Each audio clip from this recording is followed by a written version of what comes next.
Hey everybody, what's up and welcome back. It's me! What's up What? and welcome. Who's that back. guy? It's me! What? Who the hell do you think you are talking on my stream? Who the hell do No, you think you are talking on my stream? Don't you talk to me like that! Who the hell do No, you think you are talking on my stream? Don't you I'll talk just to me like the that! way I want. Who the hell do No, you think you are talking on my All right, what if all of us talk together at the same time? Who the hell do you think you are talking on my All right, how many voice layers can we get here? Wow, this is perfect. Okay, I screwed it up. Can we get here? Don't screw it up this time. Wow, this is perfect. Okay, I screwed it up. He screwed it up again. He screwed it up again. Don't screw it up this time. Wow, this is perfect. Okay, I screwed it up. He screwed it up again. He screwed it up again. Okay, this time everybody on the count of three. 1, 2, 3. He screwed it up again. Okay, this time everybody on the count of three. You were way slow. 3. He screwed it up again. Okay, this time everybody on the count of three. You were way slow. 3. Okay, I'm done. Okay, apparently I had my stream open in another tab and it auto-played.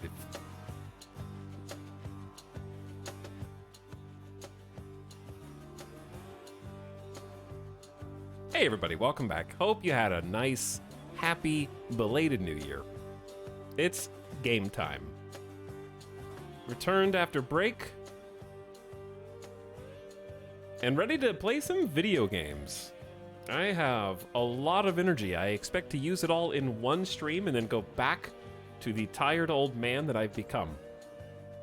Hey everybody, what's up? Hope you guys have all been having a good one. It's the first week of January 2023 on this Tuesday. And I'm glad to see all of your beautiful multicolor usernames again in the chat. But yeah, we decided to listen to some Hades music today. I am extremely pumped for the sequel to Hades. I even actually, okay, this is true. I played Hades like within the last week again for the first time in months. I've seen the credits, like the actual credits. So I have, for all intents and purposes, beaten the game minus the extras that you can continue to do afterwards because I'm a hardcore gamer. And apparently past me left a save in progress. Luckily it was on a fairly low heat level. I think it was on, I didn't get like super high up the heat levels because it's just so repetitive. I didn't want to play 100 times. But anyway, I had it like on heat level 4 and I was on the final boss. And I was like, oh, I feel like playing some Hades. Yeah, I'll start a new run. And I load in, and it's just, I just stopped right before fighting the final boss. I was like, this is gonna be a hell of a wake-up call, and remembering how to ride this bicycle. Like, I am rusty. I don't know if I'm capable of doing this. And I did die once, but I did win. So, it wasn't a deathless. I had to res once, but I did win. And with a build that I had no concept of what anything was going for. Apparently it was like a revenge build. It was the first time I ever gotten the like revenge effects proc randomly, even when you don't get hit. So I was trying to make that work. So that was fun. I did that to myself earlier this week, booted up the game and was right at the final boss. Yeah, I guess past me was like, I don't really feel like doing this right now. This is too stressful. What's up, dudes? I can't wait for Hades 2. I can't wait for Hades 2 as well. The hardest part of Hades 2 is going to be the waiting. And I don't mean just like waiting until it comes out. I mean like they're going to do the early access thing again. And when it hits early access, you're going to have to look at it and decide, do you want to cram the content in the second that they put an early access version out? Or be a patient gamer and try and wait like I did. I played Hades like once in early access, and I was honestly like, meh. I don't get it. Not very fun. Not really enjoying myself. Like very early in the early access. I didn't really understand it. And then I came back much later after all the accolades and all of the awards and all the people in chat being like, this is the greatest game ever. And I had an amazing time. It's a fantastic game. For sure one of my favorites. But anyway, Welcome, Cinder Dragon, Brainfist, Illustra. Hello, Kittylicious. Quite adept. Fear of people arriving. Hummus, what's up? Socks, welcome back. Chillin' Sicilian, howdy. I was a year younger last year. Happy birthday, Hummus. Hello, Influx. Night, The Dark. The Dark says, Etal, damn you, I finally started playing Snap and it's addicting. How do you influence me? Just like this. Just like this. Even though I don't play Snap, I've seen all the other streamers going on about Zabu and knew that a Snap stream was inevitable. Yeah, it's a new card. New card just came out yesterday. I just want to hang out and have fun. I want to play... My New Year's resolution is to play games on stream that I think are... that I'm going to have a good time playing.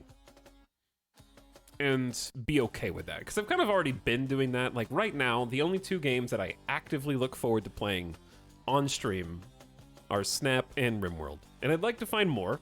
So my other resolution is find more of those games. And try some new things, of course. But at the moment, I'm just vibing, dude. Also, my resolution is kill my allergies. Hold on.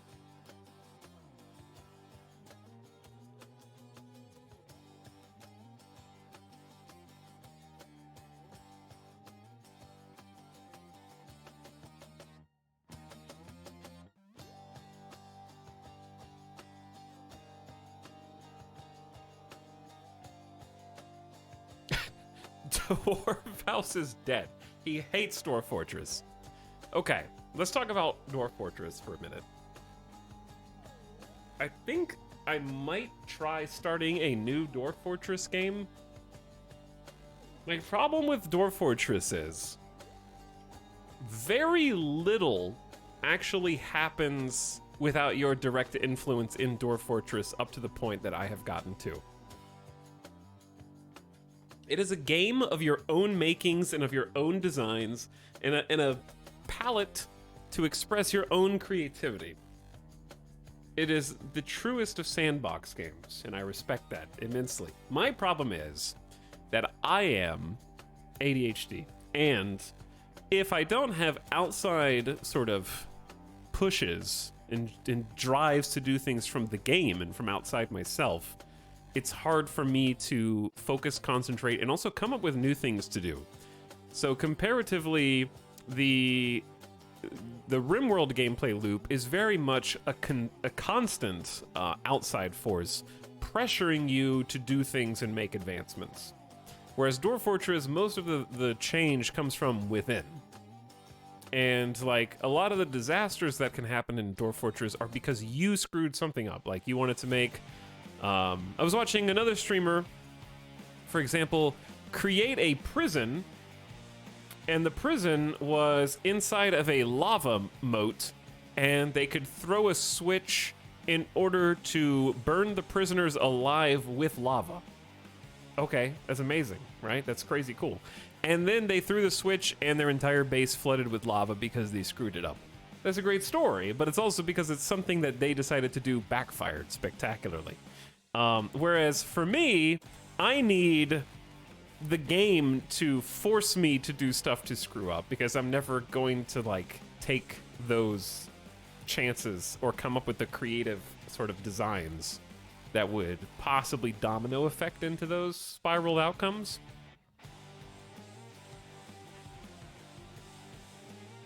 I don't know if that makes sense. Whereas you might, so just to clarify, RimWorld is like, I am going to send a bunch of raiders into your house in whatever way that I can, and they're gonna have backpacks of noxious fumes and tox grenades that they throw at you. And I say, okay, I can take that information and work with it. That means I need to have gas masks for all of my colonists. I definitely need to get them a full plate, like suit of armor. I need to make sure that they have plenty of flak. Or maybe I'm in a desert, so the temperature is extreme, so I need to get them all dusters. Like there's outside impetus to force me to create and or advance my technology level. And I feel like I need that to keep interest. Because my own creations don't interest me as much long term.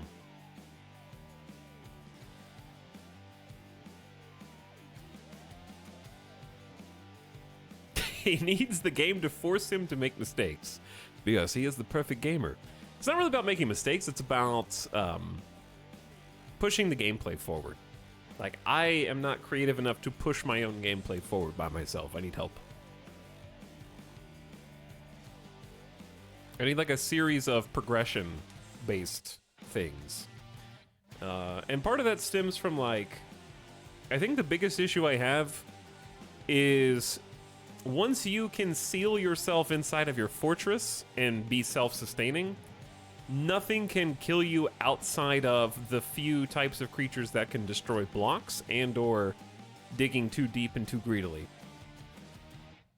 So I feel like I just need more things that can occur or happen to you without me accidentally making a throng of alcoholic cats, which is a great story, but like it's hard to see that happening.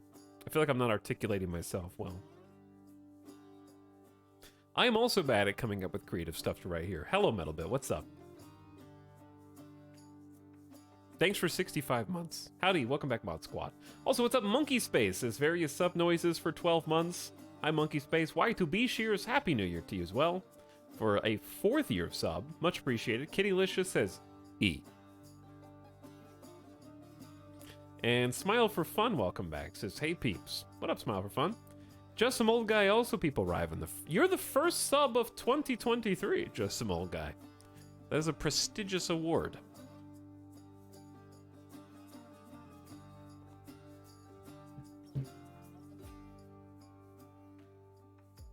Actually first. But anyway, I'm not opposed to starting a new Dwarf Fortress colony because I feel like that I had the most fun at the beginning. A new sub for your collection. Run while you still can. You know what, guys? Being a sub's not so bad. Get that guy. Like, the last Dwarf Fortress stream that we did of the other fort was sort of just like, it's nice to have those chill vibes, but it's like just unpause and waiting for things to happen, I guess. Which I understand why the game plays as fast as it does at 100% normal speed now. Like, I get it. It probably needs that once I get to this phase of the game. But it's also difficult to follow individual storylines because of the number of dwarfs. Unless it's retroactive or like post-mortem. My favorite was that one dwarf who tried to heroically climb the waterfall and then slipped and fell to their death. That was my favorite one.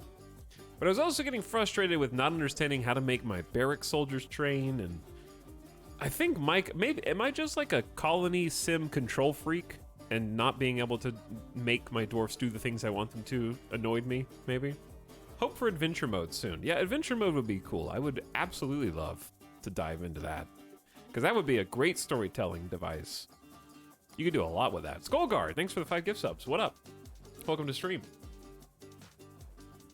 Seema, Witch Vomit, Fiorum, Megan's Blonde, and Captain Squirrel are all subs now, and of those, all are returning. 24, 33, 5, 16, and 42 months. That's a lot. We have some schnapping to do today, and maybe some RimWorld later, depending on how these games go. I 100% get that I need some sort of goal defined by the game to get into it. I'm bad at making up stuff to do. It doesn't feel like a real accomplishment, and there's just like an end goal or something. But that's what, yeah, Dwarf Fortress rewards players who have grand designs and want to see them followed through. Like, especially because they have like logic-based mechanisms, switches, levers, pressure plates, all that stuff can make for some really interesting setups. Like, was this in the Discord? This might have been in, somebody posted this in the Discord. They were talking about like a thread that they were reading about someone's experience in Dwarf Fortress. And it was like, hey guys, I was just wondering, is the puppy blood fountain still a thing you can do in Dwarf Fortress? And Pillman was like, what the hell's that?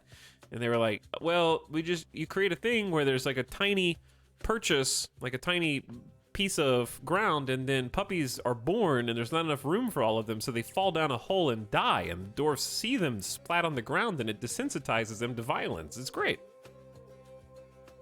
It's just like, that kind of stuff is like, I'm never gonna think about that or do it.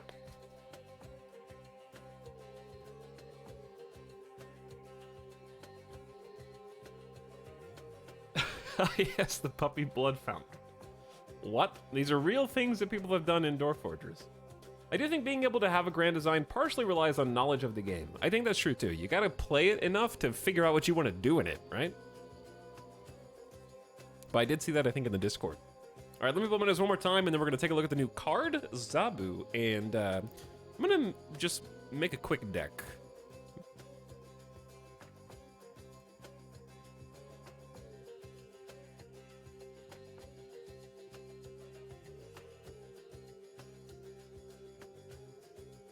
My allergies are consistently fine until the moment I start streaming. I'm pretty sure that just talking vibrates my sinuses, and then I become extremely hyper allergic for like an hour until the allergy medicine kicks in.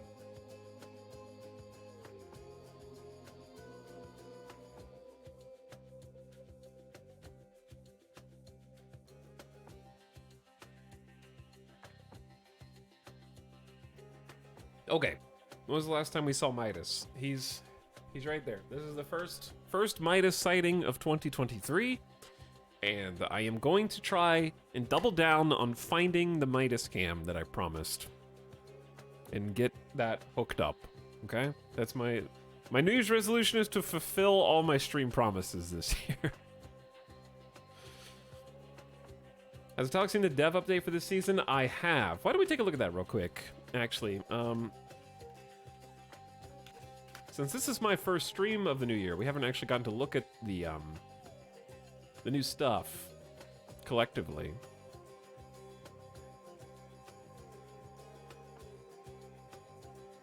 What I'd like to do is find the official news release and peek at that first, because there's some cool new stuff and some cool new cards. Here we go. I can find the video. Chat, can anybody find, I'm challenging you, find the link to the official Marvel Snap news update, not the YouTube video. Easy, Ben! I said not the YouTube video, Twitter!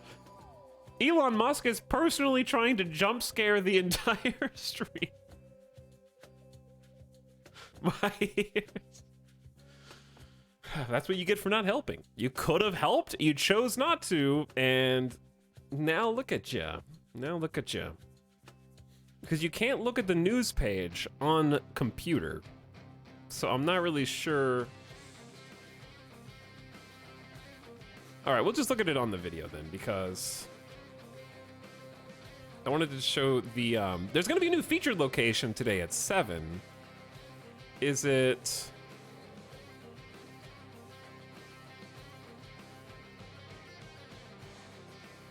There's Ben. All right, so this video is a little scuffed because of how it's framed in the thing. Ben, he's here. All right, I think one of these is going to be the new featured location today. It's starting at 7. It'll have a 40% chance to show up in all games. After turn 3, add a rock to the losing player's side. I don't know if they are showing these in order of release. You're covering it. Very true, very true. Well, you know what? Just hold on.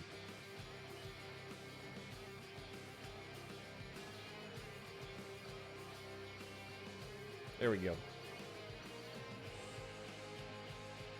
Fixing it. I'm fixing it. Okay, we got Plunder Castle is going to be one of the other featured locations. So these aren't all going to release at the same time. They're going to release once a week, and then there'll be featured locations for 48 hours. And during that time, there'll be a 40% chance to appear in every game, and then they will just enter the random rotation of the pool. Also, thank you, Fine Chuck Up, for finding the actual post. We can look at this. It's just marvelsnap.com. So there's Zabu. That's what we're going to be playing with today. See, now I can actually make this larger like I was before. That way you can read it a little easier. All right, check out the new Series 5 cards. I am actually, as of this weekend, Series 3 complete, which means I have all of the Series 1, 2, and 3 cards. If you're not familiar with how the series or pools work. Basically, I'm in the end game. So Series 4 and 5 are the quote-unquote end game cards that you can technically get before your Series 3 complete, but they're actually meant to be the end game player's progression method. They will eventually, all or most will demote down to the regular Series 3 pool, but right now they're acquirable exclusively via very good luck in the case of Series 5 cards. One every 40 or so reserves that you open in the case of Series 4 cards, or the token shop, which you can spend your tokens on that you earn by leveling up. All right, here's the new Series 5 cards that are going to be releasing in January. We got Sauron. I did not know that there was a Marvel pterodactyl named Sauron, and when I saw this card visible in the collection, I thought it was a meme, but it's a real card, and it's going to be the first one that comes out. I did, from the meme. It says, remove all the abilities from all ongoing cards in your hand and deck. So this card is going to synergize, I think, in like the Zero deck, which is predicated on removing abilities from cards that are well statted but have abilities that are unfavorable. So yeah, Typhoid Mary and Red Skull are chief among them that give benefits sort of to your opponent, and you can strip those abilities.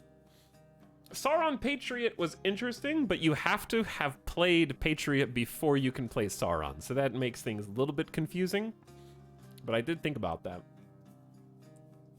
Otherwise, your Patriot won't do anything. Yeah, Lizard is another good example of a card that Sauron would benefit. Then we've got Shanna, the She-Devil. Add a random 1-cost card to each location. So she's going to come out the next week. She's a 4-drop, and she'll technically spawn 3 1-drops. So this is your Khazar deck synergy. And also, since Khazar is a 4-cost, and the benefits of Zabu are your 4-cost cards cost 2 less, you could, in theory, Zabu on turn 3, and then these Shanna and Khazar would both cost 2. You could play both of them on the same turn. Then we've got Dazzler. If you have 4 cards at each location, plus 6 power. Dazzler seems like it's going to be very difficult to set up, but it's a potential 4/10. As long as you don't get Killmongered, then Dazzler's another synergistic card with the Season Pass card, Zabu. And then my personal favorite that I'm looking forward to the most, Shadow King. Look at this lad. On reveal, set all cards here to their original base power. This is the one that I'm most anticipating. This is probably the one that I want the most, I think. So, set all cards to their original base power would do things like a lot of different things. If you see a pesky Taskmaster, for example, set Taskmaster back to 0. If you see a pesky Null. Wait, okay, here's... No. Because it won't remove their ongoing abilities, so Null would still get powered up, I guess. But Jessica Jones would go back to 4. And anything being buffed by another ongoing card would not lose power. But yes, it does work for both sides. Carnage and Venom are great targets. Shuri Deleter, yeah, it's a hard counter to Shuri. Angela gets reduced, all correct. But yeah, cards with ongoing abilities would still be functional because their ongoing would add onto their base power. But it's a really interesting tech card to prevent certain, like, it would reverse Silver Surfer buffs, for example, though it would be difficult to play if they save Surfer for end of game. Mr. Negative, yeah, this would work really great on Mr. Negative. So it's a tech card against a lot of decks that don't really have a lot of tech against them. I can't believe they nerfed Hawkeye. But I think this is the one that I want the most. Great to see you, Etal. Missed you. Hello, CG Core. Welcome back, everybody else who just arrived. We're just looking at the update since this is our first stream of the new year. I'm looking forward to Shadow King. Now I can start actually saving my tokens for Series 5 cards. I have all the Series 4 that I want. I just need a Series 5 card to actually show up in the shop so I can pin it. But yeah, these are going to drop once a week.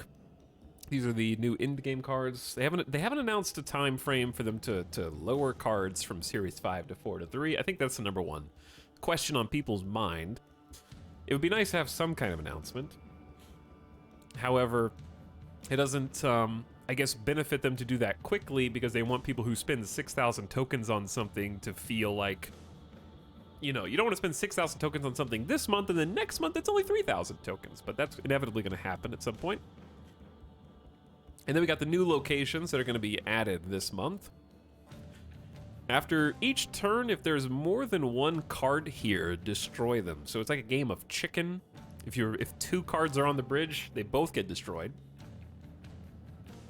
The Altar of Death, when you play a card here, destroy it to get +2 energy next turn, so you can give yourself double Psylocke energy for destroying a card. After turn 3, add a rock to the losing player's side, so it just starts filling up with rocks. Only cards that cost 6 can be played in Plunder Castle. Interesting. And then fill this location with rocks, skip a turn to destroy said rocks. Then we got some new variants. They have a whole bunch by Alex Horley, who also did the Season Pass variants. Primal, okay, and then some new bundles. I don't know how I feel about the new bundles because there's no tokens in them. Give tokens. So I don't know if I'll be buying these because I expect them to be very expensive. And I've already got a Great Devil Dinosaur variant. I don't mind these. I don't know if this is my preferred art style. I think they're nice. Like, I think they're nice and good. Big Dino. This is Big Dino. Anyway. Alright, with that done, that's all the new stuff. So what we're going to do now is jump in to the deck builder. I enjoy the new variants. Yeah, they're good. They're good. I just don't know if they're $50. I need to have them good. Plus the credits. We should start, obviously, with the new card. I've played with it some. I've played with it a bit. And I'm trying to figure out how I feel about it. So far, I definitely don't feel OP. I'm trying to come to terms with my thoughts. I also don't have all the cards that would be beneficial with Zabu. You can note that if we sort by my 4-cost cards, I am still missing Darkhawk, because that is a Series 5 card that I really want. It might even be the card that I want the most. Like, I think I would definitely spend tokens on some Darkhawk lovin'. +2 power for each card in your opponent's deck. I also don't have Shuri. Double the power of the next card you play. I haven't seen anyone play Super Scroll yet, but that doesn't mean that they won't. And then I don't have Sentry, which is a very new Series 5 card that adds a -8 power void to your right location, and I don't have a Tuma. So Darkhawk would usually be 4/7. He's 4/7 on average, but then you have Rock Slide to add rocks to your opponent's deck, you have Korg to add rocks to your opponent's deck, and you have Black Widow to stop them from drawing. And that can make him quite big. So, a lot of these 4-cost cards are getting experimented with right now because Zabu, and that's really nice. I have enjoyed playing some Spider-Man, and Absorbing Man is a really fun combo. That was my first idea when I first saw Zabu, was Spider-Man Absorbing Man, and you can just deny your opponent multiple lanes on the final turn, which is cool. I think Moon Girl is going to go in most of these decks just because doubling up your other 4-cost cards is extremely nice. So let's add Moon Girl. I'll change to game sounds here in a minute as well. My thought was Wong plus stuff. I like Wong plus stuff as well. The problem that I had was there's no other 4 costs that I really want to Wong outside of maybe Rock Slide. But if you have him in a different deck, then yeah, if you're just Wonging 4 costs, I think Shuri maybe, you Wong Shuri, then something would be possible. Spider-Man's up there with Leech for winning you a single cube. Not if you snap before you play him. Then you get 2. Then you get 2. It's way better. Okay, let's try a version of this. I think Drax has actually been an auto-include in most of my versions. Drax is actually getting some love now.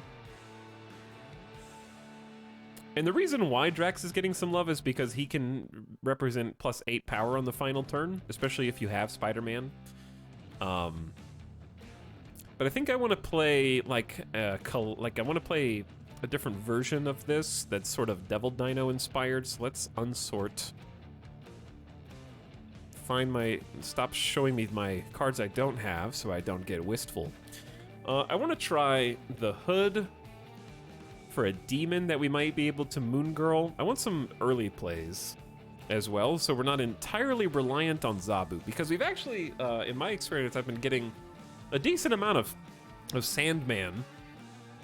And one way that I've been beating Sandman, who doesn't seem good at all, because I think I've beaten Sandman each time he's come up, is by playing a big dinosaur who goes raw.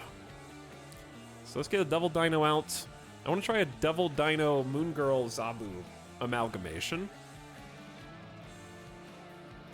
And what do I want to add to that? I think I want to add the Collector.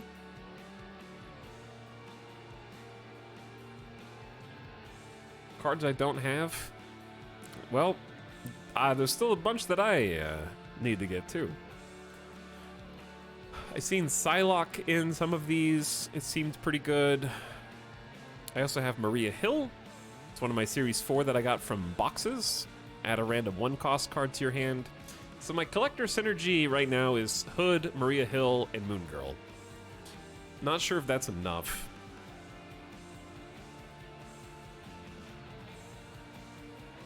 I'm also not sure how I feel about Mystique in this, because there's only one target for Mystique, and that's Devil Dino. I like having 2, but doesn't mean it's bad. I've also been getting rogued a lot, people stealing the ongoing ability of Zabu. And what's nice about Rogue countering Rogue in this deck is they steal your Zabu, and then you play Devil Dino, and they go, oh, I should have saved that. Is that Moon Girl on the Devil Dino? Yeah, it is. I got this one from just random Pixel variants, I think. Or not Pixel, sorry. Random Season Pass variants.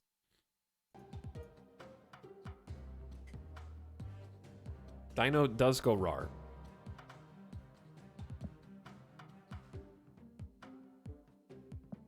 Okay, what else do I want? I definitely want more 4-drops, obviously, so let's go back to 4.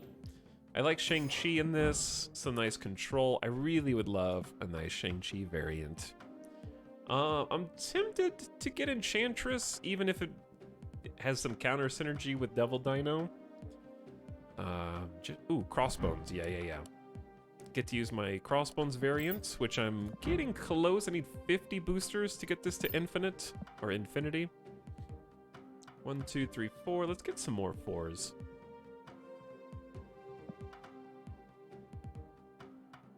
Crystal is a 4, but I still haven't been super... I don't think Crystal works well with Devil Dino, because you're shortening your hand size, making it very small. I think Jessica Jones is good for just stats. Absorbing Man is also probably good in this deck, because you can Absorbing Man, Jessica Jones, or Drax? Is that enough? Or Shang-Chi, I guess.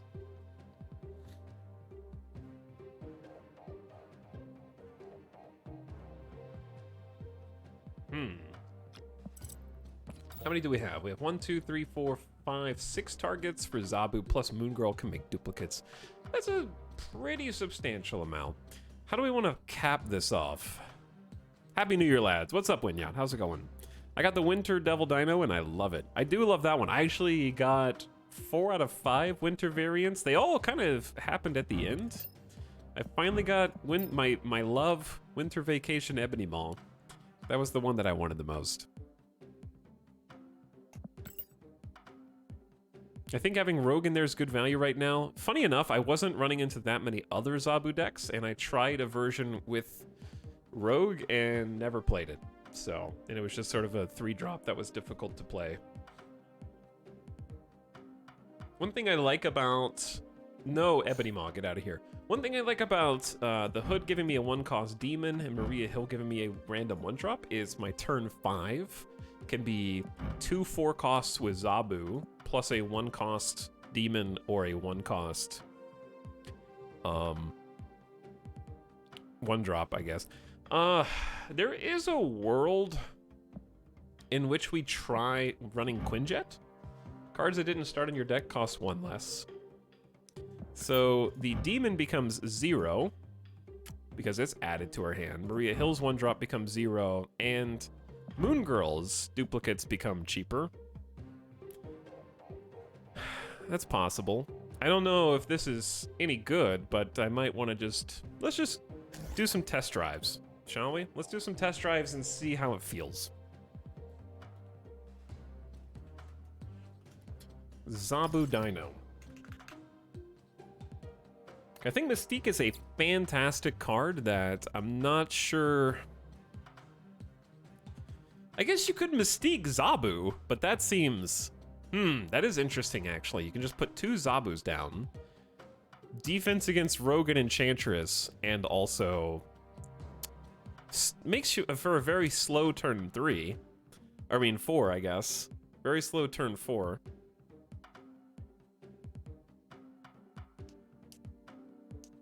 Quinjet sounds kind of like a cheaper Sarah the way you're building this. If you get Moon Girl off, yeah. Yeah, the one winter variant I didn't get was Rockslide. I miss M'Baku. I do love M'Baku.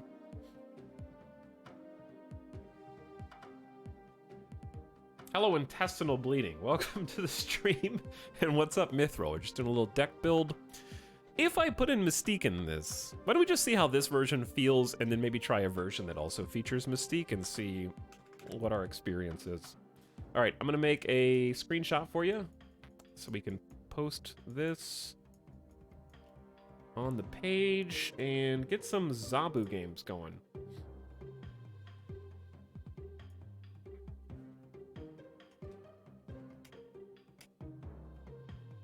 Okay, that should do it. Let's back out here. All right, 1 sec, chat, and we'll be good to go.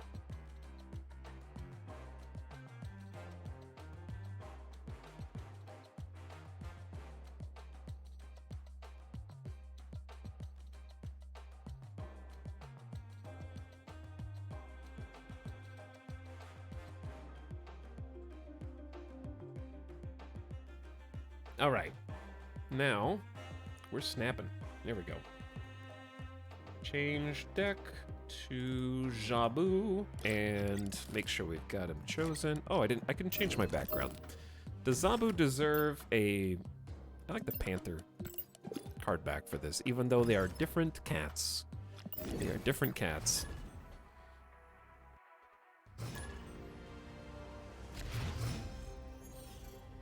Chat, Leader getting a nerf tomorrow? What do you think? There's supposed to be a balance patch tomorrow. Let's drop Hood into Nidavellir. Nidavellir often comes down to who has more cards there, since it's +5 power per card. We got Zabu opening hand. And Camertage. Interesting. Leader getting a buffed. A beef buff? I said that wrong. Well, now I wish I had done Hood on Camertage. That would be pretty sweet. I just started playing Snap. Is it normal for Jessica Jones to dominate so hard early on? Don't take this the wrong way, but you're just a little baby. And Jessica Jones is about to become the absolute least of your worries. I promise. And I don't mean that you're whining. I just mean that, like, there are so many other cards that you are getting ready to be like, this card seems really OP, and you're gonna look back on Jessica Jones and be like, oh, Jessica Jones is an incredibly normal, decent card. All right, we need to get Zabu down right this very second, and then snap. Right this very second. Snap Zabu. Chat, I did not get to Infinite last season. Which means we have to get to Infinite this season. I gotta double down. All right, there's Zabu. So people have been running a lot of things to disable Zabu. I understand why. So just in the event that they decide to, I think I'm gonna drop Drax in Nidavellir. See, this is where you could argue that Maria Hill doubling up on Kamar-Taj is... Okay, they usually will snap if they have a way to disable Zabu. So if that's the case, then we are just going to... I think Moon Girl is still good, though? I think Moon Girl is still good. I'm gonna split up my 4 power cards since they're gonna get +5 and they're gonna become 9. Because we get another demon, and we have Devil Dino turn 5. Alright, so there's the Drax that we predicted. We get an extra demon. Oh. I was expecting something else, but that's okay.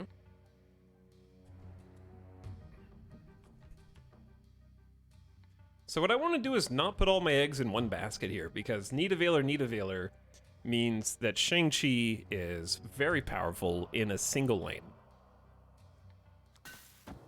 So what I want to do is just threaten mid with Kamar-Taj, and then my final turn, we can just abandon the Devil Dino and play, like, we can just play a ton of cards if we want to abandon Devil Dino.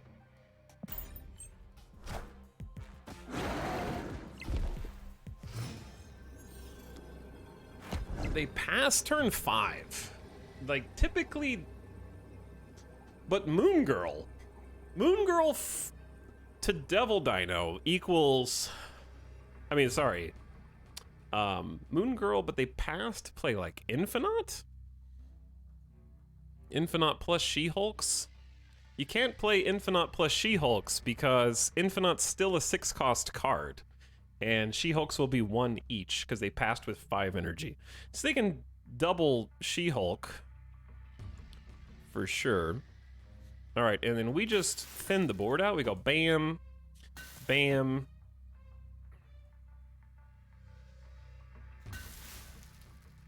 And I guess if you get leadered, you just get leadered. And we just sacrifice 8 cubes. I say let's play for left and right and just let mid defend itself.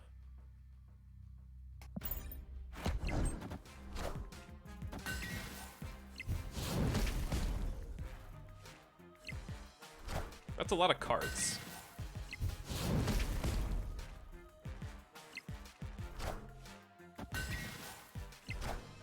We might be getting Shang-Chi too. There's 1 Hulk. 2 Hulks. Alright, so we win right in mid. GG. And they're powering up my Devil Dino. That was super nice. We get all 3 locations. Okay, that's a strong first game. Victory. 8 cube first game. I like the way that this is going so far today, chat. Obviously, if they had had priority, this would have been even sweeter because we could have destroyed Titania, Maximus, and both She-Hulks.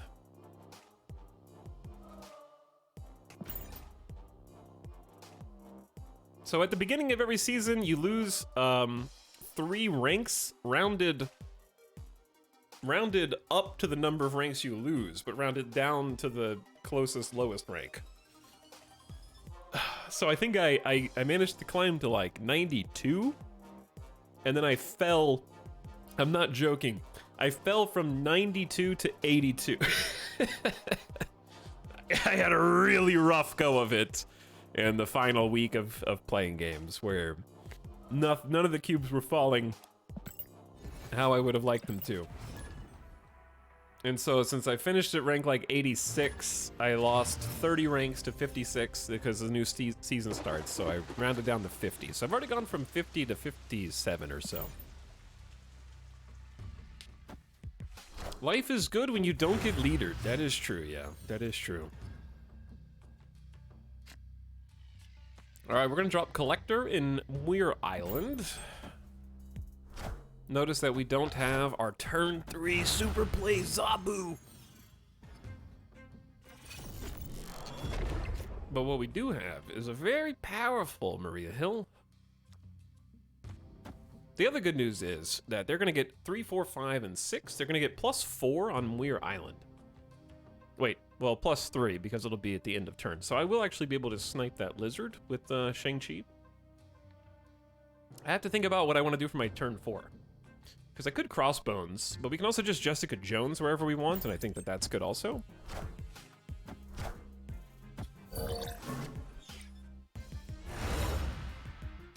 So I'm curious to see how this deck holds up when... Oh, well, there's Zabu. Okay, so I think Zabu is still a fine play on turn 4. Because our hand is loaded. And then what I want to do is Angel, which fills that awkward extra energy thanks to Maria Hill that we have to spend. And maybe if we're lucky, let's say that they're probably playing to Wakanda Nimbacy. Sewer System, even though it's a -1 power, seems to keep people off for whatever reason. I'm getting snapped on turn 4.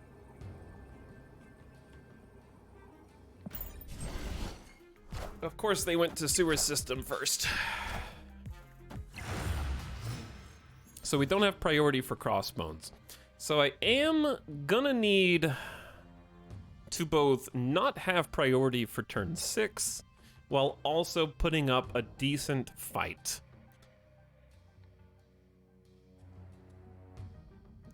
So this Jessica Jones might be a problem, because I need somewhere for Crossbones to go.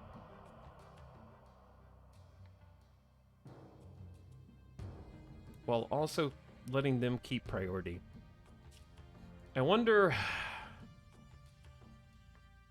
They're certainly not going to fill Muir Island on this turn. Their Shuri play is going to go mid or right. I'm pretty confident. I think I'm just gonna put Drax down here. Drax down here, Jessica Jones down here, and see how it goes.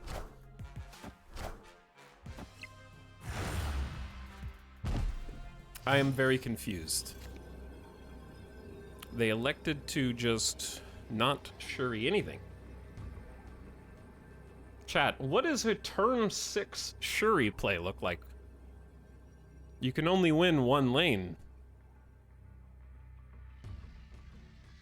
Shuri leader? Is Shuri leader a thing?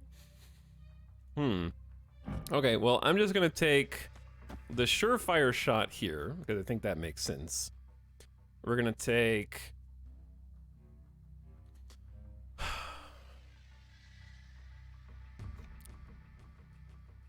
Crossbones and Absorbing Man over here, and then just put a ton of power on Wakanda, put a ton of power on Muir, and we're winning Sewer System by 8-3.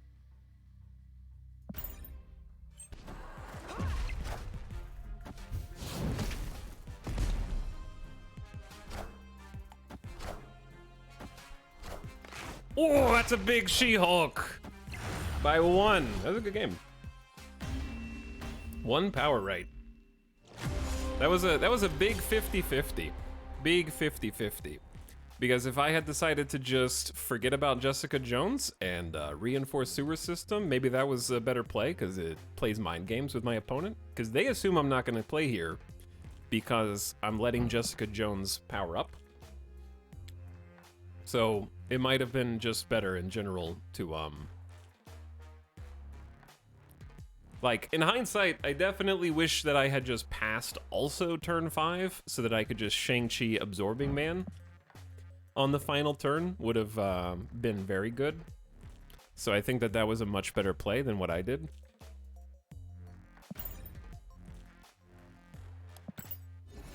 Absorbing Man first for Drax. Did I play... Maybe I made 2 misplays. Did I play Drax last? I need to start paying attention when I have Absorbing Man in my hand. Basically. That's the lesson. I always assume Shuri comes with Taskmaster, maybe She-Hulk Taskmaster. Yeah, I thought that... I was expecting a Taskmaster for sure, but I think that that was a fine play by my opponent. Alright, they gave me a copy of Ebony Maw, and they got a copy of either Maria Hill Collector or The Hood, so we're fairly in the dark there. Or they're in the dark. Other than that, we have an ongoing deck.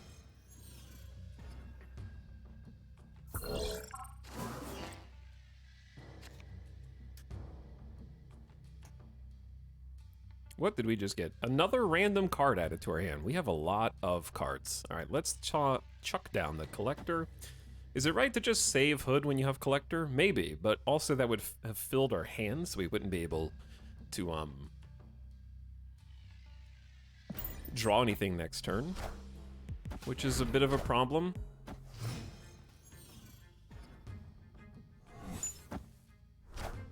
Oh. Okay. Yeah, that's a Spider-Man moment. That is a Spider-Man moment. Okay. What do I want to do with that? If they have Ebony Maw, I'm just expecting them to fill later with, like... They're either going to destroy it for null, or they're going to fill it with Dr. Doom. Those are the 2 options. So let's just go ahead and chuck down a Demon on the right and Maria Hill mid. Okay, so it looks like Galactus, actually. So if they snap before this, I probably just retreat.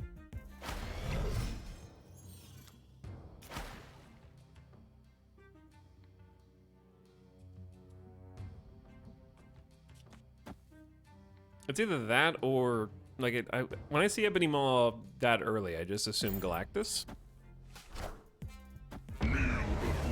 And then they're going to probably Doc Ock, and they've already Shang-Chi'd, so I just have to beat them on stats.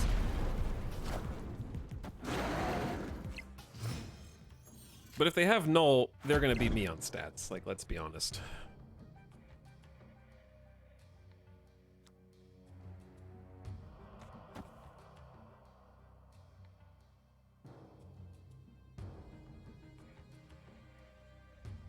I think we just play Moon Girl and that's it. Because it's probably Doc Ock. Yeah. Hopefully it draws Ebony Maw. It's a lot of points. So Death actually doesn't beat... Oh, Death plus something does beat it. Death plus something does. How many cards did we destroy? 7? They could probably beat that. But let's just let them have their 2 cubes. A new sub for your collection. Good, while you still can. Well, guys, being a sub's not so bad. Get that guy. GG. Get that guy. Didn't have Null? I guess so. Or if they did, they just had Death, maybe?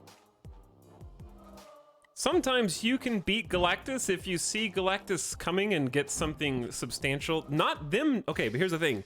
We got really lucky because Sakaar discarded or played on the field their Shang-Chi. Because the typical strategy is you Galactus, then you Doc Ock, and anything huge that's down there, you just Shang-Chi and then win.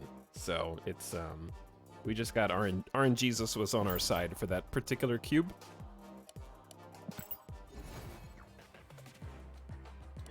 I don't feel like Galactus is OP, but I also just don't enjoy playing against Galactus, and I also have no desire to buy it from the token shop.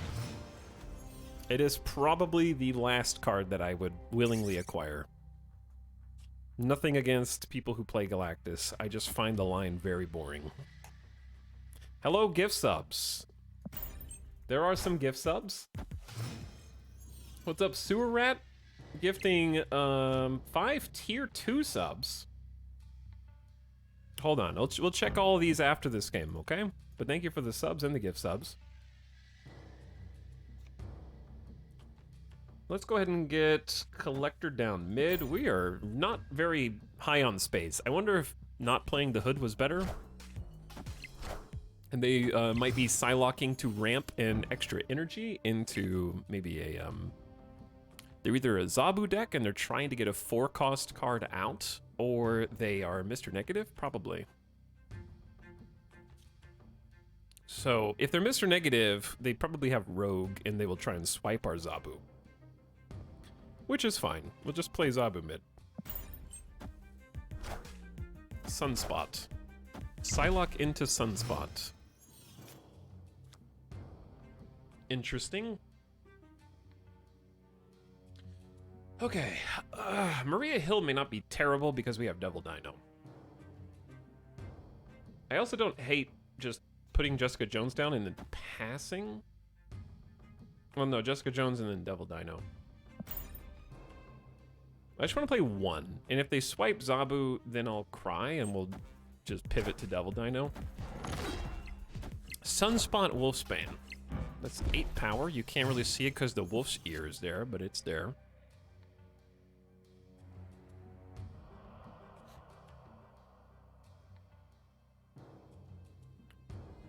How can I win mid still? Should I just give up on mid? We're down by 7 left, and we're down by 6 plus whatever they end up playing here. I think I want to compete for Central Park and Necrotia. Happy New Year to all the slubs and italics back to the grind. Hope everyone has a great week. Yeah, I hope everybody who's hanging out had an awesome Happy New Year and an awesome start to their January. And also thanks for hanging out here with us. This looks like we have a pretty good chance of winning. This looks like a...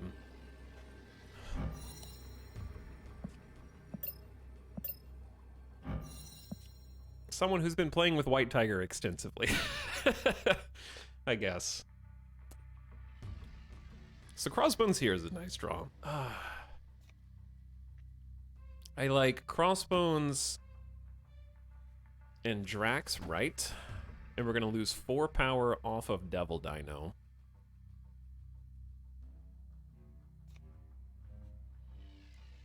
Do we compete for all 3, or should I just focus on...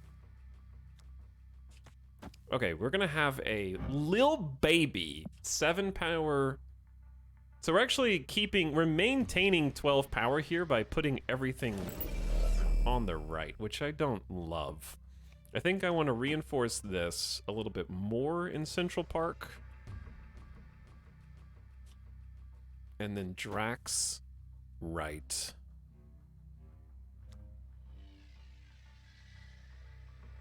Do I want a demon? Not really.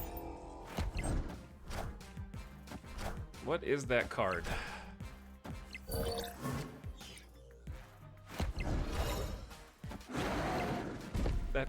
That has to be a bot. Okay, I didn't want to say it was a bot until now. I could have played nothing and I still win. So there was absolute bot behavior. Have you faced any of the crazier Zabu decks yet? I've been beaten by Zabu a couple times, but I haven't seen that much opponent Zabu.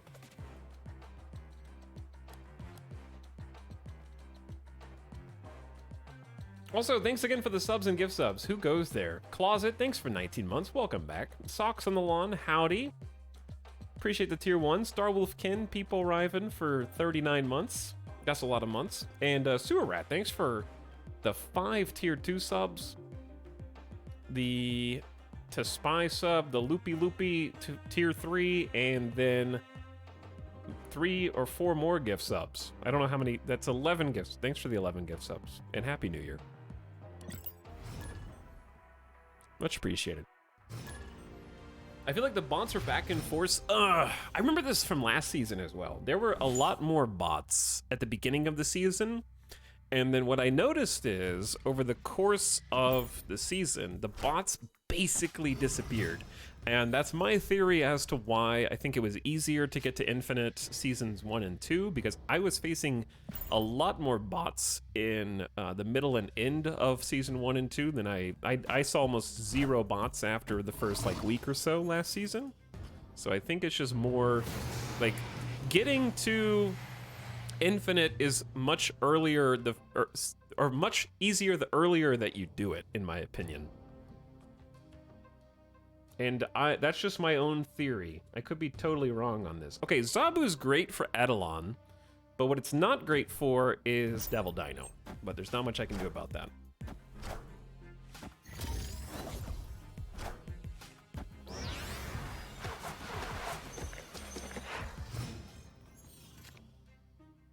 Okay, so Devil Dino is just a sad, sad card right now. It can be less sad if I elect to not play the Collector. Maybe we just don't play Collector and we play Jessica Jones, Maria Hill. Let's play Jessica Jones right, Maria mid. Start pressuring the Lizard.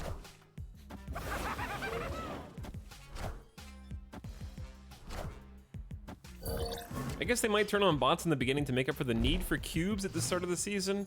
Maybe, but here's the thing. I can't tell if there are, like, cause, okay, let me explain further once I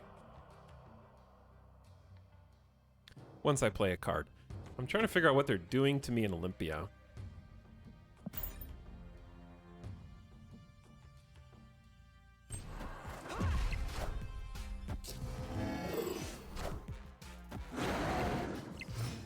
Okay, they're just playing Claw, just chilling. But I have to win another lane. And I don't think I can. So, yeah, this didn't work out so much. I'm just gonna peace out of there. Take a nice retreat. Okay, anyway, since I haven't done the... Okay, most streamers, right, who stream Snap every day, which, believe it or not, is not me, will get to Infinite within the first maybe couple days, maybe week, maybe 2 weeks tops, right? So since I've never done that, I don't know if the quantity of bots drops off as you accumulate ranks. Let's put Hood here. Or if it drops off over time, regardless of how many ranks you've accumulated. Because just in my anecdotal experience, since I haven't gotten to Infinite in the first 2 weeks ever, I don't think that we're necessarily losing here, just because of Wakanda Hood. We're not going to be able to destroy the Hood anyways.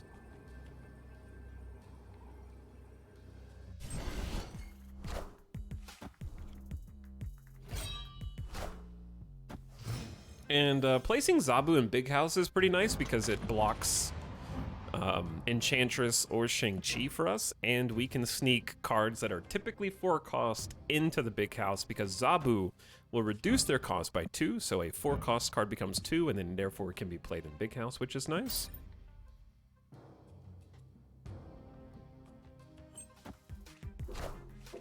Me too, bud. I am also the Zabu now. Look at me.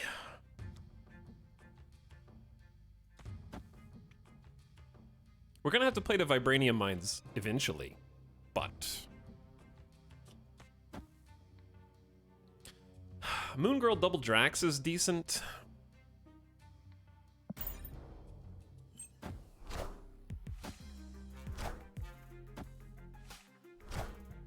Lockjaw Zabu.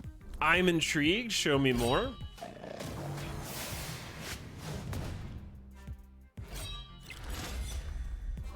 So they're playing Apocalypse, which is fair enough. We have Absorbing Man as well. We can get the most Draxes possible. Okay, so we have our final turn basically accounted for. We know that they're gonna play to the Lockjaw lane. Either this turn or next. I don't know if they're gonna wait or if they're gonna go ahead and do it. That's the thing, because we know that they have swarms that they just discarded, so they have free swarms. So I don't know if they're gonna go now or if they're gonna wait. So I might just hedge my bet. Let's just do 1 Drax there. 1 Drax here, and then we can Absorbing Man, Shang-Chi, Shang-Chi. It's not bad. Okay, so they didn't do the thing yet.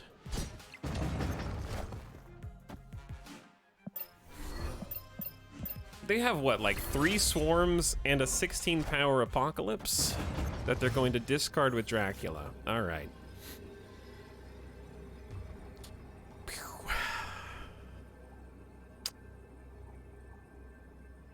So one could assume that they might discard the Apocalypse, but they might also just happen to have an Infinite that just didn't get played. So this is a little bit of a toss-up here. I don't think, even though we're winning in 3 locations, I don't think we have a particularly good board. So I'm trying to figure out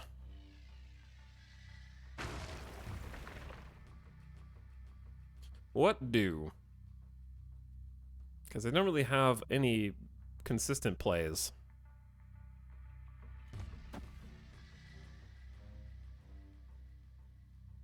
Because I feel like if I win left, we're losing mid to something. They could put like 3/6 power. So maybe we win here and then we just play. They could get something awesome out of Lockjaw. They have 6 cards in their deck though. There's a lot of Vibranium. So if we could just beat Vibranium, that might be enough. I'll play it out for 4 cubes. Take my cubes if you want. That's a lot of weenies. Hopefully that's enough power. We'll see. There's Chavez. Okay, so we're struggling mid and right. That's gonna be a GG, chat. And then Dracula discards Apocalypse.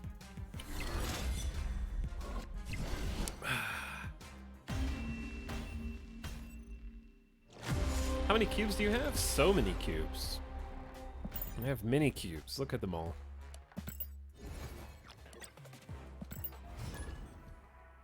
Zabu and an Apocalypse deck. Yeah, I don't know. That was throwing me off a bit. Dracula can never get Shang-Chi. Dracula is a very good card, yeah. Very, very good card.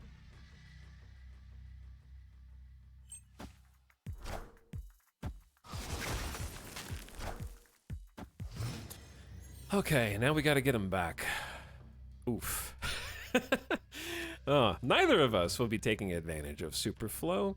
Let's put Maria, she's gonna feed me a 1-cost card to my hand and double power it. Shuri's. It's decent. This game's RNG sometimes. There is definitely a heated amount of RNG, but it's RNG that you have to calculate and decide how much you're okay with in a given game, or just retreat if you don't think it's going to go in your favor. It's a game about probabilities. Awkward turn 3 for us. I think I want to double up Demon's Power on Shuri's and just play Mantis here. Maybe we get a card draw. I don't know if we should play Mantis. What are we playing turn 4? Drax?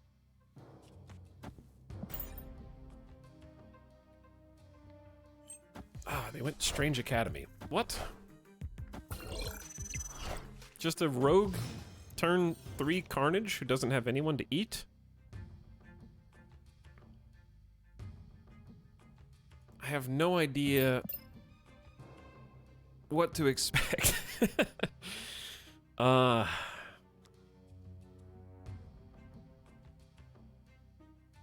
I see Daredevil, right, I'm almost expecting I need to fill Shuri's lab in order to prevent a Hobgob.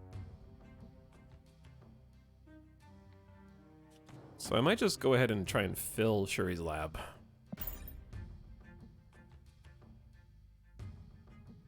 Not eating Iceman. Wasn't hungry. I don't know what is happening.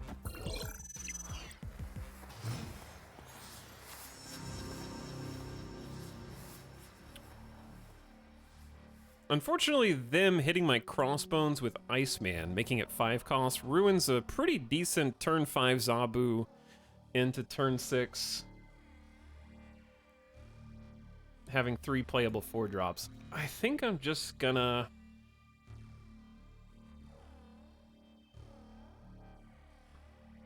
My final turn is really bad too if I play double dino right now, huh? Final turn would be what? Crossbones somewhere that I'm already winning, I guess? And they might use Daredevil to stop me by filling with Hobgob or something? I don't know. I don't like it.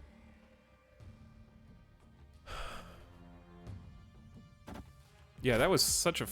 Okay, well that's kind of what I was expecting, some version of that.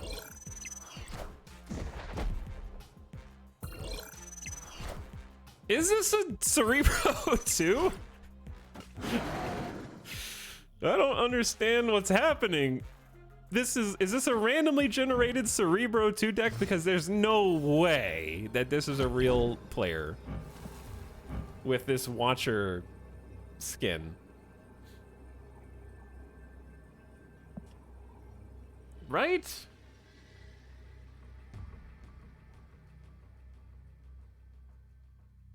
This is very bizarre.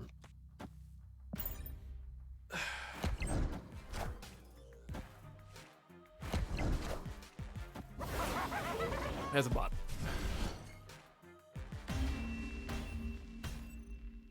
Victory. World's biggest Uatu fan. Thank you, Bob. You're doing great. Doing your absolute best.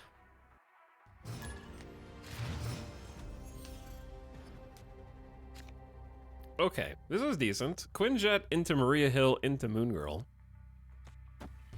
Quinjet's gonna reduce the cost of all cards that we generate from outside of our deck by 1. Oof.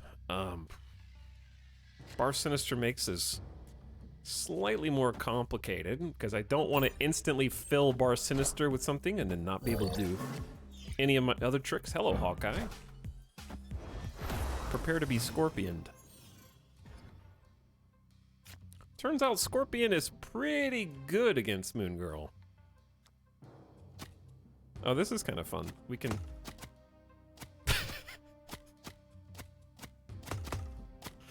Yeah, take that. And that.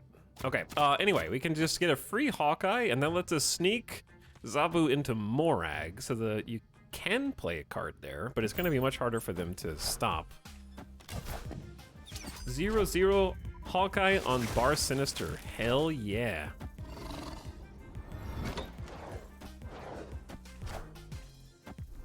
Okay, that was perfect. We don't need the collector anyways, and oh my god.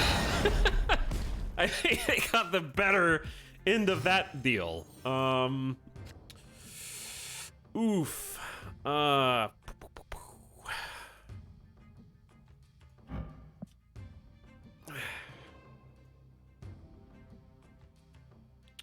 My choices are Fill Bar Sinister turn 4, Fill X Mansion turn 5, or pass and give up Hawkeye's +2 power.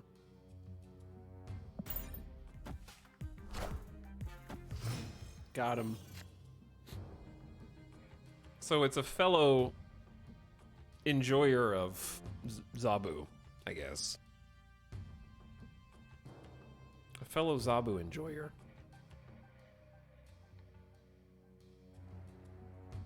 Chad, I think we just abandon X Mansion, right? And then just try and get double Drax, double Crossbones final turn. This is a really sad... We can get a demon, but I don't know if that's good. Wait, we can get 2 demons. No, we can't. It's impossible. Well, yes, we can. That's a better play anyways. Do we need 2 demons?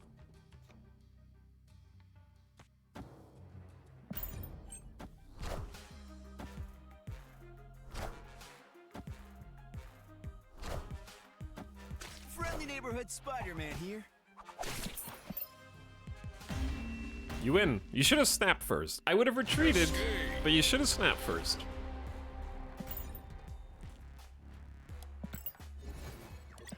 The Spider-Man deck is, I will call it fun in air quotes. It makes you feel slimy. There's a Zabu Spider-Man. That was actually the first one that I tried. It was Zabu Spider-Man, because you can do Spider-Man and Absorbing Man, and then copy them with Moon Girl. It's very powerful, but it does have a certain stinky, dirty vibe going on there. Single cube man. Spider-Man's getting a real go of things this season. Yeah, I mean, it's fun to at least like have a place to play Spider-Man, so I appreciate that quite a bit. All right, Zabu is very protected in Nowhere. No on-reveal effects means that my ongoing is protected against Enchantress and Rogue. Less than a leader vibe? I don't know how it feels to play leader, because the only leader I play, like, is other players' leaders when I steal them with Enchantress or Daily Bugle.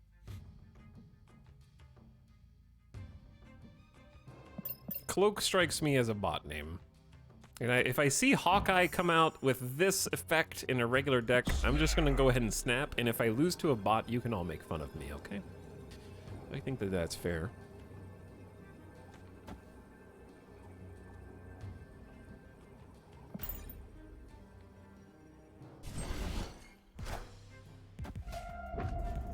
Okay.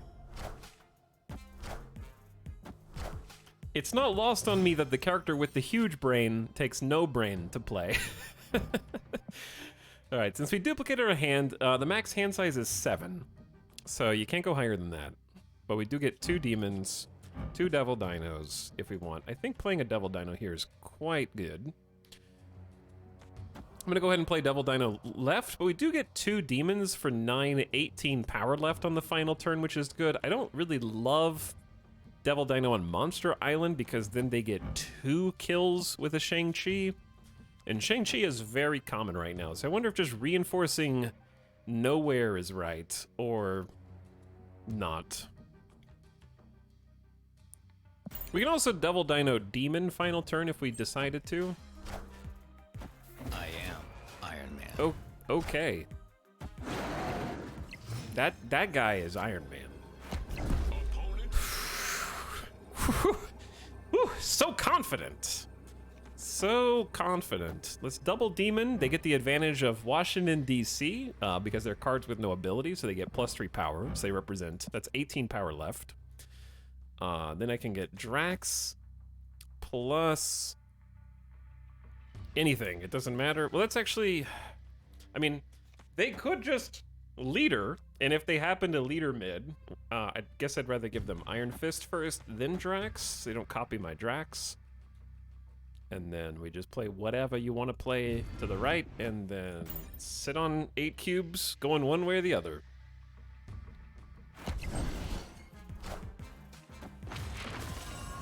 Play Iron Man right, and then abandon Iron Man? Iron Man. Okay.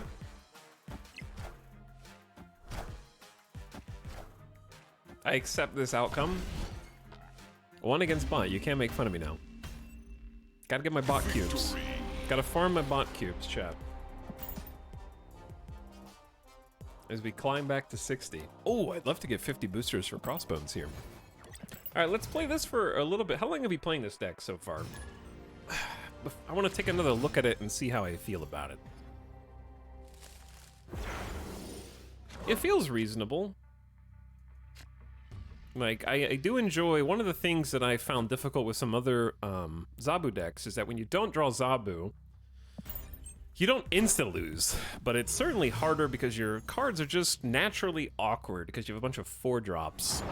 And the best thing you can hope for is a 4-drop on 4, then maybe Sarah on 5, and then 2 4-drops on the final turn, and many 4-drops need some, like, time in the oven. For example, Jessica Jones needs a full turn to get another +4 power. Rescue needs another turn. Crossbones is an exception, but you need to be winning already.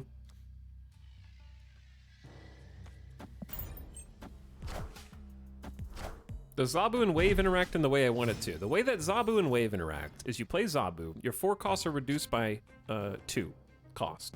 So your 4s are now 2. So Crossbones is 2, etc. And then you play Wave. No matter when you play Wave, it sets the cost of all cards to 4 and then reduces them by 2. So your 4 costs will still be 4, and they will still cost the newly reduced cost of 2 because of Zabu, but your opponent will not get those cost reduction benefits. However, Zabu only cares about 4 cost cards, not cards that have had their cost set to 4. So I don't think it works in the way that you necessarily want it to. I'm not sure if the hood is correct here when Space Throne is so limited.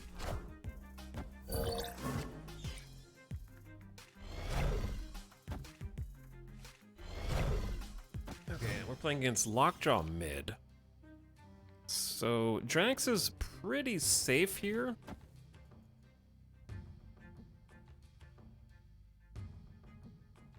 And is a decent choice, I think. There's our Drax value. So Drax has to... Oh. Kill Demon. I mean, kill Hood. Ah, you just killed my 8-power. Any of the other... Oh. Bro. Oh my god. It's a massacre. It's a slaughter. And that was out of a 4-card deck. Jesus. Get high rolled easy. Incoming opponent snap in.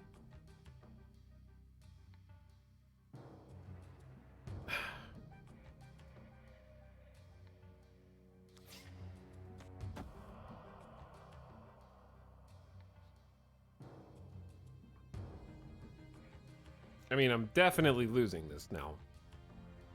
I don't know how to get anything good in Space Throne. I think the goal is, with Space Throne, is try and draw into Devil Dino. At least I can't get gambited again. Okay, they got all their power mid.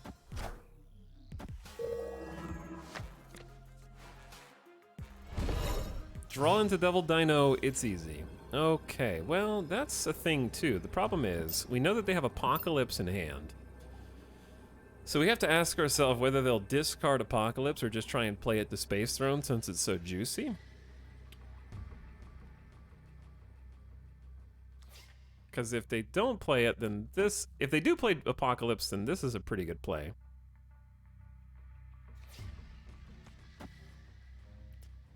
It ain't easy being cheesy, chat. I think I should retreat, but I'm going to stay for content.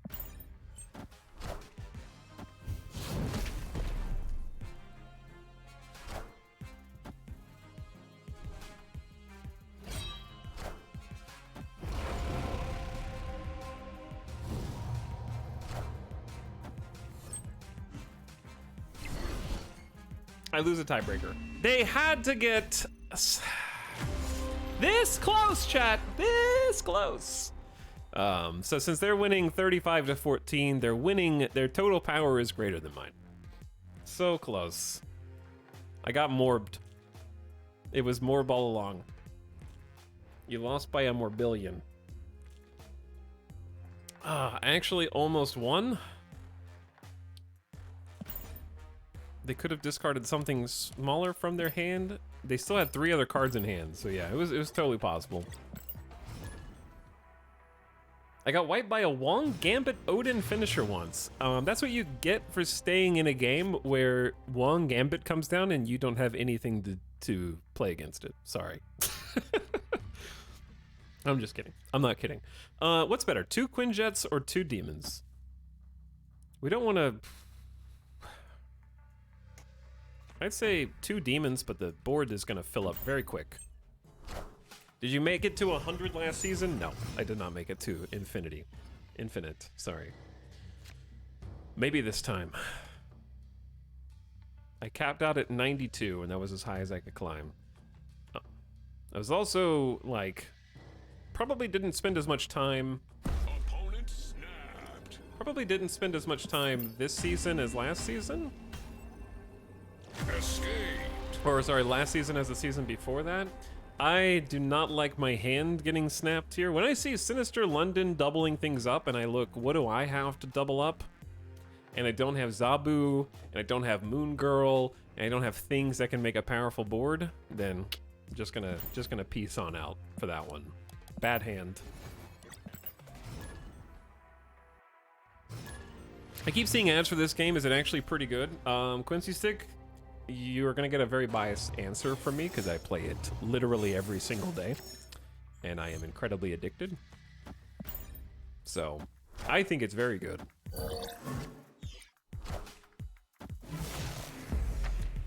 And I've also spent a significant amount of money on this game comparatively to other free-to-play games, which I've actually never played. I've never played another free-to-play mobile game. This is my first one. And I am very much smitten. Yeah, it's fun. Ugh.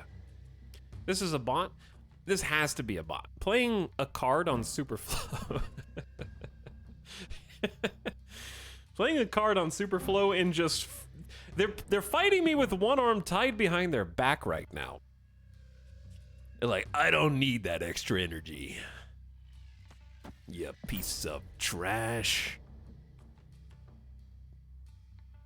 But yeah, Quincy, I've played thousands of hours of Hearthstone, thousands of hours of Magic, The Gathering, and hundreds of hours of single-player card games like Slay the Spire. Oof. And I would say, I wouldn't compare this to Slay the Spire, but as far as deck building and playing goes, this is an incredibly addictive game, and I certainly prefer it to the other competitive PvP card games that I've mentioned. My hand is very full. Devil Dino is probably the most power we can put to Daily Bugle. You'll notice I'm not snapping yet, because I'm trying to get a grip on what our plays are going to look like. Maybe just get Jessica on Central Park.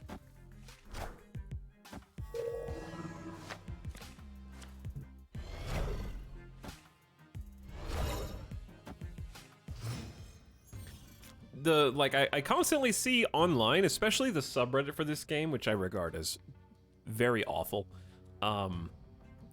that pay-to-win mechanics are increasing in this game. As somebody who is paid, I have not won, so I disagree with that entirely, okay? I have now every single card through Series 3, and I wasn't an infinite player last season. What happened? If this game is so pay-to-win, why am I not like a top-ranked player? Pay to lose. Pay to lose mechanics. Feels bad, man. But yeah, this is a fantastic game for deck building. And genuinely good mechanics. I don't know where this bot's gonna play. I'm just gonna chuck Drax down left and hope that they fill Superflow. And then I guess Devil Dino turn 5 on Bugle. Is this a Zabu bot?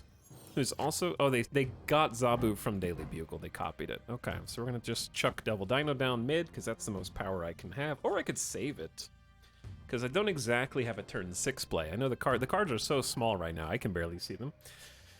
I actually like getting Crossbones right and then Demon left, and we're sort of competing for all 3 locations simultaneously.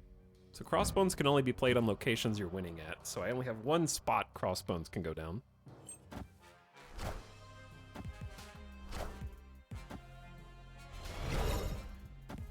Do we have enough power to beat Daily Bugle mid? So they're going to have another +4 from Jessica, so that's going to take them to 15. If I just play Devil Dino and no Mantis, we have 5 cards, so Devil Dino will get +2, so that's +13. So I'm going to go to 15, and they're going to go to 15. This is awkward. Maybe we just give up mid. Let's just give up mid. Devil Dino left. I don't want to snap, because I think when you snap bots on turn 6, they tend to retreat. So I'll just settle for 2 cubes.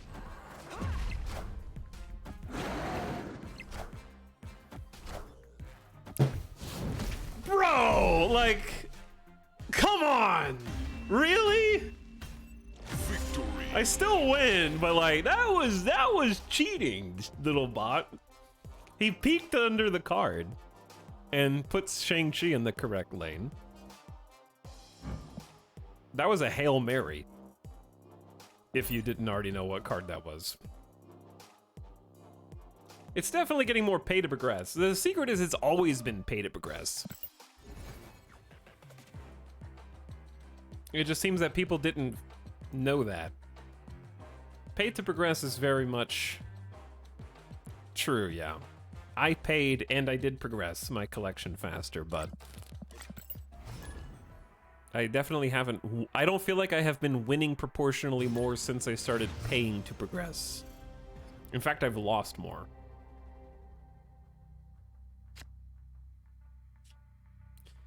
Quinjet on Strange Academy isn't my favorite, but I also don't like playing to the unrevealed locations. The problem is when you get into like the weeds of the complaints about the pay models in this game, there is no way to please everybody. And it's not even you can't please everybody all the time, but it's like you can't... Depending on who you ask, there is no... Anything that costs money is bad, basically. Unfortunately, the truth is without some things costing money in this game, whether it's buying bundles in the shop that have tokens attached to them, or buying variants, or buying $50 or $100 bundles, those are the things that make the world go round. And I don't mean the world, I mean like, that make Marvel Snap go round. Like, something has to be monetized for this game to exist. Whether that be credits, gold, variants, tokens, or a combination of things thereof. Let's put Maria Hill down and maybe just save the demon. There's no rush. We might even get a duplicate with Moon Girl. Ben Bro needs to pay for his grilled cheeses somehow. In the supermarket? Yeah. I'm sad the next few bundles will apparently not have tokens. That'll make them less tempting for me, for sure. As I would describe myself probably as a whale at this point. So we want to get Angel out of our hand, I think, so that we can Moon Girl, and then we'll get the first 3 cards copied, so we'll get 2 demons. Is that worth Moon Girling? We don't have anywhere to play Crossbones, so I'm actually going to reverse this and Moon Girl right, so that maybe we're winning one of these 2 locations.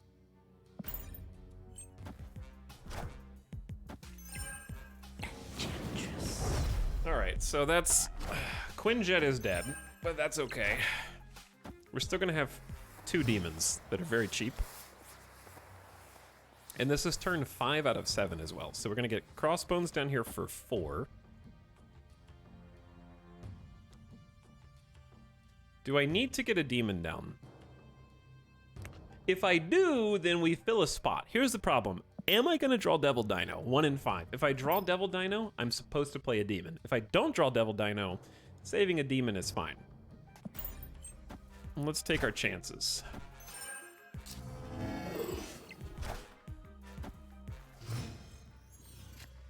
Okay, we didn't draw Devil Dino, so this is, we're very much rewarded. So we're gonna play... If we Drax right...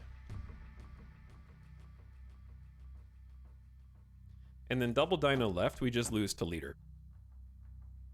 Leader or just a big card on Limbo, so.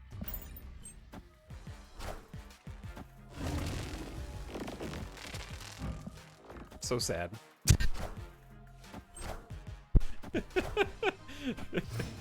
Oh wait, there's another turn! There is another turn! We still have hope! This is one of those weird 7-turn games. I still lose because I physically can't put enough power down to compensate for claws, so GG. Escaped.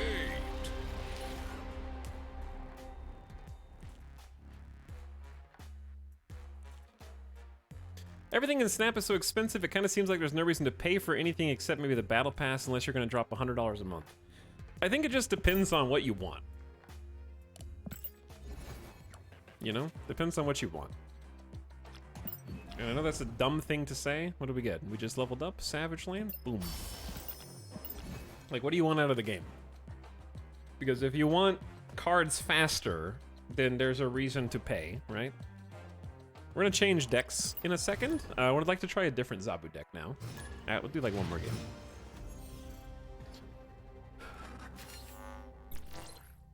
I want everything for free. Me too. Me too. Mojo World has become the bane of my existence. This is actually one of my least favorite locations now. I don't think it's unbalanced. I have a problem with it, implicitly. I always get screwed on it, it feels like. Okay, we're gonna play...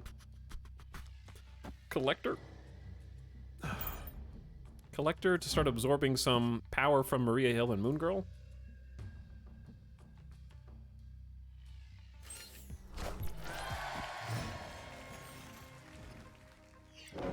I don't mind it being expensive because I'm not tempted by $15 skins or getting a week's worth of progression for 40 bucks. And that's totally cool.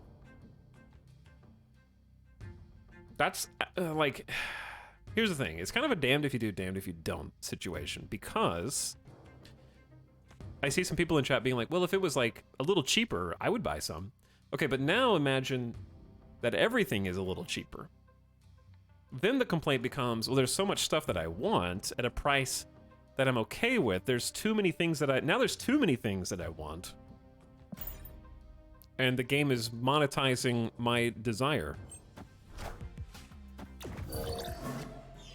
And getting more money out of me because it's capitalizing on things that I want at a price I can afford.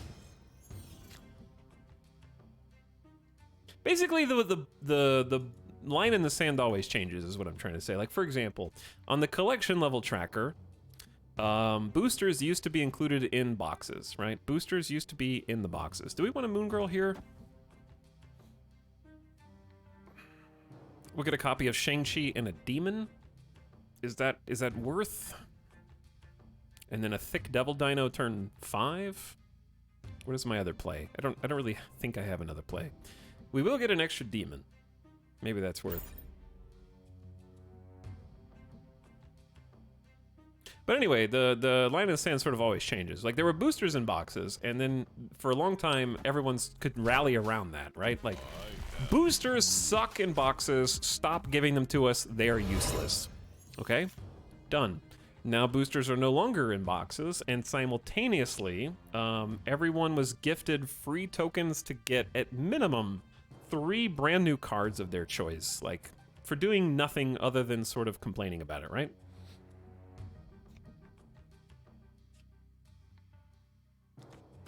And now that tokens are now a thing, and the token shop is now a thing, the sort of line has shifted once again, and the new line is, well, I had tokens, yes, but why don't we get tokens on the season pass? And why don't we get tokens out of boxes now? Wind, aid my And then if you start getting 500 tokens on the season pass, then it's gonna, like, it keeps shifting ever upward, basically. Because the short answer is anybody who's going to try to play as free to play as possible is always going to obviously advocate for the game to continue to be as free as possible. So the developers don't really care too much about you spending $5 on a skin once in a month, right? So they're not going to change the price of everything in the entire game just to keep up with that. Am I about to get Silver Surfered on the right? I think I am. But do I win anything else?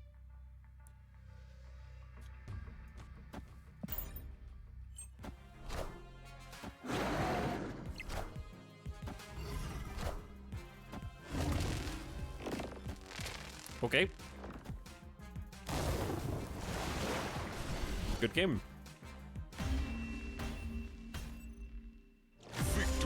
The only reason I care so much is because Snap is so good. That is true, yeah. I care disproportionately more because I enjoy the game.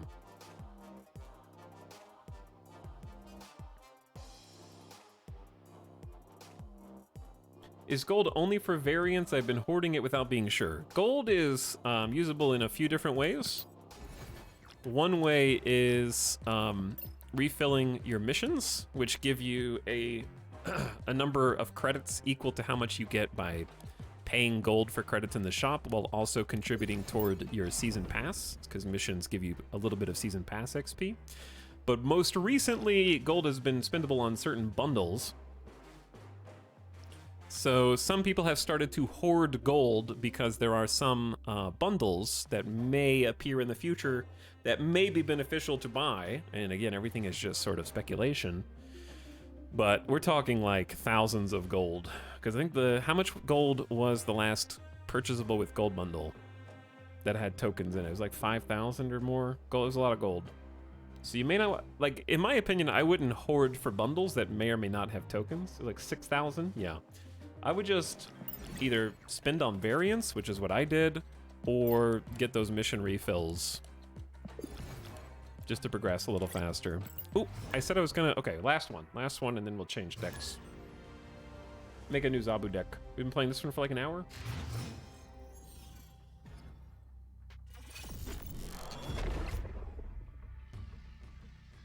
Hello, chat. Hello, Ita. What's up, War of the Worlds? How are you? This is a very strong hood. He's going to give us a demon and not even be a negative on the board. How lovely. Bundle prices are so absurd, I feel comfortable not even considering it. And for me, I have bought most of the bundles because for me, it's worth it. And in my case, worth it was I wanted to progress my account faster anyways, so I can have all the Series 3 cards, so I can get to the end game and start saving tokens for the new cards that come out, because you get a much improved rate once you do become Series 3 complete. If I was going to buy credits anyways, maybe, then buying credits and getting other stuff at the same time was a good deal. So I am the person paying for you if you haven't put any money into the game. You're welcome. All right, Collector.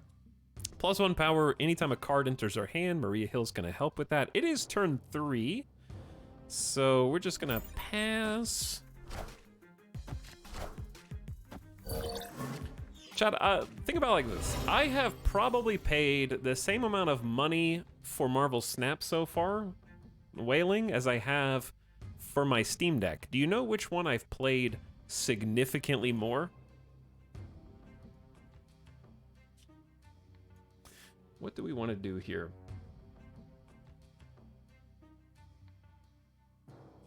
Is it the Steam Deck? It is not the Steam Deck. The Steam Deck's nice. I like it. All right, let's get Zabu down. Do we want to play for Asgard? I think trying doesn't hurt because we have the extra energy anyways. So let's just chuck the demon down, and if they win, they can have the extra cards. I was so close. What does Zabu do? He's the new season pass card. Reduces the cost of 4 cost cards by 2. So Moon Girl's now 2. Shang-Chi's now 2. Absorbing Man is now 2. How much do you spend on coffee per month? Well, if you're talking about coffee for 2 people, since every time I get coffee, Alice is included in that, then I'd say coffee is at least... and occasionally some breakfast sandwiches from Starbucks, you know? I'd say that that's close to $30 to $50 a week on coffee. And some breakfast sandwiches. Okay, let's get a copy of... I need to get some Crossbones down, okay? To get Crossbones, we need to be winning in a location. What do I need Absorbing Man for? I don't know, I haven't been able to find a good place for Absorbing Man yet. Sorry, opponent. I don't know what to play. All right, they're gonna get Iron Man down. Iron Man. I'm missing Enchantress in this deck. Enchantress would be lovely.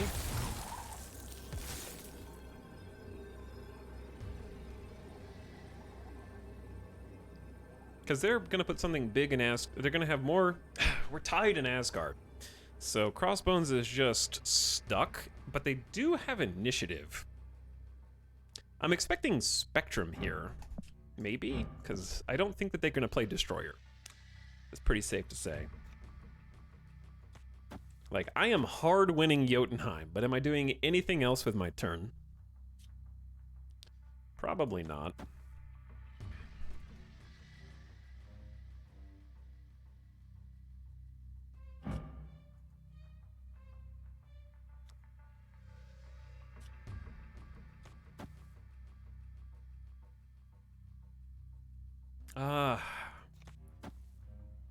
It's not good, chat. It's not good.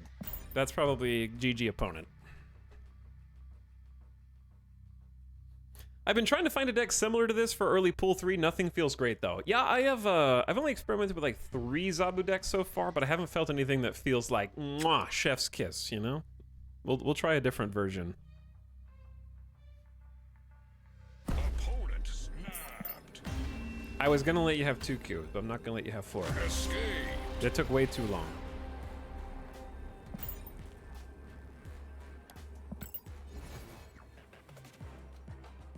But yeah, Zabu is the new Season Pass card. Do not accidentally click this button. Here you go, Mark. Just for you. This one's for you. All right, let's make a new one. Okay, Mr. Moneybags. Also getting sandwiches too. Chat, I'm gonna let you in a little secret, okay? The Starbucks double smoked bacon breakfast sandwich is an amazing fast food breakfast sandwich, okay? That's always the first one that Starbucks runs out of because it's the best. You're welcome. You're welcome. Okay, let's make a new deck.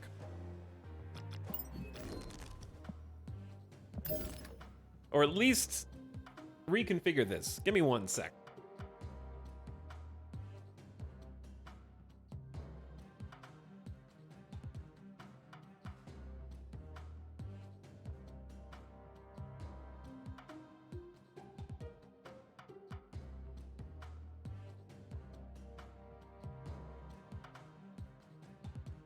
Okay, where are we? Here we are. Let's just make a new one. Zabu, come back out. There you are. Zabu, 4-cost cards are too cheaper. What else can I do? We could try the Spider-Man combo. Is pretty fun when it works. Spider-Man blocks our opponent's plays on a location next turn. Get him, Spidey. And then we can copy that effect with Absorbing Man. If the last card you played has an on-reveal ability, this card copies it. We didn't really get much Absorbing Man value out of the last deck. I would say that would be my biggest issue with Absorbing Man here. I probably would change Absorbing Man for Enchantress in this particular loadout.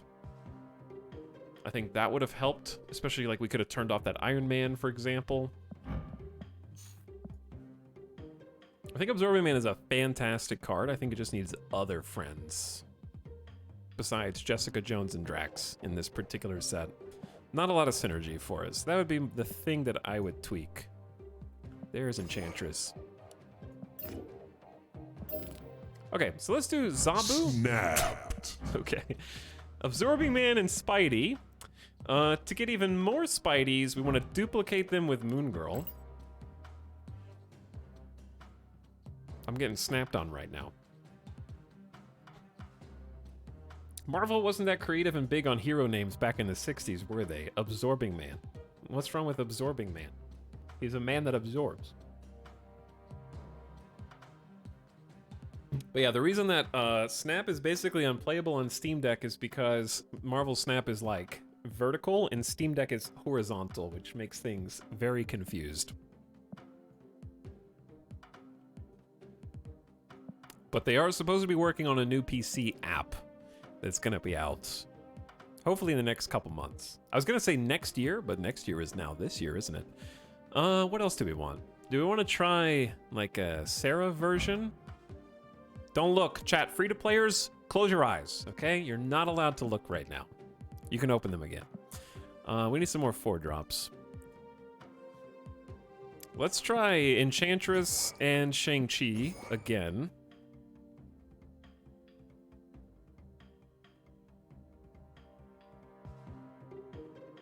He's a villain. Absorbing Man's a villain? I wanted to try an Absorbing Man, or sorry, an Omega Red Shenanigans deck earlier, but it didn't work so well. So I'm not saying it's impossible, but my version didn't work that well. I also would like to try Wong plus something, but I don't know what to Wong.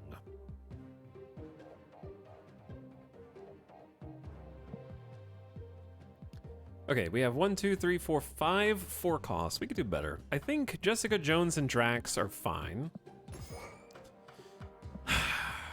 Crystal is sometimes just a 2-4, I guess. Shuffle your hand into your deck and draw 3 cards. Here's my problem with Crystal, and why I'm not sure if Crystal is playable even with Zabu. And again, this is just my own experience. My feelings are that the reason why Crystal is bad is because if Crystal were to read, if this is at the middle location, draw 3 cards, and then shuffle your hand into your deck, that would be amazing, because then you can guarantee that the cards that you're drawing with Crystal are new cards that are in your deck still, that you might need for something. Whereas at the moment, Crystal shuffles your hand and then can draw the same hand back, leaving you with a totally useless turn 4 middle play for very low stats. Jessica Jones over Rescue? Yeah, I like Jessica Jones over Rescue a little bit. And the reason is Shang-Chi is very prevalent right now with Zabu. So Rescue being at 9 has actually been a little detrimental for me. All right, we have 7 4 costs. I think we could do more, but I'm gonna stop there and start trying to fill with other cards. I think trying, I do want to try a version that includes Sarah. So let's try Sarah. Now the thing is, we have an awkward turn 5. Best case scenario, we Zabu, and then we could play 2 4 costs on 5. Is there any way to fill that with a meaningful 1-drop? I did enjoy actually having Maria Hill for that. She's playable on 2 and gives you an extra card to play on 5. That was enjoyable. I might just try slotting Maria Hill in here without any others and see if that... Is Chavez needed in a deck like this? Maybe? I wouldn't be opposed to trying Chavez, just to see how that goes. It will increase your chances of drawing Zabu by like 4 or 5%, I think. I need a good Chavez variant. So the way that America Chavez works, she stays in your deck unless she gets killed by Yondu or drawn with Jubilee, etc. Basically making sure that you draw other cards before turn 6. Slightly better rates. Looks like a lot of passing with Sunspot help. Sometimes you're passing and sometimes you're not. I thought a Sunspot might be interesting. We could try Chavez and just see how that goes. You go in. And then the other option is also Psylocke, because Psylocke will help you ramp to a 4-drop earlier. So you can turn 2 Psylocke, turn 3 4-drop, turn 4 4-drop, turn 5 Sarah, and you're at least playing stuff.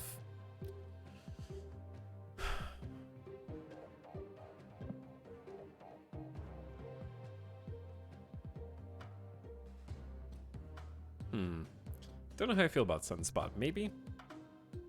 Psylocke for +1 Sunspot power. Their main bulk of this deck is going to be Spider-Man and Moon Girl and Absorbing Man, I think.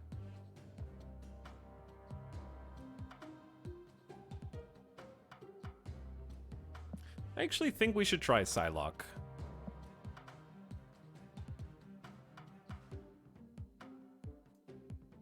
Where are you? All right. Web Zabu.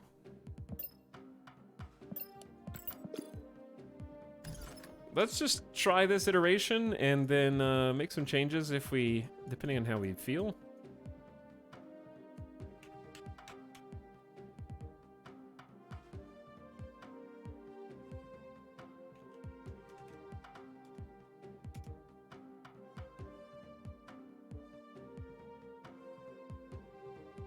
Okay. Boop.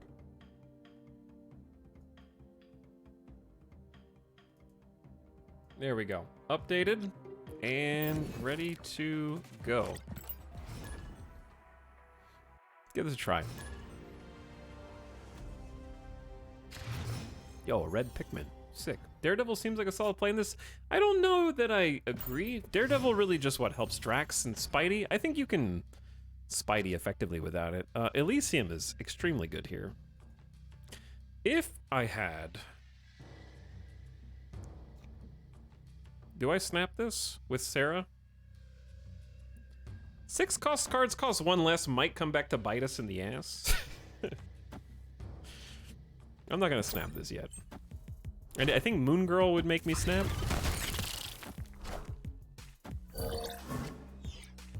What's your favorite card to use? I would have to say, damn, this is energy board. What do I do with all this energy? I think we just regret not taking opponents? Why are we snapping opponent? We really need Moon Girl. Absorbing Man is also good. But anyway, I would say most fun card to use. It's a tough call. At the moment, I'm really enjoying Lockjaw. Hey, there you are. Chat, we're saved. Just don't accidentally play Zero yet.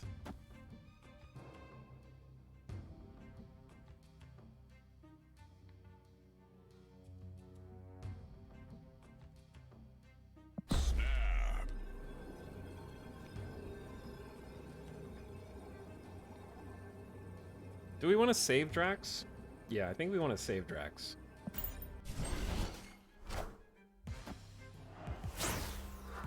That's okay, I already have Elysium.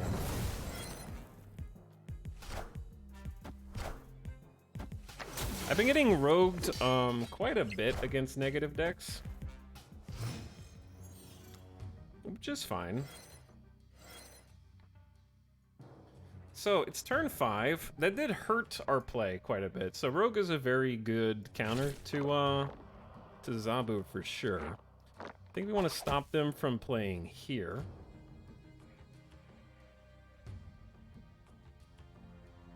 And then we can play double Drax, double Zero final turn.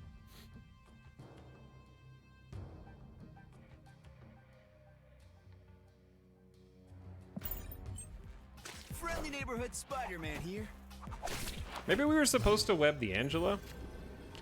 Were we supposed to web the Angela?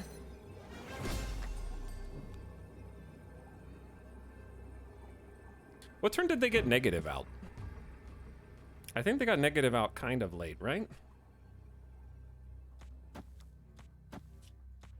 So we're gonna be up here by 11.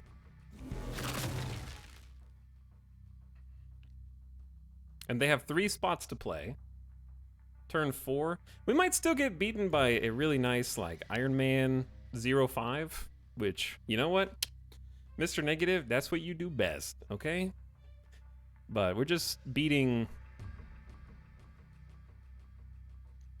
mid. We're for sure winning mid, I think. But yeah, they could totally just pull an Iron Man 05, Mystique 03 and win. Here's your cubes.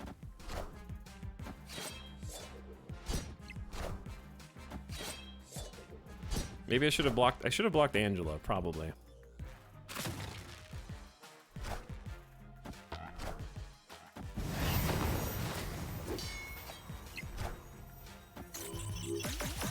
Uh-oh. Dodged. Oh no!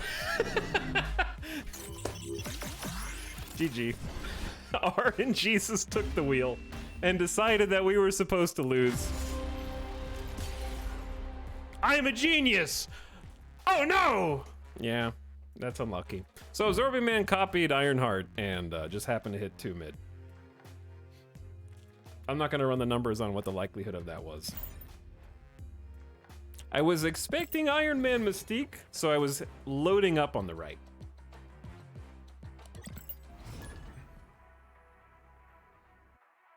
Double Spider-Man would have won us the game, so kudos to the Rogue for making that impossible.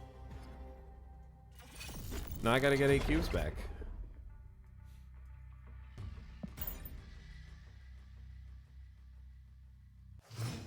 Well, the Zabu is spicy. Psylocke is somewhat unnecessary right now. Do we play Psylocke just to get it out of the hand for Moon Girl in the future? I think so.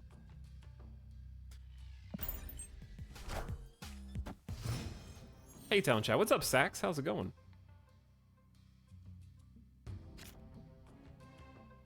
Oscorp Tower. Just donate my Zabu to them. Why not? Let's snap this. It does feel nice just chilling in the Weenie League in the 50s right now. No offense. It's a Weenie League compared to where I have been in the past, because the cubes don't matter, chat. It's the second day.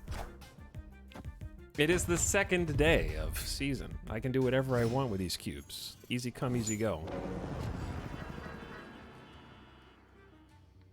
Okay. Here's what we're hoping, chat. I need you guys to give me your energy and draw Spider-Man 1 in 5 next turn. Okay, that's what I need. We're gonna play for Baxter. I think we are gonna play for Baxter, but I want a Jessica Jones off to the side. And then Moon Girl will have one spot open in our hand. We're not really putting that much power on Baxter right now, which hopefully isn't too big of a mistake. Big Yellow Jacket, big Wasp, big Professor X. Okay, we actually win, right? If we keep control of Baxter Building. Do you know how we keep control of Baxter Building, chat? There's one very easy way to keep control of Baxter Building, and I'll give you a hint. It starts with the spider and ends with a man. Friendly neighborhood Spider-Man here.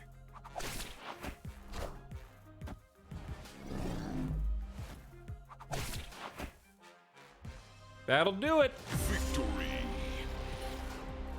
Spider absorbing man.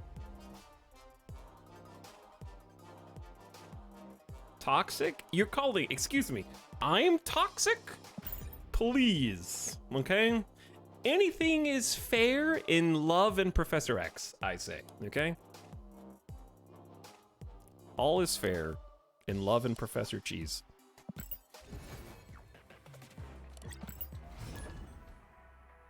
He locked down a lane, I locked down a lane. What's the difference?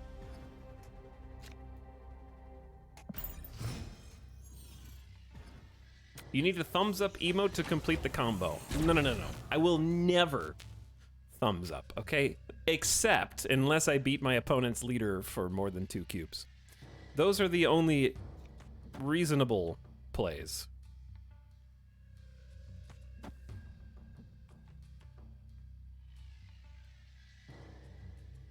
I want to snap this. If I get leader, that's not that big of a deal. Let's just go ahead and snap this. It's a pretty good hand. Well, my hand is now worse. Okay, it's not, it's fine. It's fine. I still get the cards that matter here. Which is Spider-Man.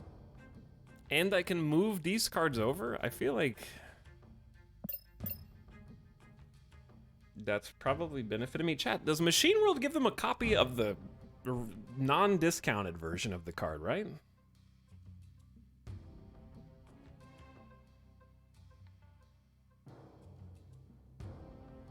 It'll give them the full cost card, I think.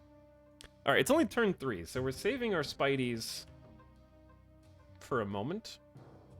If I move them over, they're gonna get what? Buffed?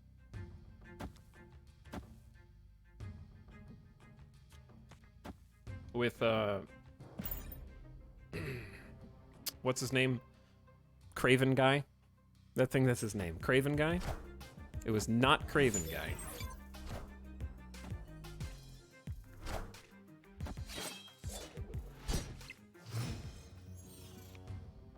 Yeah, Zabu is actively discounting the cards. That's a very fair point. They're giving me copies of their cards so I can't draw anything, which is fun. And I don't... Oh, wait, I can just do this.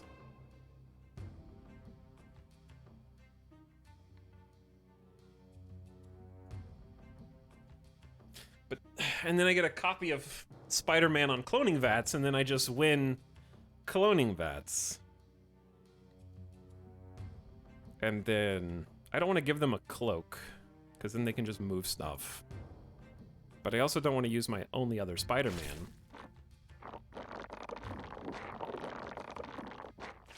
I'm super confused on this. What if we just forge Spidey?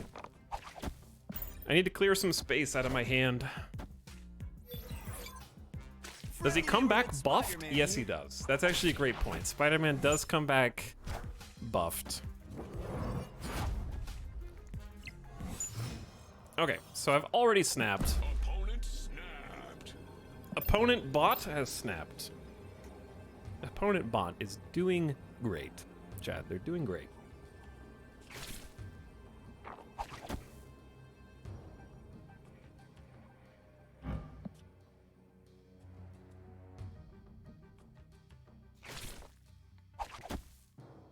Do I have enough power to win mid?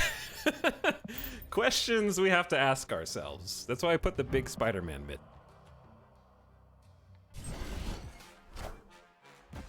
Friendly neighborhood Spider-Man here. Friendly neighborhood Spider-Man here. I'm so friendly, there's 3 of me, chat. We accidentally opened the multiverse.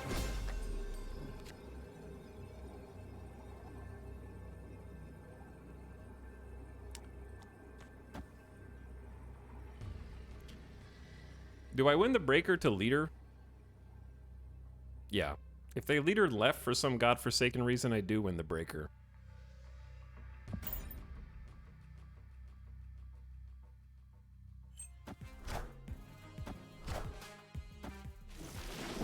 Chat, they're trying to move, dude. Heimdall's like, this lever is kind of stuck. He's trying to move him.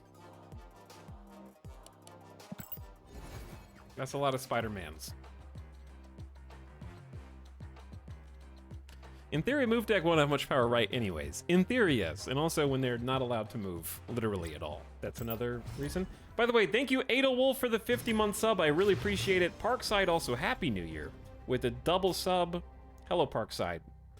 Parkside is slacking. Nubby Death was stolen for almost 2 years? What's up, Nubby? AB123 says, hey man, here's more money. Make that coffee for 3. Coffee for 3? You got it. Is Sunspot here pass better than Psylocke into Jessica Jones? I think Psylocke Jessica Jones is better. Because then...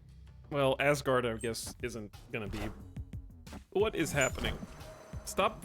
Dude, why does Machine World keep coming up and then these bots fill my hand?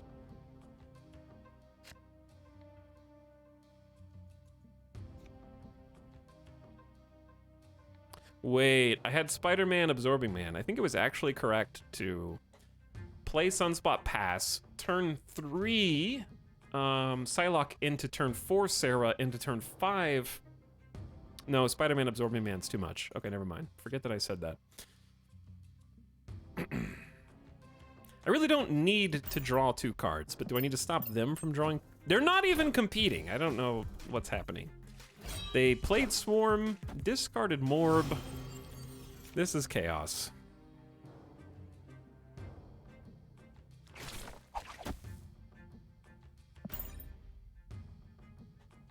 Who else goes there?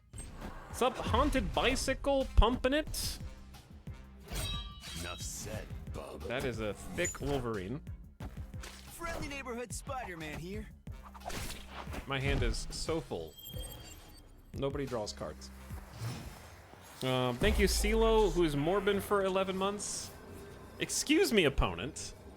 That is very rude to snap on my losing hand of cards. Do you know that? Because let's see, even if I play Sarah, What can I play final turn? Because, like, I don't think absorbing manning them is the right play. Because it's Collector is here. Why is Collector in this deck? It just powers up with Machine World. If I lock them out of Asgard, right? Permanently. Is it better to actually just block them out of Strange Academy and then play to Jessica Jones? Let's get the blade out.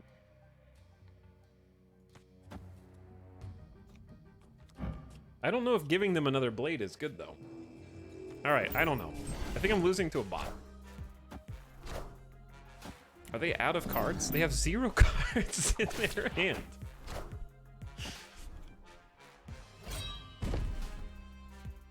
I don't know what's going on. RNGesus took the wheel.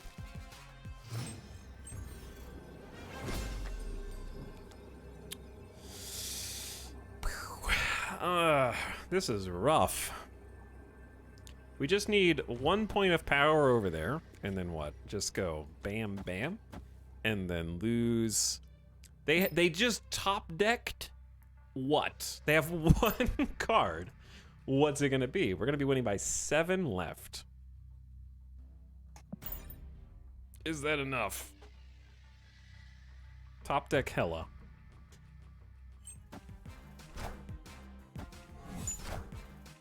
I got beat by a bot.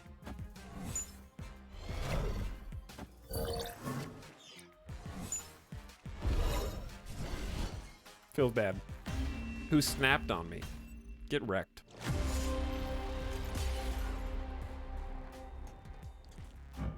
This is an interesting amalgamation of cards.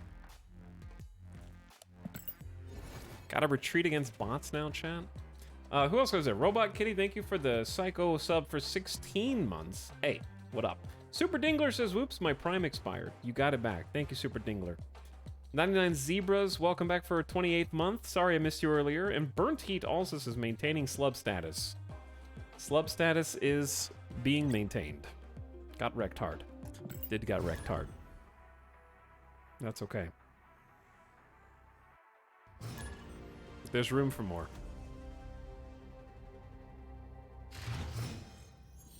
Collector to pick up on the multiple discards of Apocalypse and Swarm in theory. Opponent snapped. I'm okay with this, I guess. I have plays. Sorry, Wesley, I don't have a Dex command. I am not a full-time Snap streamer, contrary to what some people in this chat will tell you. So I don't have any resources, because I don't actually have a YouTube. I'm probably the only person streaming Snap right now in the category that doesn't also have a YouTube channel with a whole bunch of stuff going on. Technically, I have a YouTube channel, but not in the way... This is... Crimson Cosmos is actually super awkward with Zabu here.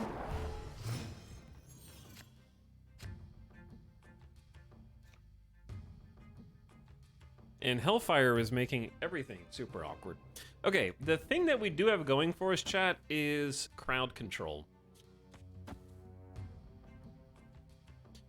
So that's lovely.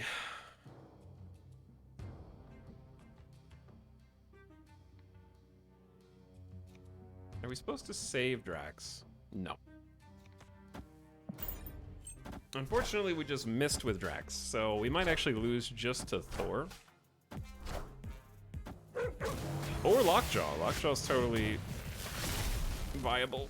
Oh, yeah, I'm losing. They have a great hand. Okay, well, turns out that we can't win Big House. And also, I don't have anything I can play in Crimson Cosmos except for Sarah. There is still a win condition on Big House, though. There is still a win condition. It's called drawing Shang-Chi, maybe. And even then, what do we get? They have 10? We actually would win left if they didn't play anything there right now. Friendly neighborhood Spider-Man. Well, they have passed the final turn, so they actually can't power up Thor. Oh wait, they can. They can just play Crimson Cosmos Thor. Oh shit, yeah, I actually can't. Okay, this Luckshell deck on the top end passes into Infinite is totally viable. So Infinite can come down on the right. They also have Magneto. Basically, they have a lot of ways to beat us. So we're just gonna people leave. Because I forgot we put Chavez in this deck. Escape. She's sneaky.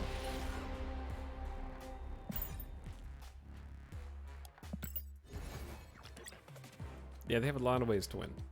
Chat, I need to take a very, very fast bathroom BRB. This will take, like, give me 70 seconds. Starting now.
And we're back. What up? Time's up. I'm here. Time's up. What are we gonna make? Let's give this deck like 1 or 2 more games, and then try something new. Let's keep it switching it up. I thought I was gonna hate this song after a few weeks, but it's still a bop. Yeah, I like it. I'm enjoying it. I still vibe with it. It's especially good when you get that sweet, sweet 8-cube win. Okay. Opponent's got a hood. We got Dream Dimension, which is not fun. We'll just go Maria Hill. Generate a 1-drop. Kaibo Peepo Riven. Hello, Kaibo Mosquan. I started to remove Chavez from decks so I could roll that turn 6 instead. Sometimes Chavez is nice in this deck, but yeah. Sometimes it's not. You can actually... Has anyone ever Shang-Chi'd a demon before? Probably.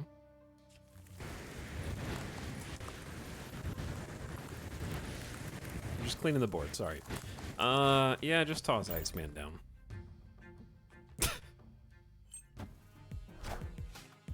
Did I make it in time though, chat? Patch delayed a week? Oh, I forgot to tweet. I forgot to tweet earlier. Tweet now. You better like it or else. I will definitely know. Does Moon Girl matter here? It's a bit awkward between Spider-Man and Sarah on turn 5. I'm not sure how I feel about Sarah in this deck.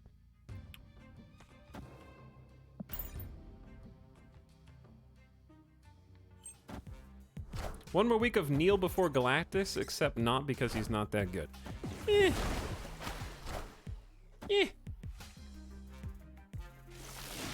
I just don't think he's very fun, but that's just a personal opinion. That's not going to change with a patch. So, no one can... Well, we can play something.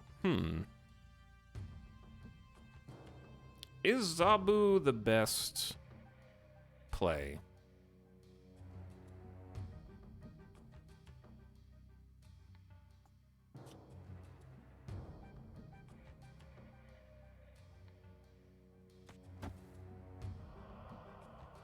I don't like Zabu mid because they can play something higher than wave to get Monster Metropolis bonus.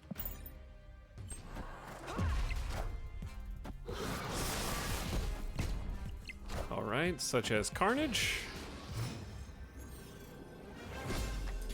And we do have targets for these things. My problem is I keep taking initiative when I probably don't want it. But that's okay. We can Shang-Chi mid to take out their 9-power Carnage is good. And then, should we just play for 1 or 2 sides? We're already winning Zabu's side, so let's just let Zabu defend himself. Zabu, you can defend yourself, right? And then we'll just... Enchantress is +4. They can definitely death somewhere.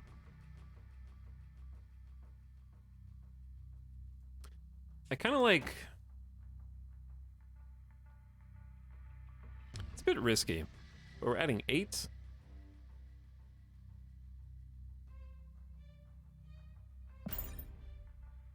See what happens.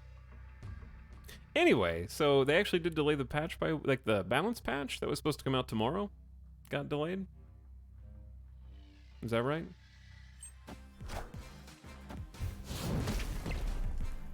Dr. Doom beats us. Wait, no it doesn't. Okay, so they took... That was odd. Victory. Bro tweeted a week delay. I have to wait a week for leader to be removed from the game? I don't know if I can stomach that. I dropped the tweet in the Snap channel that links to Bro's tweets. He said up to a week. Announce patch into an immediate delay. Yeah, it do be like that sometimes. Okay, what are the odds that my opponent got a copy of Spider-Man? I guess 25%. 25% is the odds. Just a week, only a week. That's almost... This land can never be fully known. Whale.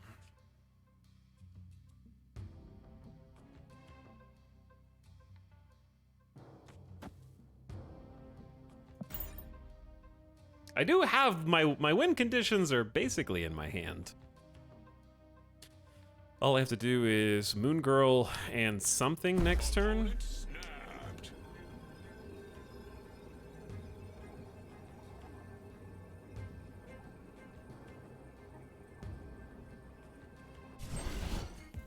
Goblin into Absorbing Man.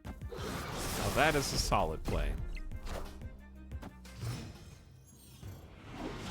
Ooh. Well, well, well. If it isn't my win condition.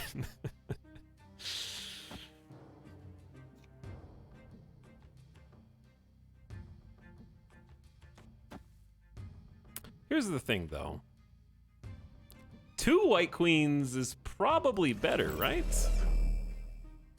How can I get 2 white queens out here without filling up all of my board space?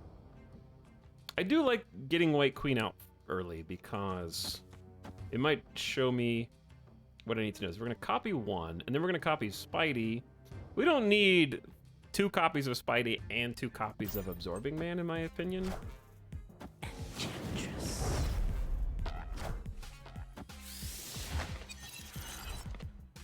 Okay, so we can still block them. Okay, what's going on here? Hello? We can still block them out of 1 spot.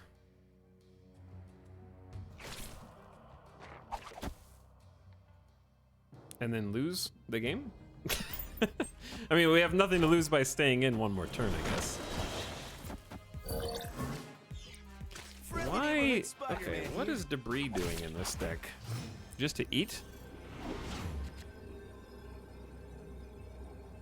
See, Arrow would actually be so nice if there was an open Sanctum Sanctorum right now.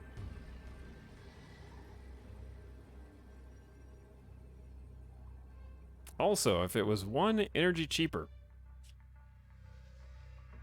But yeah, that's probably just a GG. Escaped. Can I get anything to Sanctum? No. I cannot. All right, I'm ready to switch decks. I'm ready to switch decks. What else is there? I don't see. Here's the thing. What I really want to do with Zabu is Darkhawk, and I don't have Darkhawk. Is there anything else creative that I feel like we can do with Zabu? Maybe Wong somehow?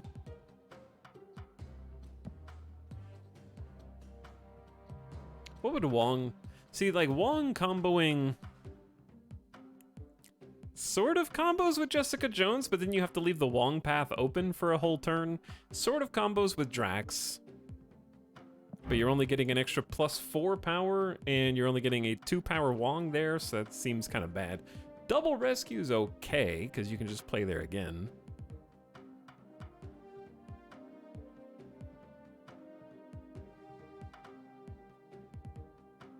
Been snapped for 8 cubes and then retreated instantly. It sounds like it. Okay, what if we got Wong, Absorbing Man? I do enjoy the Toxic deck, even though it is very questionable. Using Hazmat to afflict all other cards with -1 power, and then Luke Cage prevents your cards from having their base power reduced, or their power reduced. But how else can we benefit from Zabu with this? It's the question that we're asking. Also, where is Zabu? There you are.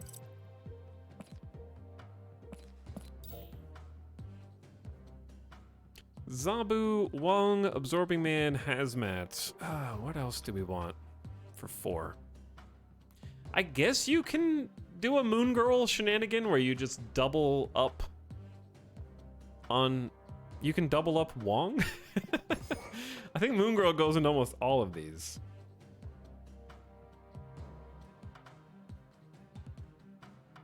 Typhoid Mary? That's true. We could try Typhoid Mary. Your other cards have -1 and just hope that we have Luke. Then we have 1, 2, 3, 4. We could just give this a shot. You're probably also supposed to throw in Crossbones? I don't know. I feel like I'm getting some decent value out of Crossbones. This deck may be harder to get value out of Crossbones because you're not really going to be winning unless you have Typhoid Mary down.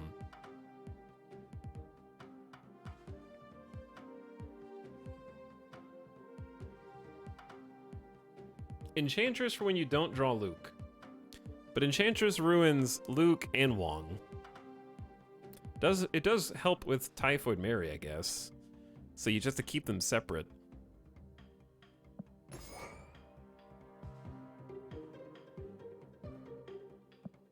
I'm open to giving it a shot. Okay, we need to fill some other things out. I also do enjoy... From the Toxic deck, the big thing is putting things on their side of the board. I really like Wong plus the occasional debris. I did just get a new debris variant, so putting things on their side of the board is nice that you can affect with Hazmat. So Hazmat brings every card's power down, and then Luke Cage props ours back up. Another thing that you can often do is send things to their side of the board using Viper. Viper pushes a card on your side to their side. That could be a rock, that could be a hood -2 or something like that, but I don't really have the other cards that make that possible. I guess you could just put hood, but then the only way you have to get rid of that is so if you don't have Carnage. Carnage is really nice in this. Black Widow, just to make them play something. Maybe. We need more things on their side of the board. Debris is one way. Viper's another. Green Gob. Green Gob I think would be good. We do have, what, 3 3-drops that could be problematic? But yeah, we could just put a little Green Gob lovin' in there. Pick the one with the cutest butts. The cutest butts. Okay, so I guess I have to put Venom in? Is that what you're saying?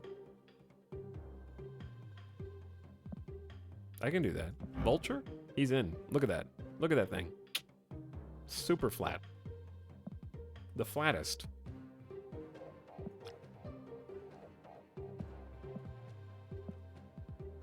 Do we need anything on the top end? I guess Chavez does make the draws more possible, but also, once again, the trade-off is you don't get a turn 6. It's just going to be Chavez.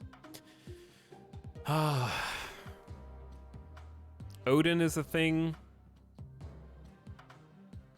You know, if you get, like, Wong, Hazmat.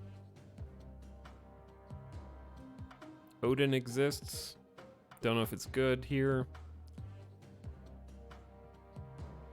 Doctor Doom. It's always the way. Leader. How about no? Chad, do you like my new Captain Marvel variant? Just say yes. Maybe I can get some inspiration. I have another Toxic deck that's sort of fun to play. I didn't make it, but it might give us some ideas. Ironheart. Ironheart is generally just good. Why don't we just chuck Ironheart in? We have a lot of 3s. Though having a lot of 3s isn't necessarily bad, because it gives us options on turn 6. If we have, say, 2 3-drops. We don't have any 1s. Like, the demon fills that in really nicely. So I'm not sure. I feel like we're going to have some awkward hands.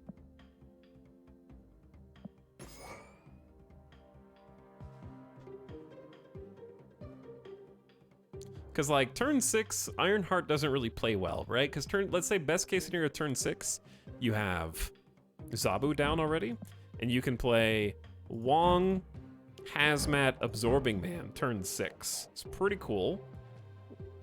Anything that combos with Zabu does not combo with Ironheart. So, we already have so many 3 costs, I'm wondering if that's actually good. How can I possibly get Hood into this deck and send it to the other side? What can I remove for Viper?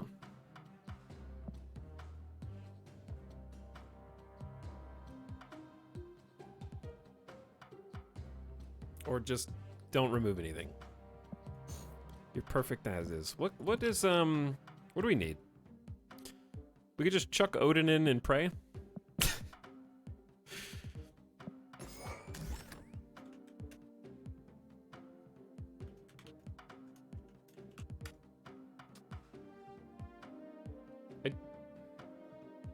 I guess Enchantress isn't 1, 2, 3, 4, 5, 6. I only have 6 4-drops. Maybe Shang-Chi's better than Enchantress in this deck. Enchantress only exists to turn off Typhoid Mary, basically.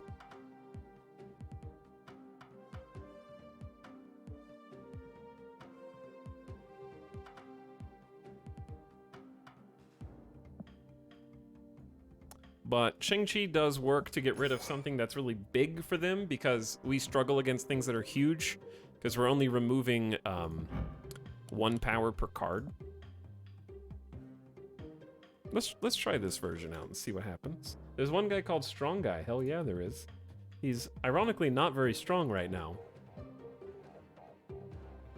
That's the best part. He's kind of just meh at the moment.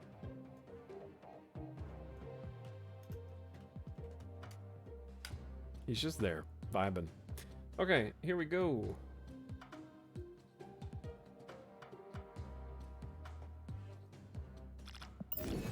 Toxic Zabu. Toxic Zabu, I think, requires a green card back. Obviously.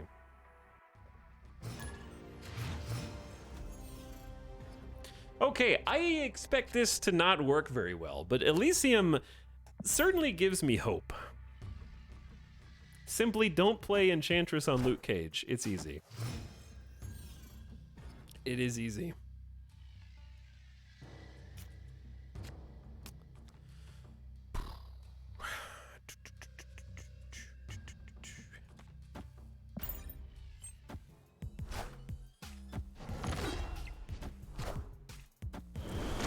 These rocks are about to swap sides, chat. Cards that cost 4. Okay, we have the combo. We need to be careful because Psylocke Wolfsbane is indicative of a Mr. Negative deck, and these Mr. Negative decks have been swiping my beautiful ongoing powers. I couldn't talk there for a second, sorry. So if we put Luke Cage down early, might get rogued, and that is worst case scenario. Though it is funny to put Typhoid and Luke Cage in the same path. Do we Absorbing Man debris here by chance? Nah, I don't think so. Let's just get a huge Typhoid Mary in the big house. They're thonkin'.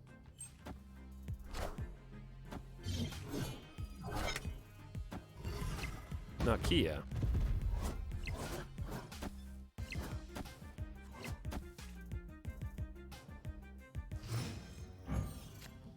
At least I have an excuse to play this card.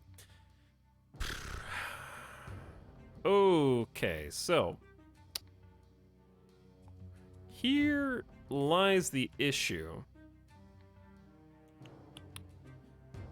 If I want to Odin, I need to go ahead and Hazmat Absorbing Man. I think that that's fine. And because I'm not using Luke Cage, maybe I still don't have initiative. I'm gonna go ahead and snap this.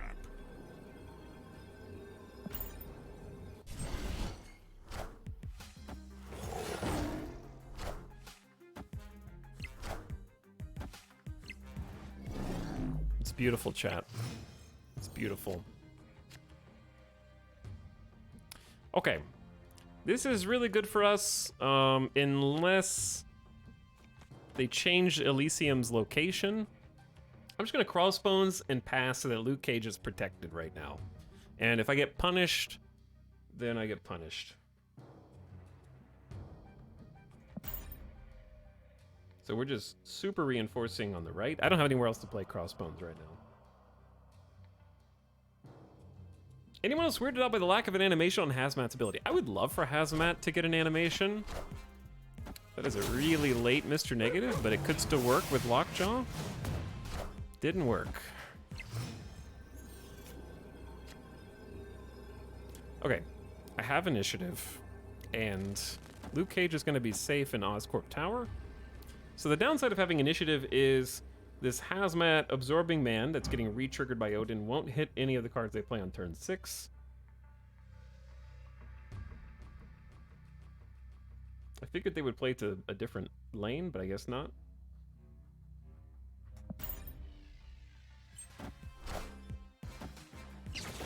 But we just need to win mid. Oh, and we add rocks to the right. That's fun.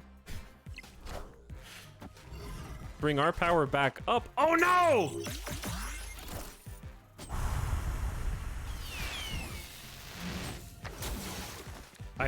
Oh my god.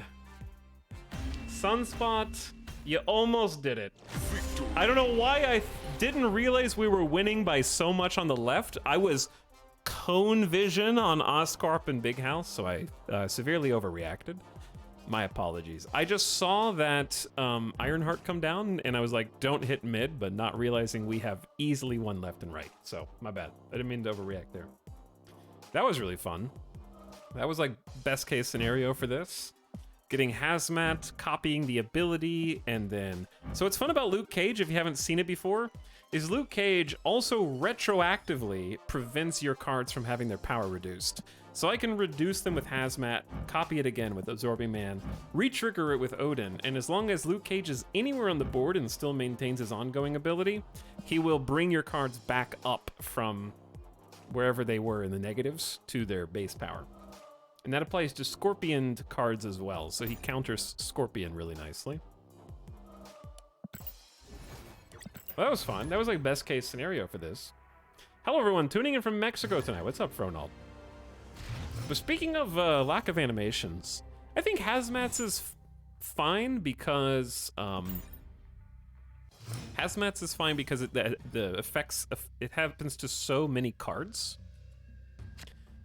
And if it took, oh man, I think we have to save. Like, I don't like getting Luke Cage down early in this environment.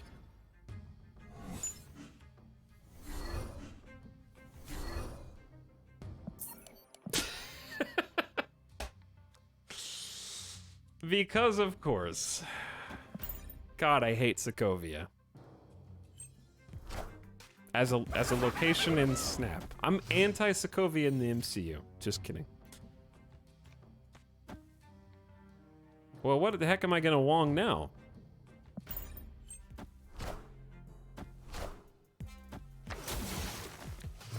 Ongoing effects are doubled. We're just gonna stay away from mid.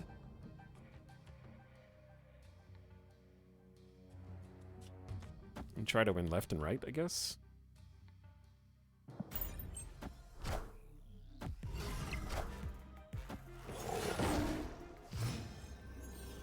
It's already the final turn. That happened so fast.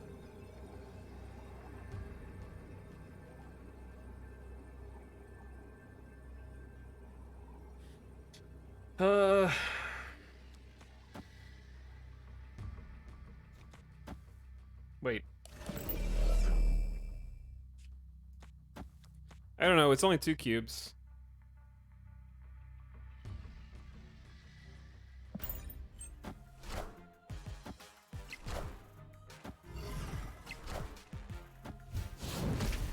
It's a good Shang-Chi.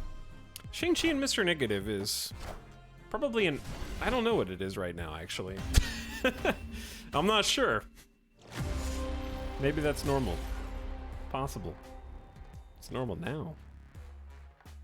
I wish there were more Galactus-sized animations. One thing that they have said is that they're retroactively adding different animations to different cards. Because what I was gonna say was, I wish Zabu had an animation. Hey, speaking of Zabu, I forgot you were in this deck. Can we not get Subterranea 2 games in a row? So I can draw my combos? Chat, we have Zabu, Wong.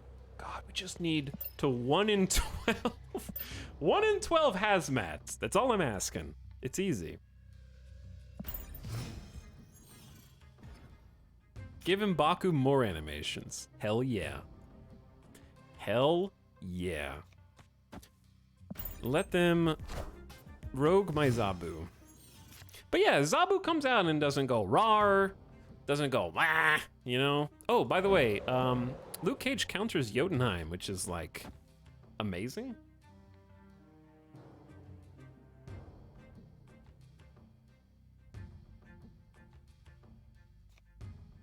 How can I get Typhoid Mary out right now? By the way, what's up, Chad? Just want to say hi. It's been years since I first watched your vids since your Minecraft Tale of Kingdoms days. Funny now that I've become obsessed with Snap, you're streaming it. Oh, I am obsessed with Snap, yeah. Can you do that Zabu impression? Yeah, why doesn't Zabu go rah? You know? Rah! That's what it should sound like. Okay, I need to play. Is it possible? No, it's not possible to copy Typhoid Mary, so we'll just copy the other. This is sad. No Moon Girl, because I need to still draw a card. I can't afford to fill up my hand. Okay, well, it's rocks. It's always been rocks.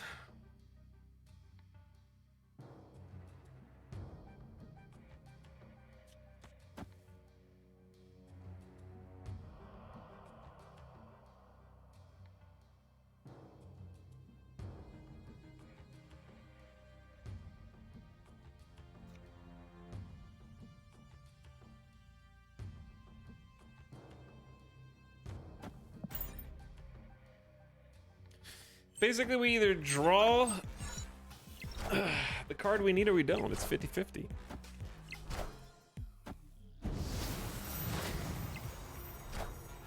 It's 50-50. It's easy.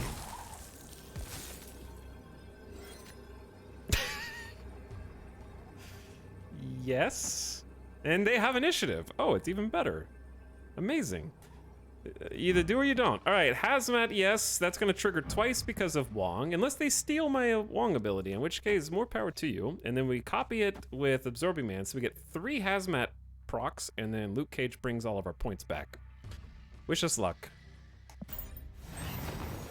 They only played 2 cards, so we probably don't have enough power to win this breaker over here. Because we're gonna win mid, but not left.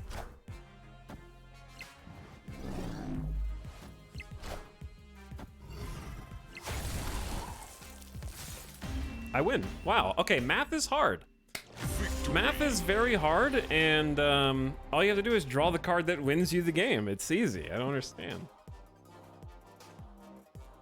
So the reason that the math is so hard is because when you play Luke Cage last, he brings your power back up at the end. So it's hard to count because, okay, so Hazmat did like -3, 4, 5. So we did -5, 10. And then Absorbing Man another 6. And then Luke Cage brought us back up 16 total power. And then lowered them. Or a 12. Lowered them 12, yeah, collectively. Win the tiebreaker, it's easy. That looked like a Zabu deck too, maybe?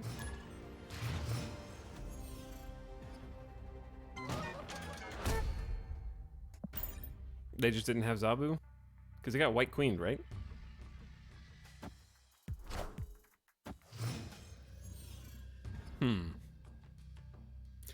Oh, but yeah, I was talking about Zabu not having an animation.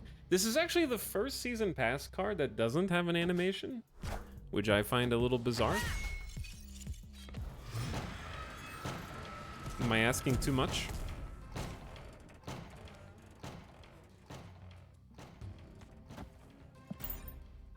Because Miles Morales... Okay, the first season pass post full release. Miles Morales does a cool flip, right? He flips onto the battlefield. Black Panther goes Wakanda forever, loudly, and powers up and goes rawr. And then Silver Surfer goes, you know? And Zabu just goes flop. He just goes, I'm here, flop. Like, even, okay, he kind of is a Sarah for 4-cost cards, but even Sarah, when played, goes for all, like, the cards in your hand, one at a time. You can even hear when your opponent's cards are having their cost reduced. So it's weird that Zabu just is like, bleh, I'm here, bleh, la bleh. Hello, yes, is this a sound effect streamer? Yes, it is. Bonk, bonk. The variant looks similar to the base art. I agree that the Zabu in the season pass is not my favorite variant. I would agree with that. Phew. I cannot both Moon Girl and draw my toxic friend. So what do? I would love to get multiple copies of Wong, but I can't. I mean, I can, but at the expense of everything else. Because I won't have any room in my hand for toxic garbage. Okay, it is safe to tuck Luke in behind Shadowland, though, because they are full. So I don't have to worry about that. I think we're passing. We're just playing Luke and passing. It's very sad.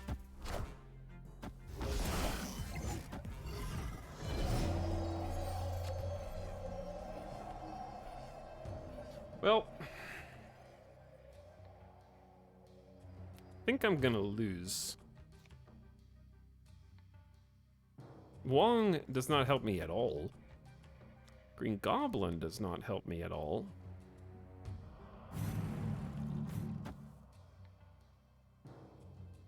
Chad, if I give them a full hand, they'll have a 4/8 crossbones. And also Shang-Chi. I'm probably just losing this game. I'm also not really sure where Titania is going here. Green Gob mid, that's bold. You can't have 10 cards, Jeffro. The hand limit is 7. So you just miscounted. Here's Titania. And then we send Titania back. Now, if they play anything on the right, they send Titania back. Oh.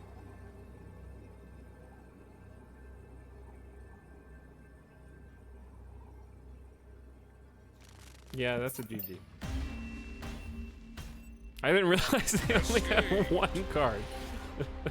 Lots of options.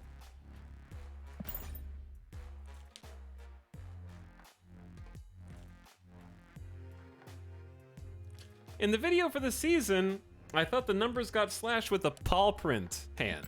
Yeah, that's false advertising.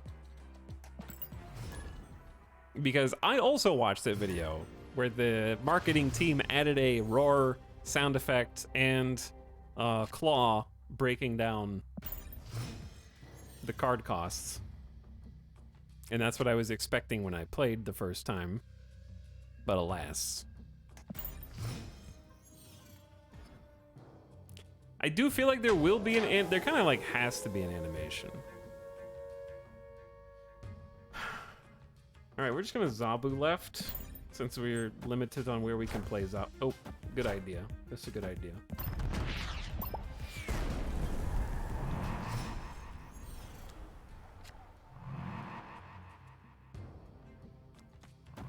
We're gonna tuck Typhoid Mary in.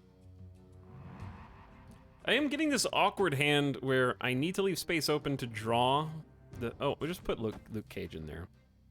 Typhoid Mary Luke Cage is good. Don't know if it's snappable without having our win condition.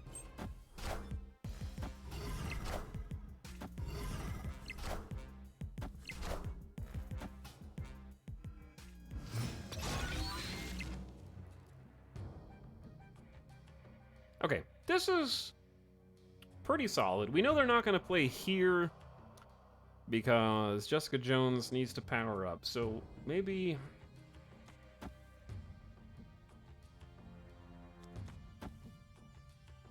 let's just Green Gob mid and then Moon Girl mid. Hey, what's up, Max? How's it going? Friendly neighborhood Spider-Man here.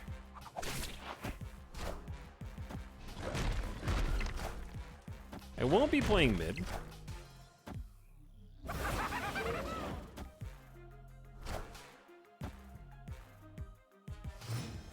Just draw your win condition. You only have to dodge 3 rocks. I don't understand what the problem is, chat. It's easy.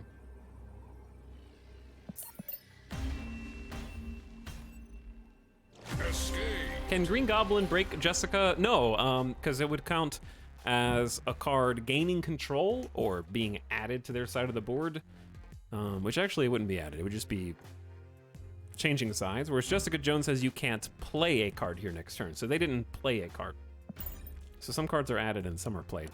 Ooh, I need 500 credits. Hello, Italics in chat. Hello, chat in chat.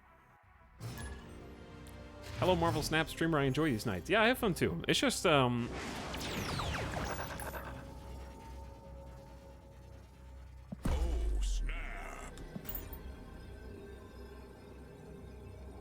it's 50-50 on whether someone retreats on peak or whether they're playing Mr. Negative. And then you regret. Okay. Victory. Yeah, that happens. Chat, if you just insta-snap, you cannot waste any time. If you insta-snap on peak, your bluff will be immediately called by an actual Mr. Negative deck who will beat you. Okay? I wasn't bluffing, though. I just had a decent hand. I had my win conditions. I had Wong.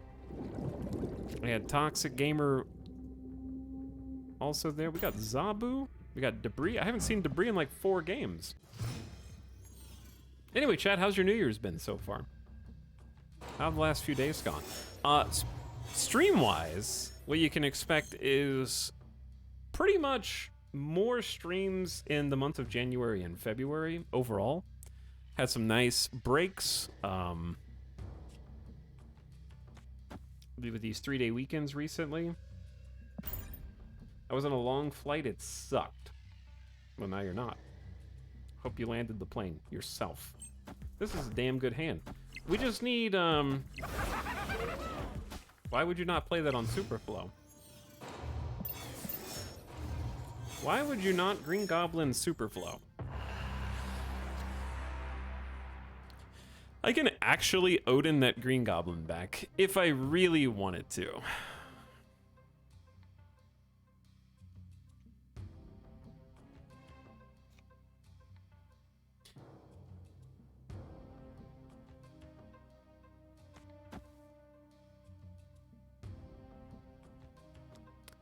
There is a Moon Girl in our future.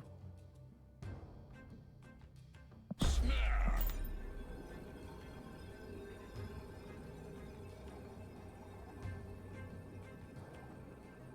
That play was too galaxy brain to understand, I guess so. I got Gunfire Reborn, it's fun. I actually don't know what that is. But I've heard it like a few times. There he is. I always believed, chat. Okay, we need to get Cage down before the board gets full. And then we set up Wong, and we don't have any space to get Moon Girl, which is very sad. But what is nice is they should take initiative here. Oh my god.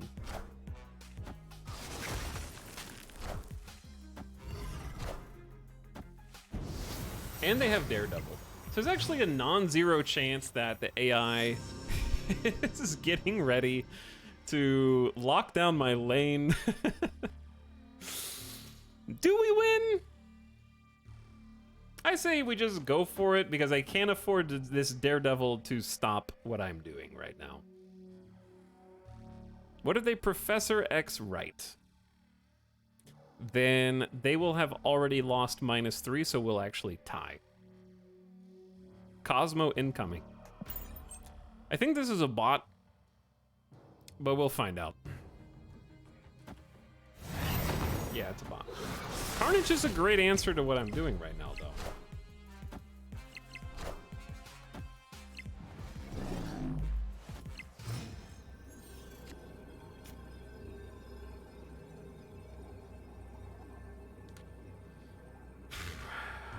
Am I gonna lose to Superior generate any card you need to win Edge here?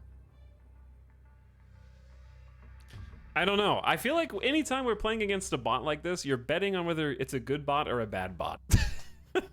Because we've, like, just today have played against bots that have not even played to the locations they're losing, and we have played bots today who have the exact perfect card to win. And, I'm just gonna do something vague and then forfeit my cubes to the bot.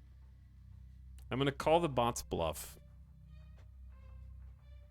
Why is the goblin on my side? Because the bot played it there. Yeah, I lose. Okay. I was just seeing if I could distract it. 2. In the wrong order, no less. Wind, aid my hand. We win by 1 because the bot literally wait, yeah. We would have won by 1 anyways. But I offer no additional proof that this is a bot, other than they played Angela second. But even if they played it first, they still lose. I called the bot's bluff. The bots ever since season reset have been insane. They have been, but they were insane at the beginning of last season as well. And then the bots go away and you cry, like I did, when I couldn't climb past 92 because I waited until the second half of the season to start climbing and there were 0 bots. I actually didn't play ranked that much at the beginning of the last season. And my theory is that the earlier you play, the easier it is to get to infinite, because it seems so front-loaded with bots. And I'm still not sure. That's just my own theory. Do I need to get Zabu down now? Not necessarily.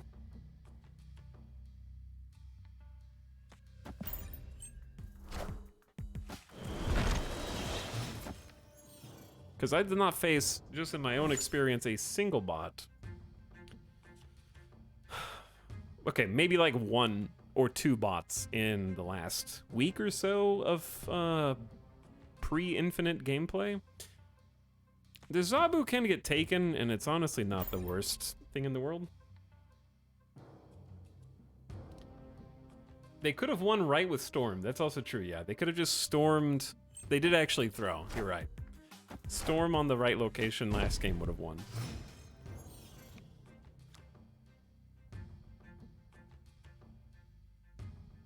We don't have Luke Cage.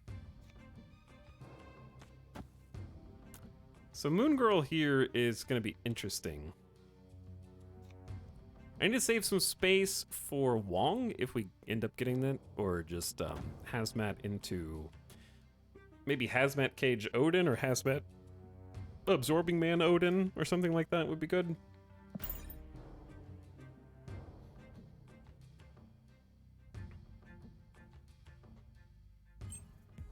And they passed, so they're gonna soak some resources with Sunspot, I guess. And us, this is like the 3rd out of 5 games Subterranea's come up.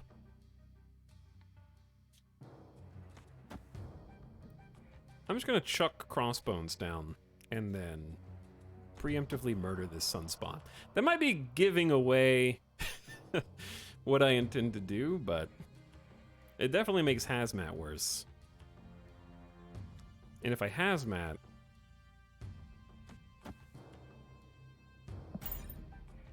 also giving away what I intend to do, but I don't have the winning hand. I have some okay hands. Claw in the Come on! What the hell is going on here?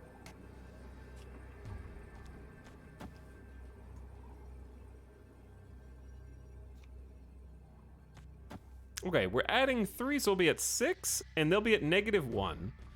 And then we're losing the right... This is the bot that I'm gonna give the cubes back to, isn't it? I think this is the bot that I'm giving the cubes back to.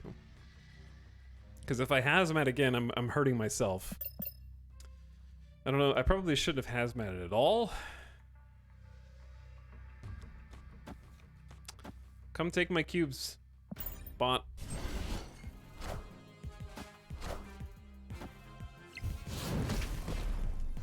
I lose the breaker by... Wait, no, I win the break. I win both left and mid. Was that a bot? That had to be a bot. Victory. Bots play leader now? Turn 6? I don't know what's going on. Shang-Chi is much worse for them than for me.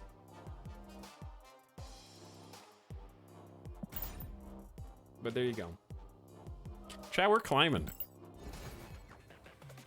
Dude, we are climbing right now. Hazmat is really fun. But yeah, saving Shang-Chi for the final turn ended up being a good play there, I think.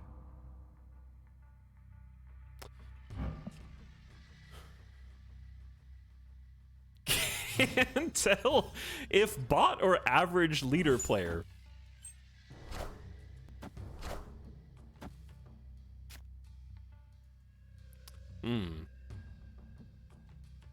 Well, this is interesting. This is a salvageable Sakaar.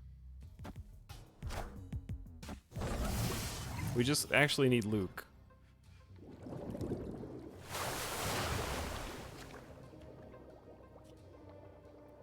Absorbing Man probably became much worse.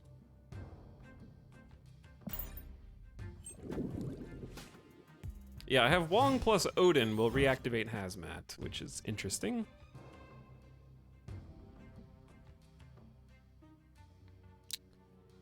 Okay, if I play Moon Girl, I actually get a second Wong, and I can double Wong on top of Hazmat. And then Odin that. But I won't be able to draw Luke Cage, so... Probably just get Wong down now. Do I need Luke Cage? Probably.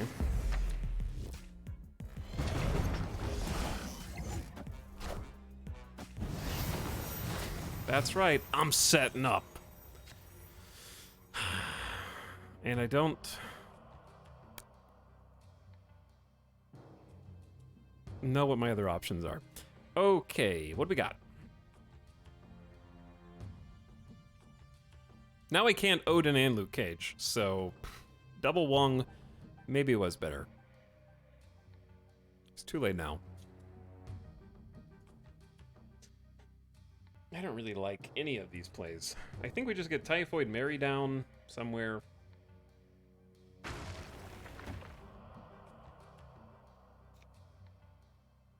And then play Moon Girl for points. Because even if I draw Odin, I can't activate... I mean, even if I draw Luke Cage, I can't activate Odin too.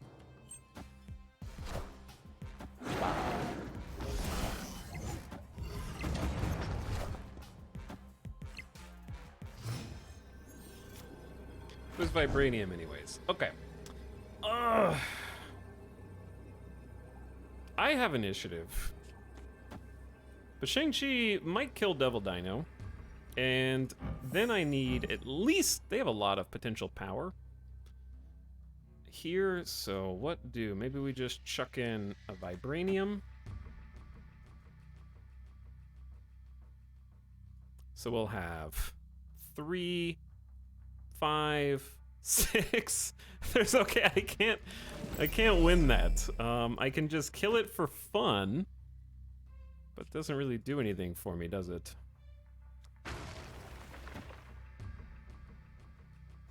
Chat, this sucks.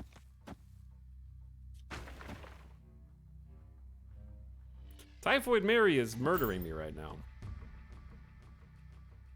I'm willing to give them 2 cubes, but I am not willing to give them 4 cubes. Shang-Chi left, maybe? I am Iron Man. Bait Wong? Oh. The Bait Wong! Okay, but, fun fact. Even if I don't play anything, I still win. Even if I passed, I won. Very questionable.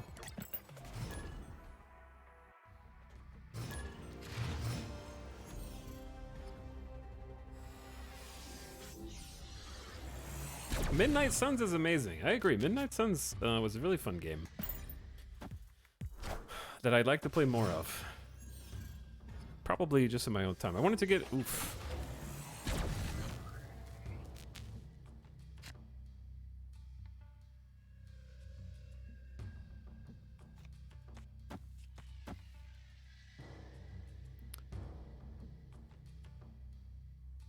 What do I think about this? That's gonna be a lot of rocks.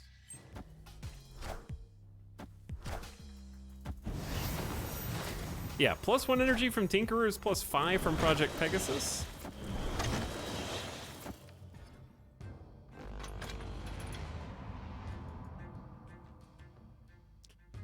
Now we pass and watch as our Wong gets disabled by Enchantress. I'm surprised. Chat. I'm gonna laugh if I get blocked. I need something else to go with Wong. See, that's why I'm not vibing with this deck as much as I want to be, because I think we need something else. Well, I guess it's just... That's why Ironheart is so nice with Odin. Like, Ironheart is so... I feel like we do need a way to get Ironheart in here.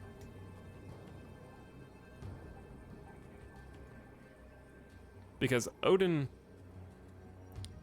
isn't doing too much. Also, that is a very bold snap.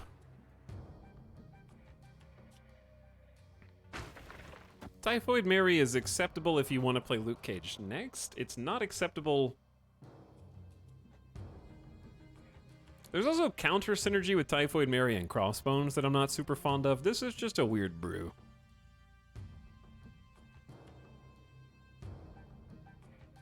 We have a 1 in 4 to get Hazmat.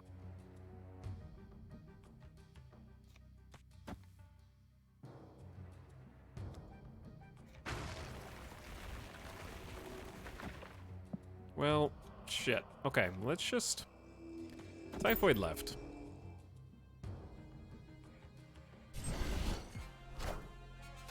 I am Iron Man. Okay. Yes, you are. That dude is Iron Man.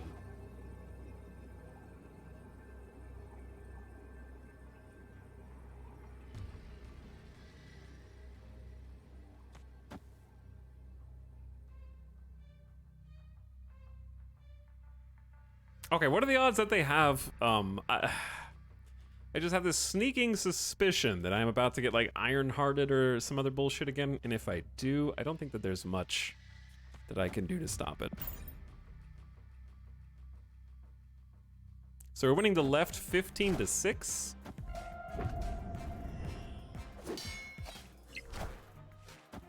But yeah, this was just a hastily thrown together brew. It definitely needs some refining. I've been beating the pants off the bots though. That was a great play.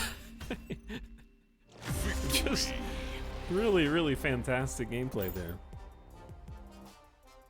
Darkhawk is very annoying. I would really like to obtain Darkhawk.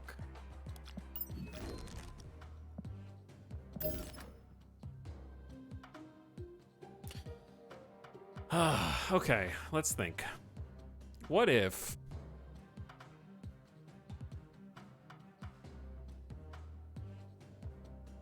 Go on. What if we added...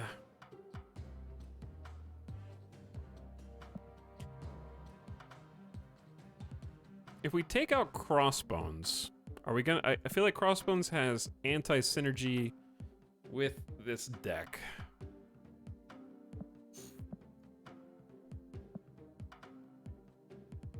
I don't have to replace him with a 4 cost, but then I only have 1, 2, 3, 4, 5 4 costs to go with Zabu, and I don't know if that leverages Zabu enough. Let's see where Ironheart is.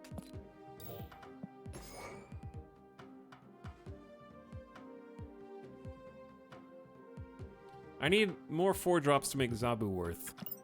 I think 6 is a reasonable figure.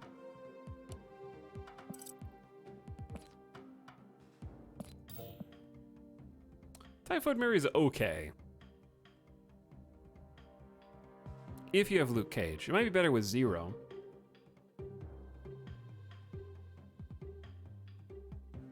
But 0 probably doesn't do anything else for us. I have been seeing a lot of Iron Man. Enchantress can also turn Typhoid Mary off. But it can also turn our Wong off, or Luke Cage off.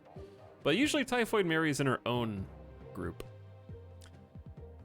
Chat, what do you think about ditching Odin for Enchantress? Bad?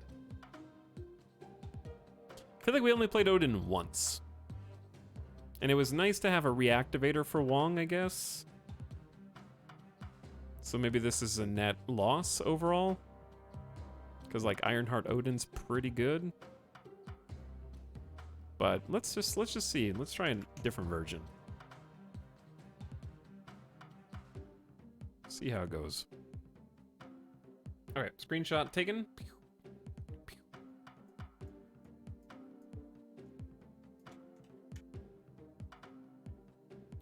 Saving the screenshot.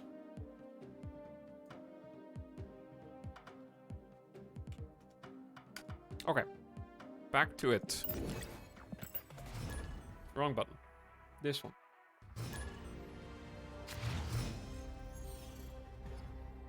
There we go. All right, let's see if this is any different. Especially with the amount of times you need to play a card you haven't drawn yet until turn 6. That's true.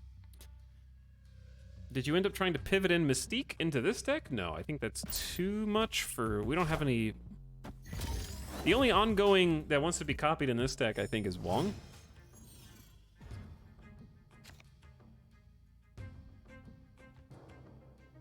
Do Rescue combine with Wong and Odin. How does Odin reactivate Rescue, though? Well, if they want to protect these cards... Maybe we help Fred protect the cards from Vormir. Yeah, you'd have to get Odin out turn 5, which is typically not going to happen. So we're going to debris mid, and the reason is because the rocks have no ability, and they'll be buffed by Washington, D.C. So giving them a free rock is probably not what we want.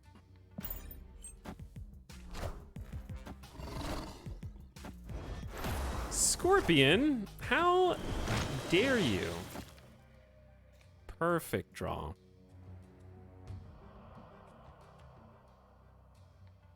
Oh, snap. Okay, so I'm gonna say Ironheart first. Hazmat second. Then we can Absorbing Man Luke Cage final turn.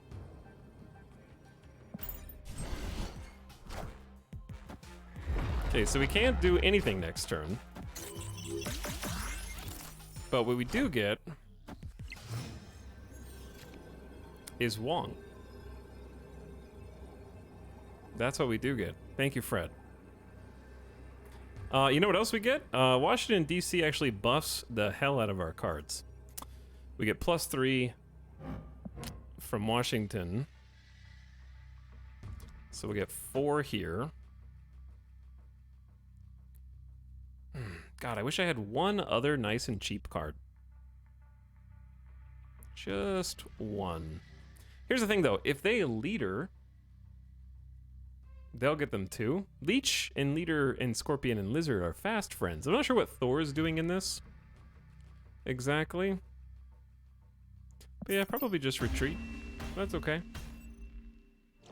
There's nothing wrong with betting on a good hand and then upping the stakes and then leaving if you think that, statistically speaking, a Leech player is going to also have Leader. And if I can't beat that, then I'll just leave.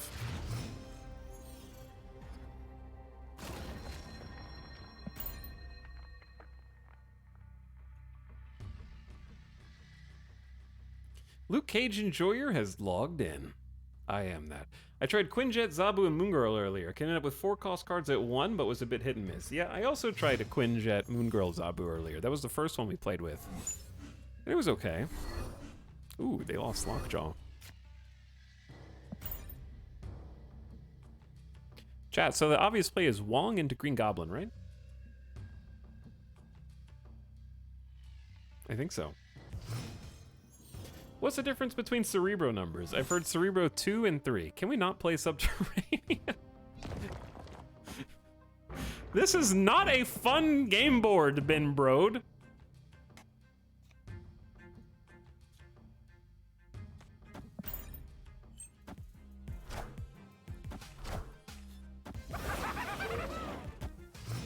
Anyway, Cerebro powers up all cards on your side of the field +2 power. If they have this, like, the highest... Okay, sorry. Cerebro powers up the highest power cards +2. So, Cerebro 2 or 3 or whatever other number refers to the style of that Cerebro deck as to whether or not it has 2 power cards primarily, 3 power cards, etc. So if all of your cards have 2 power, then Cerebro will buff all of them. That's what Cerebro 2 deck is. So Cerebro 3 deck, similarly, will be all 3 power cards. He's just farming +2s. Yo, bro, I am farming them.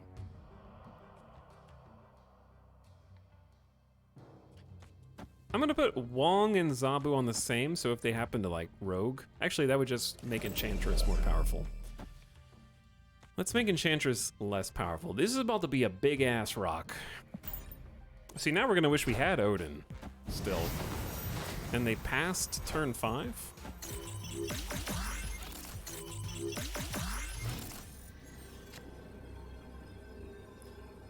It's useless! What's their best play, chat?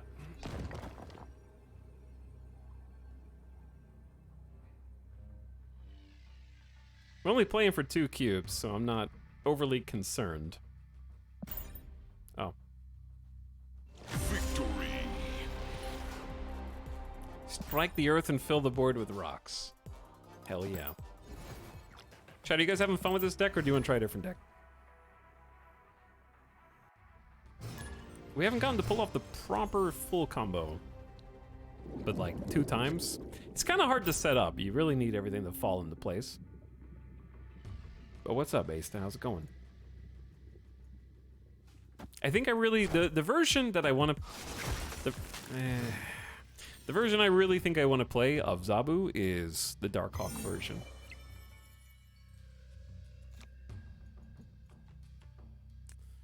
That is my top priority. Yeah, it's enjoyable. It's fun. I'm having a good time. Testing out different random Zabu combinations. Okay, I would have liked to have drawn Zabu there. And then we can go ahead and set that up. Instead, I think debris is right. Block them from Galactus or whatever this is. They are stacking mid. Chad, how do you know if your opponent's playing Galactus? You look at their avatar. I'm just kidding. Could be anything. It could be anything. I believe it's long time now. I do have a 5-cost Absorbing Man. You are welcome to it. Could be Leech, actually. Could be Leech.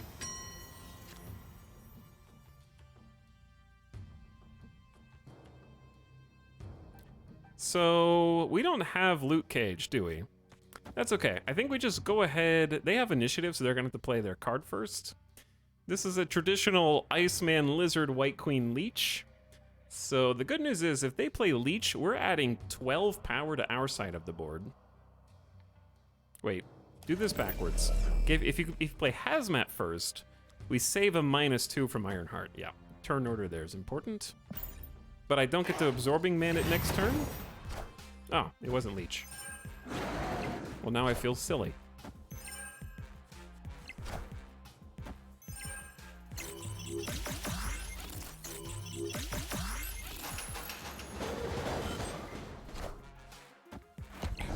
Enchantress would have been... well, look who's here. It's our good friend, Mr. Leader. Unfortunately, this is a bit of an awkward final turn for me. We're only playing for 2 cubes, so I say, let's go ahead and do what we came here to do. Easy win. Odin on the right time. RNGesus will take the wheel if they Odin right. We're not putting a very great play down, but they've already played Devil Dino and Leader, so I'm not really sure what they want to play. They know I have Absorbing Man, so they can actually Absorbing Man Leader. Oh yeah! No, they can't. No, they can't. No, they can't. They're thinking, can they Absorbing Man Leader, but they can't because they didn't play Leader. Leader was added to Grand Central, so Leader will... Absorbing Man will actually dodge that.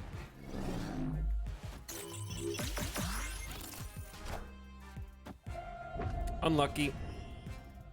Absorbing Man, I needed you. Ah, we lost anyway.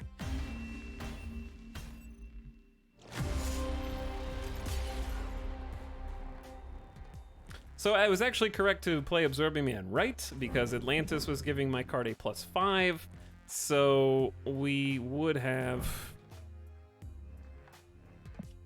won the left lane and then tied right. And it would have been a true tie. So that was a misplay. Because Absorbing Man here took the +5 power away from Rock. I think we just missed a true tie because of a misplay. Feels bad. Oh well, 2 cubes. Take them and move on.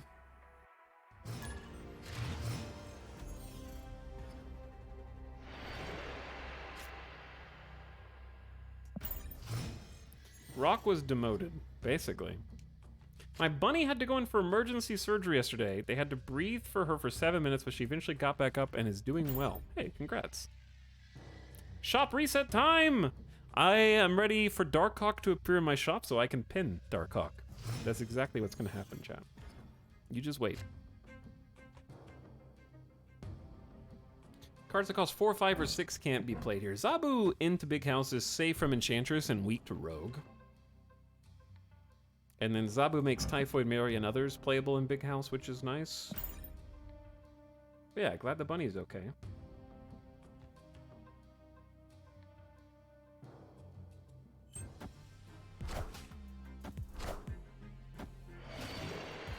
A 3-1 Wolfsbane. Times are desperate, dude.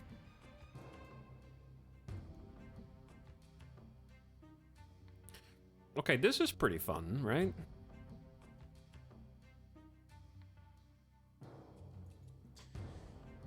Are we gonna risk it and just get Luke Cage down early?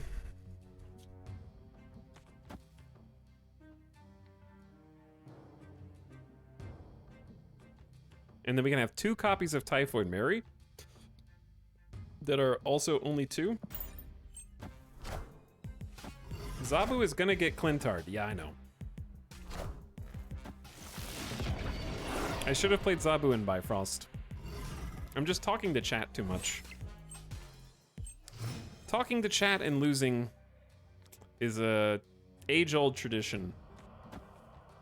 You guys are just too distracting and forcing me to misplay because I'm not spending my full undivided attention on the board. The featured location. Ooh, featured location. Blaming chat? Well, chat would accept responsibility. Uh-oh. Psylocke Wolfsbane Ronin. Well, I just drew one answer. This is the saddest play. This has to be a bot. We might still be able to pull this one out. There's a non-zero chance. Okay, Enchantress will turn off Ronin's superpower. And damn it, yep, okay. Thanks to the bot for forgiving me for my misplay. All right, let's check the shop. Victory. We're cruising towards level 60. Getting a bunch of Zabu boosters. Quests already done. All right, shop time, show me. What do we got for variants? Oh, he's here. We got Venomized Angel, also a Tuma. Get out! This is the 8th Series 4 card in a row. There have been no Series 5 cards at all in my token shop. My watch continues. We got the Art Germ variant of She-Hulk in the shop. We got Spider-Woman going pew. We got Cloak looking Angie. Pixel Omega Red. That is a blob. That is a big blob. And I gotta buy the Black Bolt. I want that She-Hulk. You want this She-Hulk? Let's take a look at some variants.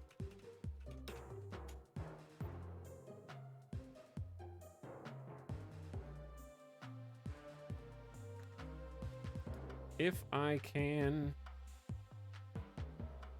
get the page open. Here we go. Okay. Marvel Snap variants. I'm allergic to Marvel Snap variant. Ah, that's too bad. That's too bad. I really did like them, but apparently I'm allergic to them.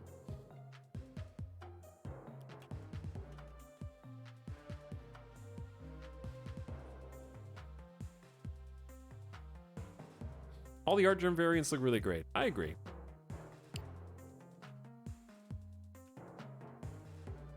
Here you go, chat. Take a look with me.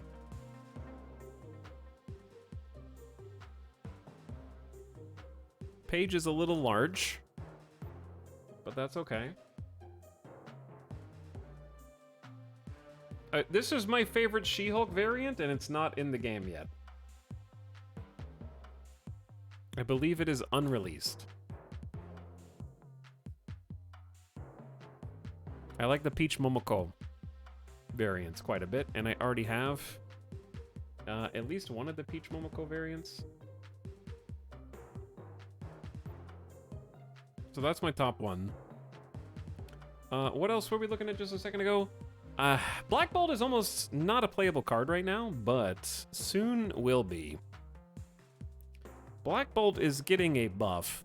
I knew that this was going to show up in my shop because this particular variant right here just came out of a reserve for me, and I was like, the second I get this from my reserves, the cool Black Bolt variant is going to show up. I knew it was going to happen. It was literally like yesterday. I enjoy a lot of the Black Bolt variants. I like the singing one, where he's actively destroying the microphone by singing into it. And I like this one because it's very colorful, and also look at the dog face.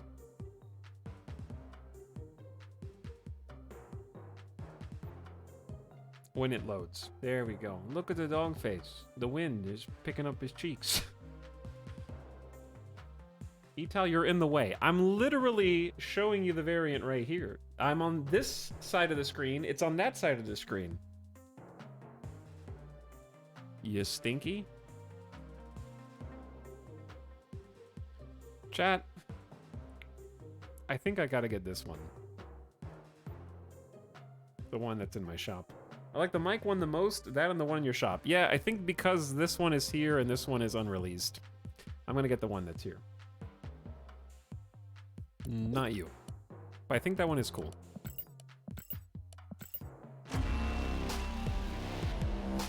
Boom, I gotta do it. Gotta do it. But anyway, Black Bolt's about to get much better with stature in February. He's gonna combo with making your opponent discard a card. So I'm just gonna, that's gonna be a little investment on my part. Give me my free credits. And the feature location, after turn 3, add a rock to the losing player's side. One whole rock? One rock incoming. That's a game changer. One whole rock, dude. Okay, here's what we're gonna do, chat. I haven't taken Midas outside in a bit, so we're just gonna take a quick BRB.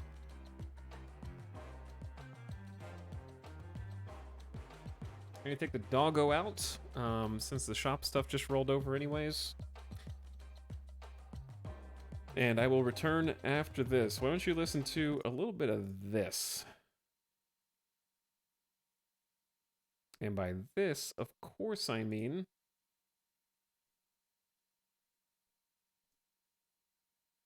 Chat, give me a song. And by this, I of course mean some Deadbolt vibes. Alright, give me like 6-7 minutes. I'll return, and we're gonna keep gaming. The stream goes on.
Yo. What up? Howdy. Thanks for waiting. Oh, we're jammed. Oh, we're jammed.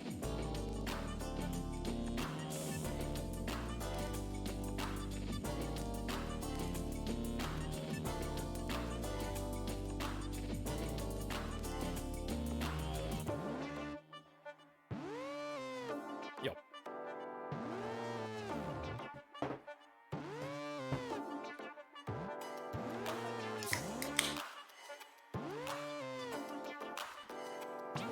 We got some water. We gotta... I have been eating dinner like a good boy at like 7 to 8 p.m. for the last few days. And now, chat, I'm here with you. So I get to eat a granola bar.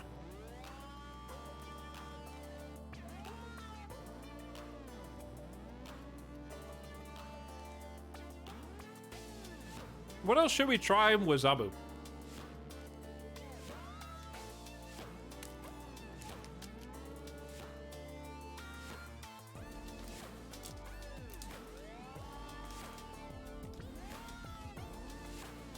If we don't have Darkhawk. Omega Red. I tried that briefly earlier. It didn't go so well.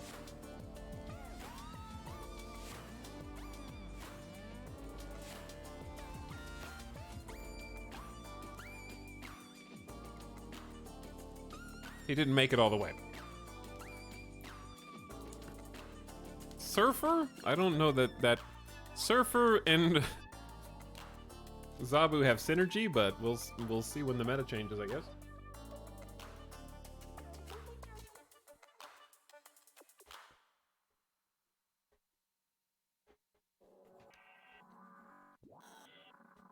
We did do Spider-Man Absorbing Man earlier. That one was fun. Warpath, Omega Red.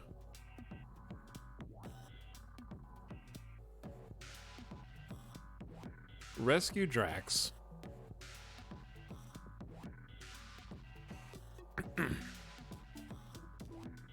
What about, I don't think this is gonna work. I don't think this is gonna work, but we'll see.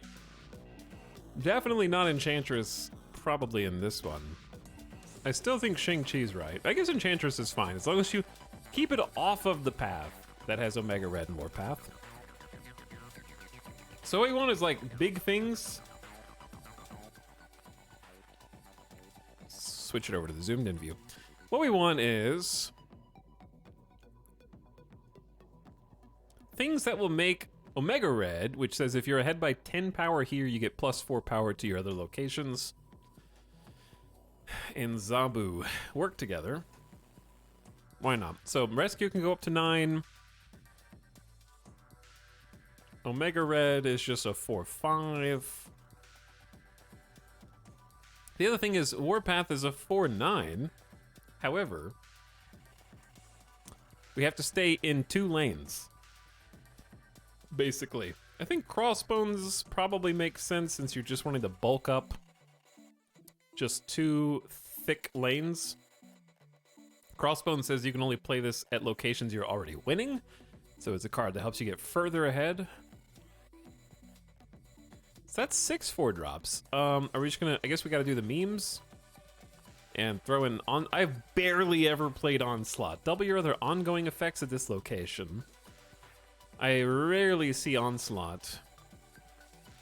Out of all the 6 drops, I would say that I see Onslaught and Heimdall the least, which makes me sad because I love Heimdall.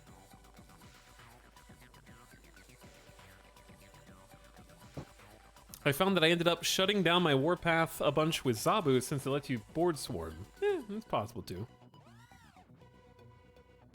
Claw? Claw just to push power into your Omega Red lane. Seems like a lot of the good stuff for Zabu are 4 and 5 series. I want to try Darkhawk. I also would love Darkhawk, except the devs do not want me to have any Series 5 cards offered in the token shop because I haven't seen one in over 8 or 10 cards. I haven't seen one since before I completed my Series 3 collection. I've been checking every 8 hours. It's been exclusively a rotation of Series 4 cards. So, I won't be able to pin one. Not that there's any rush, because I don't have enough. Let's open a box, actually. Let's open a box, chat. Wait, no, I want to save up to get an infinite split. Never mind. Why did I just pin cross... I left-clicked in the chat and not good at this has been chosen.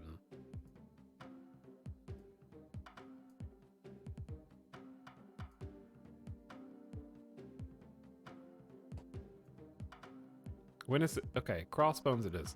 Cosmo to protect ongoing cards. Here's the thing, is this kind of an all-in deck, and if you're using one of your Omega Red spots for Crossbones, I mean for Cosmo, you're only getting 3 power, when you could be getting Super Zabu power. But I kind of enjoy the idea of Claw.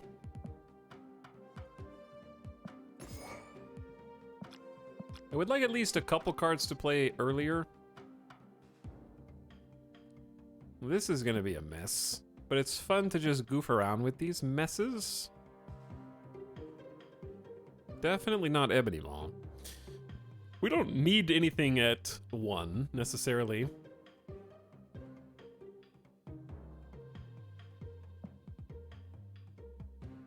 Cosmo or Armor is also fun. Maybe Cosmo is fine. But then the problem with Cosmo is he's a 3 cost. And our curve is very much spoken for. Last time someone suggested Sunspot. We could try... we could try Sunspot plus Armor, maybe? Where is my pay-to-win Sunspot? Pay-to-win Sunspot with Rubber Ducky. But yeah, Armor is a little scary. Just because it's not that much power. I also like Psylocke here. Psylocke lets us set up a rescue on turn 3. So if we draw Psylocke 2, we can play Psylocke. And then turn 3, if we don't have Zabu, we can play Rescue or Warpath. Or Drax or something. Ant-Man is a good fill with Onslaught as well. That's true. Is Ant-Man better than Sunspot here? Probably because of Onslaught. Yeah, of course it is. I agree with that take. Mojo as well, right? Mojo would be a fantastic 2-drop. Are we just dropping Armor for Mojo, or are we gonna get Armor back? Because Mojo is like a pretty decent one here. It's only good if they also fill, which they might. All right, I'm gonna unpin Crossbones comment. Oh no, I just clicked delete this message. Oh no, I'm so sorry. That was my mistake. I meant to just delete the pin, but it deleted your entire message of Crossbones. Now everyone watching the VOD is going to be like, why did everyone say Crossbones earlier?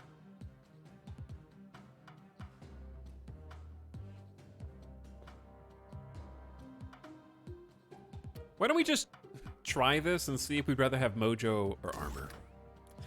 I guess Armor does make sense because there is a lot of Shang-Chi going on right now, but Mojo is a lot of points.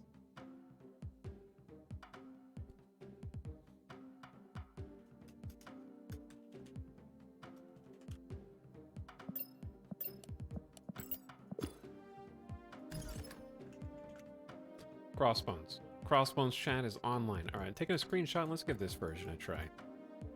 By the way, if you have any questions about any of the cards, Kairotobi will answer them because Kairotobi definitely has a working chatbot who for sure knows all the new cards and is happy to demonstrate that to you now, right, Kaibo?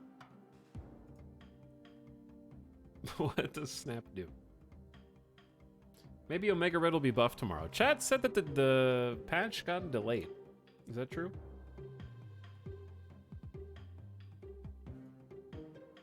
Patch got delayed up to a week. All right, let's give this a try.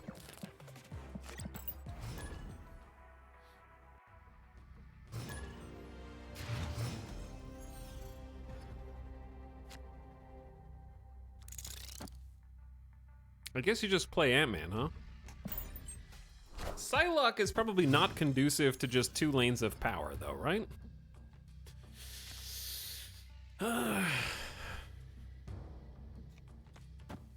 We don't mind if Psylocke gets destroyed here, probably.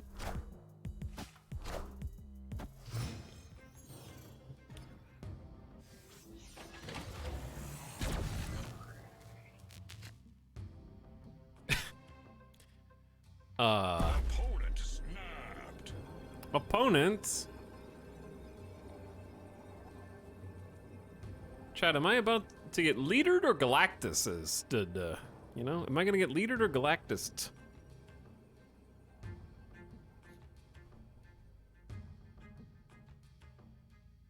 That is the question.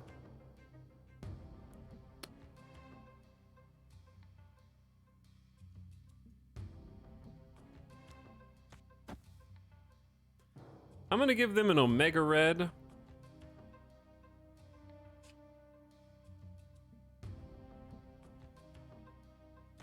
And a Mojo, and we're just gonna find out.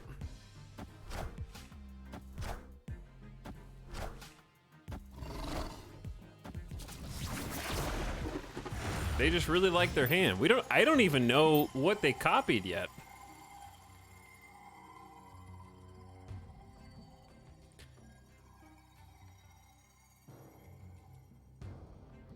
I'm not really sure that I appreciate the fact that Hala's in the middle right now, stopping me from playing rescue here.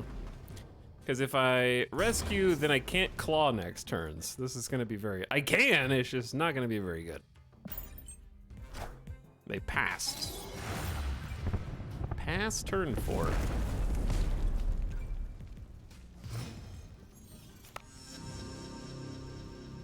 Oh, they could just,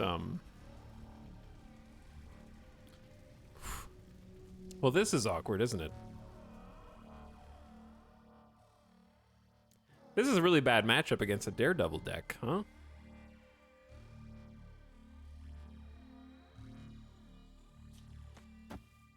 Because I really need to get Onslaught here, but they can just hobgob me. I'm already been snapped on, so it is what it is.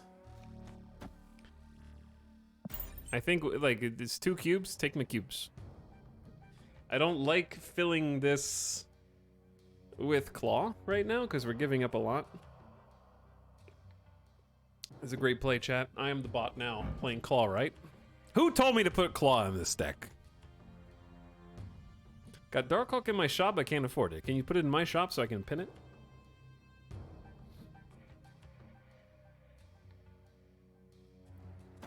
Here comes... Oh.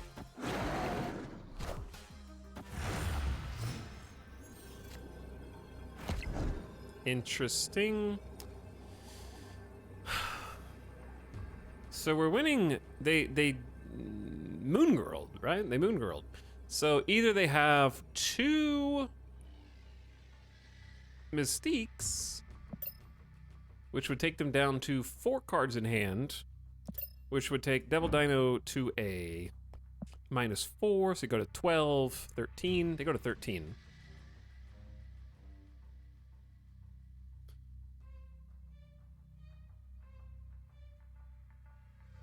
What happens if I Onslaught here? We go up another +3 from Ant-Man. They're not gonna fill, so Mojo's probably not getting played.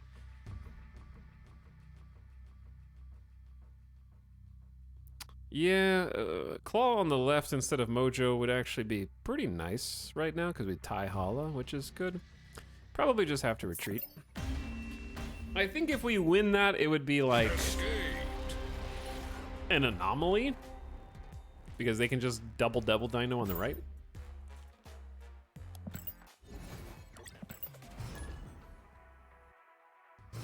I feel like Iron Man is just better than Claw in this deck. Yeah! Yeah, I feel like Iron Man is just better than Claw in this deck. Yeah. You do have a point. You do have a point. I don't mind blowing up Psylocke in the Death Domain. No offense, Psylocke.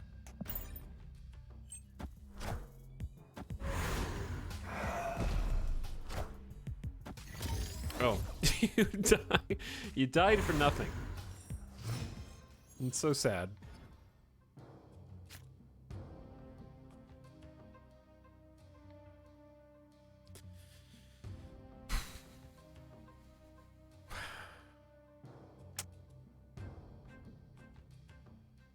If we Zabu here, the problem with Zabu here is that if they play to Asgard, which they will, we can't play Crossbones anywhere.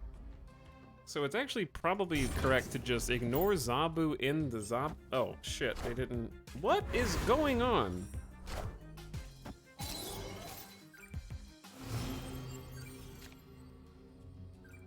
Okay.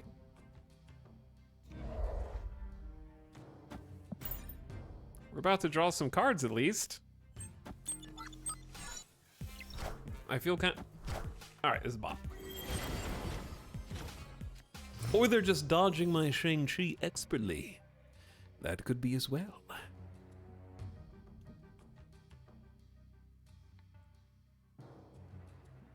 Is it possible just to win with Omega Red alone? Probably not. We had +8 to both. Like, the bot can get 3 and 2. Well, now I might Zabu.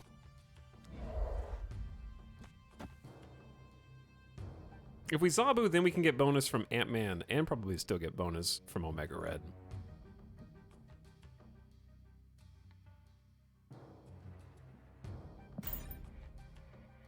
No offense, but the end of that Sabres game definitely took me away from stream. No one here knows who the Sabres are, so none offense taken. Chat, it's me, Claw Right. Opponent snapped.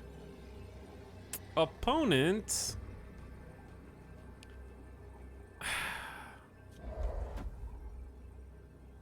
Opponent is so mean, chat.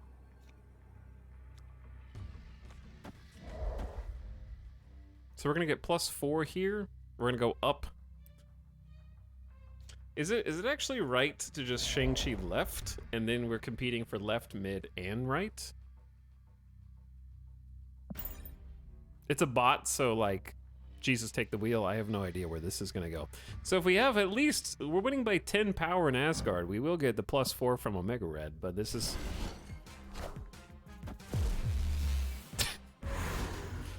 All right. Hey, I got to see Omega Red's animation. Wowee. Good job, Omega Red. What's a saber? Sabertooth? I know what Sabertooth is. That's a name that means something to me. Are you snapping, chat? We are snapping. We're doing some meme builds now. By the way, Just Mojo says, Pog, 50 months, happy new year. Italics in chat, sorry I missed you, Just Mojo. But thank you for the sub. All right, Ninja makes our warpath slightly more difficult.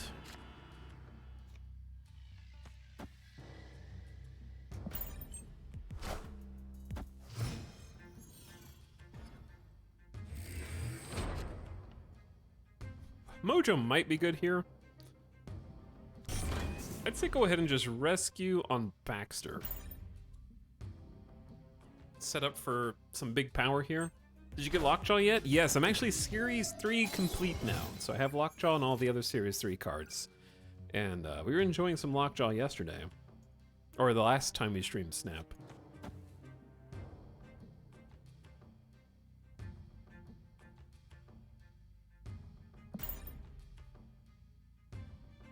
But yeah, it's I just really wanted all the base series so I could start saving tokens for all the big boy series 5 stuff. Here's a message. Hello, Troop Noble. Thank you for the message. That is like super nice of you. It's a great message. Chat, is Mojo on Baxter or Warpath Omega Red on Baxter?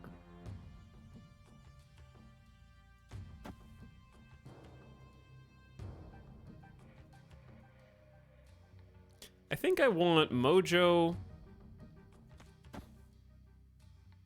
here. I don't know, because I'm just thinking, what if Rescue gets assassinated by Shang-Chi?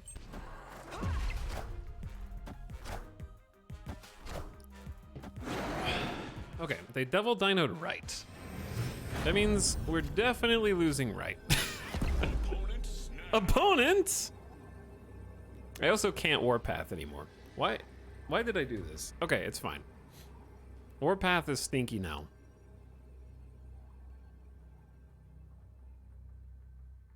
Opponent do be snapping. And has initiative.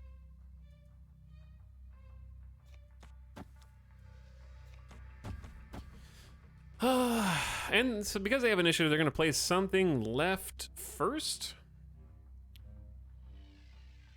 If they don't play anything left, we win left. If they don't play anything mid, I don't know. I think let's just see what happens here.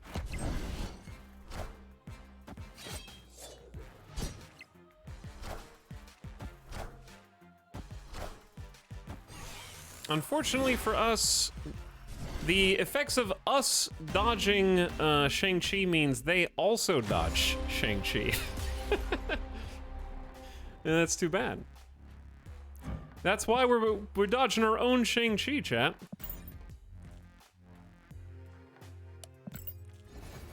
And getting leadered instead. Leader's very decent into Zabu, so it's pretty good counterplay. Unfortunately, that's probably the thing that ooh, there's the featured location finally. Probably the thing that I dislike most about Zabu, if I had to pick one thing. I think it's a good card and it's fun to play with, but reinforcing leader is not my first choice. After turn 3, add a rock to the losing player's side.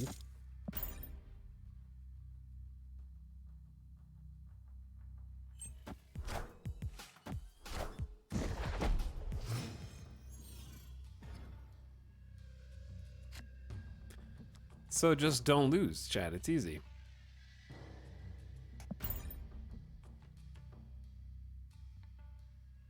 Cards that cost 4, 5, or 6 also can't be played in Big House. We're gonna need to draw something that costs 3.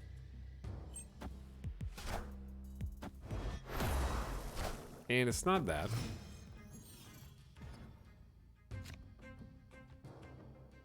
Enjoy the rock. We're gonna have a nice big rock now. Eternity Range, beginning of the Patriot meta. Maybe. What about the toxic meta? How did they know that I couldn't play anything there? Chat, what happens if you Drax to Dark Dimension?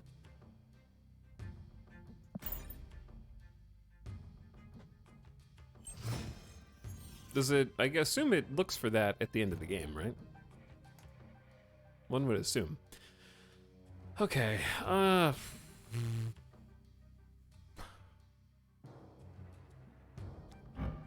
we can't play anything big in Big House. So my choices are Claw here to fill, and Ant-Man goes up +3. We get another +3 from Claw. So we're up 9 to 4, and then we're putting 6 power on Big House as well. Then what do? We can't Crossbones, and Onslaught also has no targets. I can't Claw this way. Do we just bury a Shang-Chi in the ground and then see what happens? Maybe they'll play something big? These are some unfortunate draws. Yeah, I think the draws are a little unfortunate, but we are... playing a very spicy bot. Very bold, putting a rock on my side and theirs, and filling so that my mojo can go up +6 power. That was like so nice of you. That was so super nice. What a swell, fun, good gamer. Okay, we're gonna just... How do I win another location, though? I can either put Psylocke Zabu mid to tie debris, or we can just all in on... Let's just all in Dark Dimension. Oh, they just moved Nightcrawler. Yeah, that makes sense. Still winning, though. Still winning. Oh, so Drax actually doesn't proc. Okay, fair enough. I wasn't really sure how that interaction would go. Unless they played a card this turn. They would have had to play to Dark Dimension this turn for Drax. That makes sense.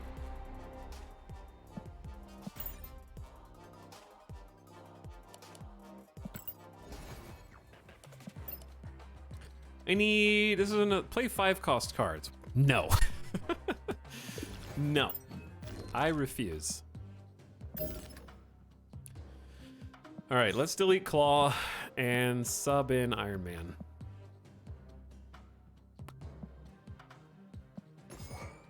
We are gonna get Enchantress, and it's gonna be glorious. Okay, are there anything else we want to sub?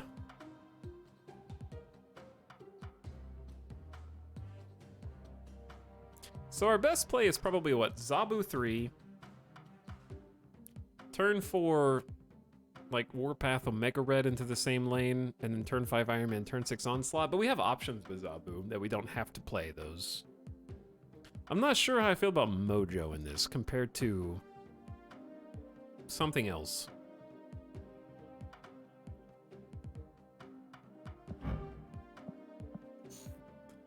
Like Good Boy Cosmo, maybe? Let's give this a try. Make a couple of quick subs and see if anything changes. That's really the most fun part about like deck building in Snap is you make changes to 2 cards, and you have just effectively changed what, like 18% of your entire deck. And you will see those cards 75% of the time, because you'll be drawing at least 9 out of 12 on average for the average game length.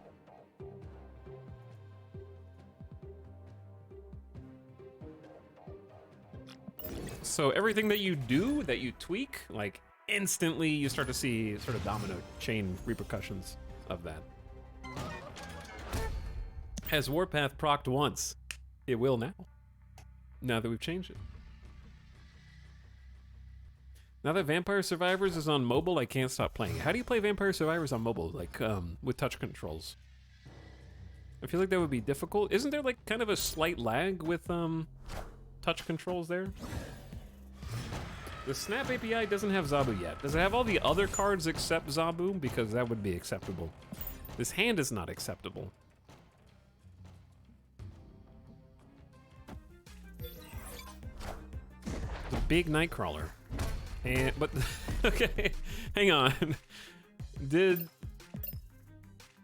they play to Murder World on purpose?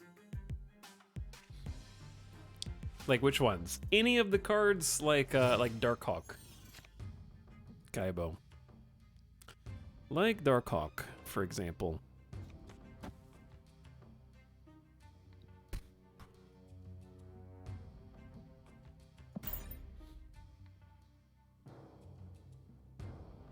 I am confident. I used to play Vampire Survivors on my laptop with touch controls. It seemed fine. I think this bot move deck is trying its best.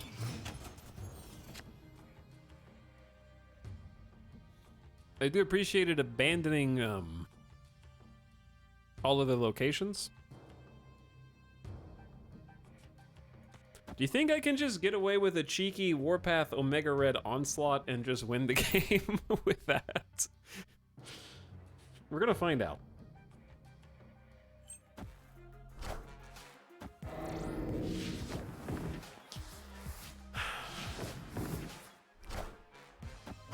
systems go. All right, what are we winning by?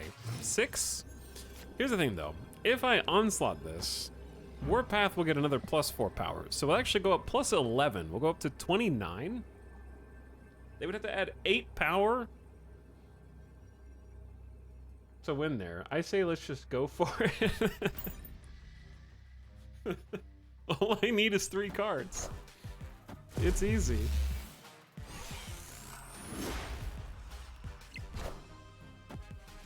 What a play! What a play! Everybody, the bot has won Murder World and made sure that not a single other human was allowed to win there. Climb doll.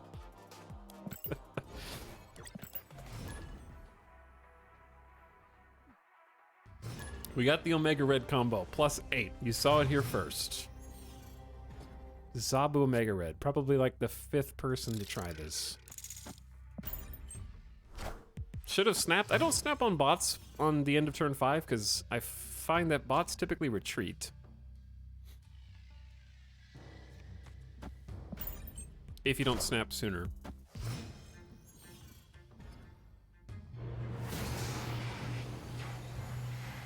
Okay, are we supposed to play Omega Red before it gets shuffled back in deck, since this is the win condition, or are we supposed to play Crossbones because that's the most power?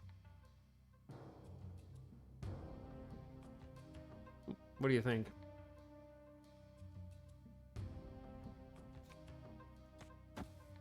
Just show them what we intend to do.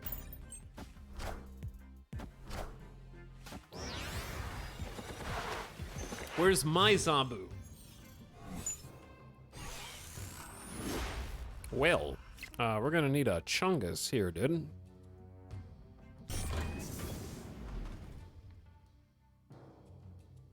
I'm gonna get Shang-Chi'd. I am gonna get Shang-Chi'd.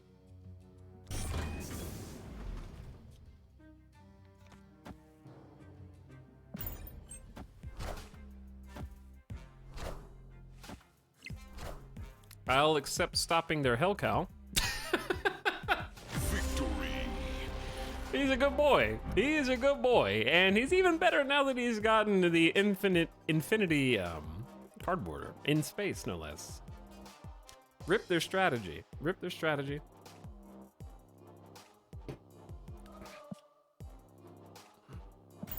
Omega Red, too spoopy. What a good boy. Did I miss any subs? I think I got Machine Vision pumping it for 26 months. I saw Ada Wolf for big 5-0. Thanks again, Ada Wolf. Try way too hard with the tier 3. I don't know why it'll show up in a minute. There's been a little lag tonight. I am the one-man Omega Red hype squad. Damn right. Okay. I think we play Psylocke to Warrior Falls, because we're not planning on playing there anyways.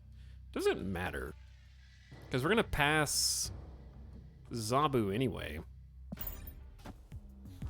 Maybe don't, like, if we play Psylocke to Warrior Falls, we kind of give them the ability to stay there without any repercussions. Well, now that's interesting. You're just an egotistical streamer. There it is.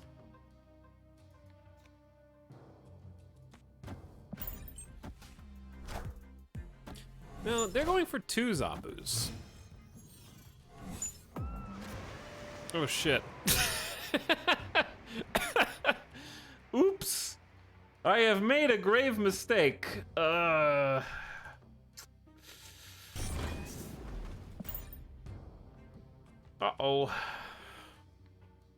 Zabu is gonna get eated. Zabu is gonna get eated, yeah. Friendly neighborhood Spider-Man. Well, that's not gonna be good.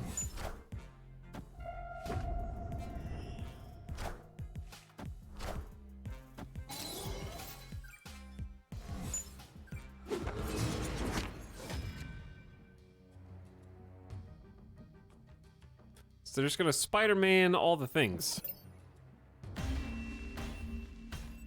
Escape. We'll just consider ourselves lucky they didn't snap. I probably would have retreated anyways, because my Zabu play was really bad.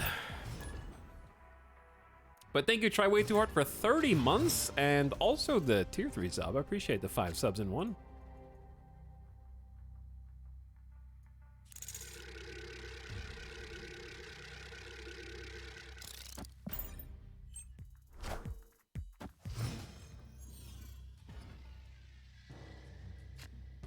Okay, we will just not play anything now. Pass. Maybe this is a bid for Sunspot. You know, Sunspot would be a 1-3 right now. Armor is afraid of Ant-Man. That's understandable. I'd be afraid too.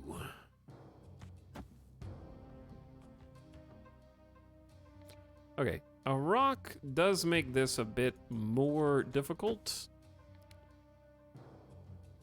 What are they gonna play turn 3? Oh. Okay, a rock. That is a rock.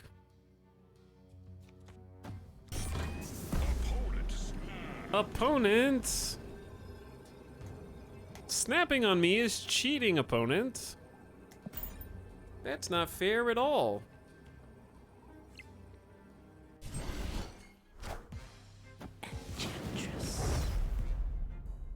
They're gonna want that back in just a minute, though.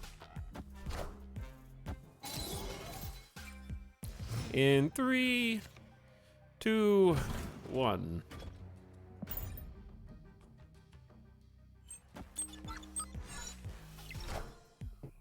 I am Iron Man. Okay, I'm gonna want that back in 3, 2. I mean, I can move crossbones there and still get 20 points of power.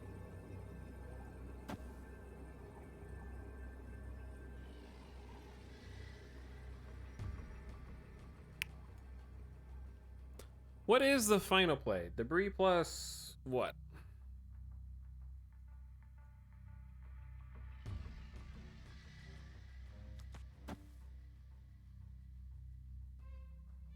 Actually, what, I'll go to 18. Yeah, I'll go to 18. They'll be at 6, so I'm winning by 12. And then I'll have 3, 7 left, and if they play anything, I'll still have 11. So I'm winning by 7. I think I'm probably losing.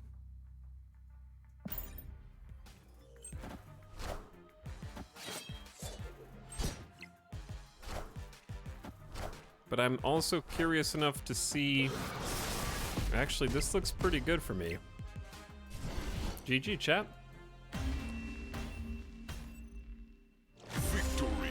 Iron Man wins! See, that was a great sub. Getting Iron Man in. Even though we got Hobgoblins, we still get Crossbones to cancel it out. What I was wondering was if they had any way to power up this rock, or power down my rock. I was tentatively wondering if there was going to be like a hazmat in my future or something. We're climbing! Almost back to 60. Okay, I need 100. Where are we on this? All right, what? Just one mission refill never hurt anybody, right? Just one. Just one. That's all I want. Tasty Tango, thank you for the 14-month sub. And thanks for sharing again for over a year. Uh-oh.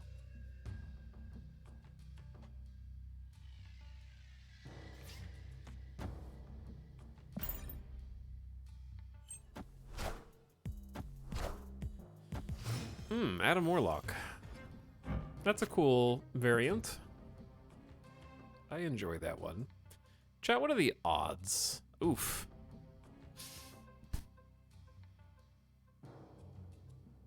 This is rough.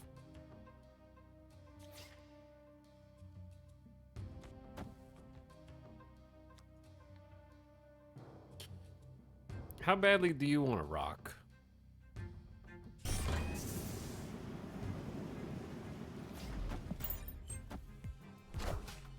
that badly. Give me my rock. This is not good. Now I can't play Crossbones. All right, that was a big mistake on my part.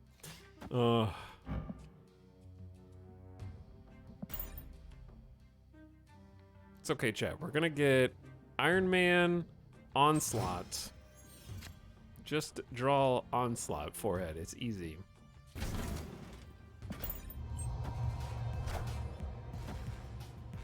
Wind, aid my hand.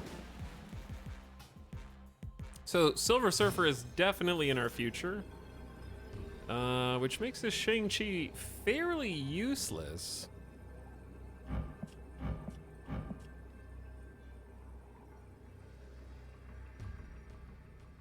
The odds of us winning here by more than 10 are pretty high, right? We've got 16 to their single card.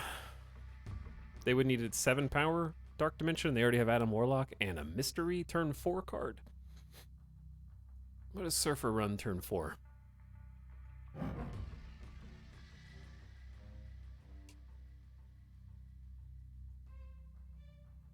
Let's just take the chance. I mean, it's probably Surfer under there, I would guess. I don't know. I wish I could get Crossbones down.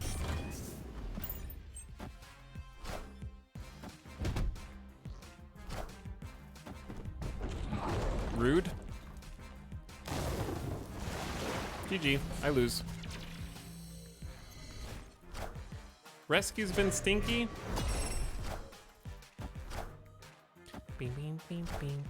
If I revealed first, I would have blocked their Surfer. That would have been fun.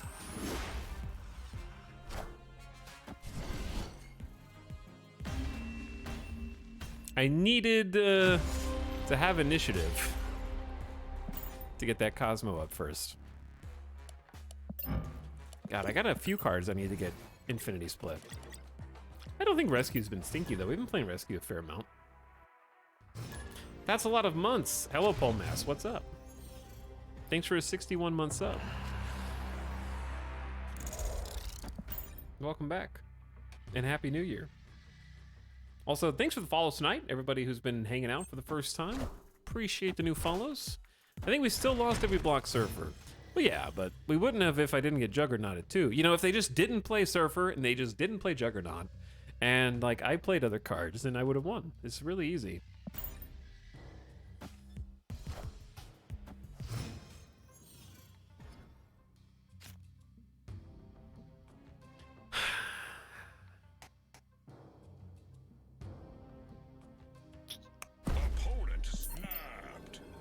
That's okay.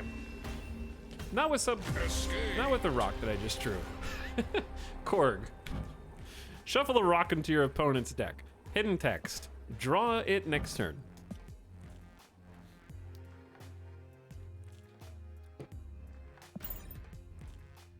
But yeah, Iron Fist to slide a card into Death's Domain. No thanks. Hi, Talent Chat. Hope you guys have had a great start to your new year. You as well, Robot Mystic. Thanks for the well wishes. Just having fun trying a bunch. We played what, like, this is the 4th Zabu deck that we've tried today. We're just brewing some stuff. I think the one that felt the most powerful out of the ones, okay, so we've tried Devil Dino. Turn 1 fast. Devil Dino with Collector and Zabu. That one was okay. I think that the Spider-Man copying with Absorbing Man felt the most powerful, but also the least likely to get to turn 6. And then we try, I mean, Omega, we're doing a sort of Omega Red Onslaught meme right now. But, what was the third one that we played? We played Toxic. That one felt very inconsistent. Probably just needed some more tweaks.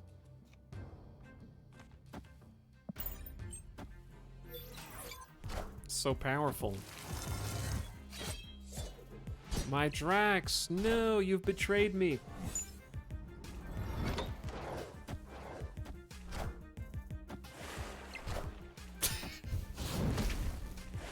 Okay. I'll take it.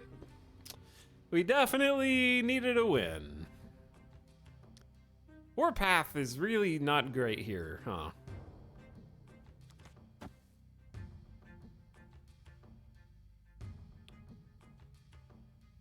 And there's no way to get rid of that rock.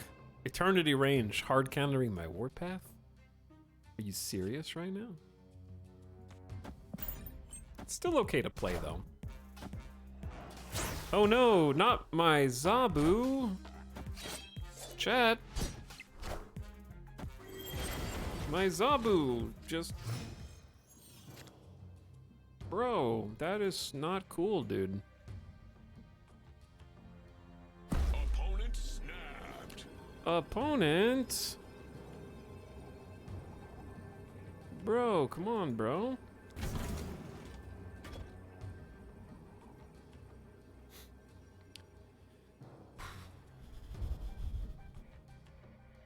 They haven't played Mr. Negative.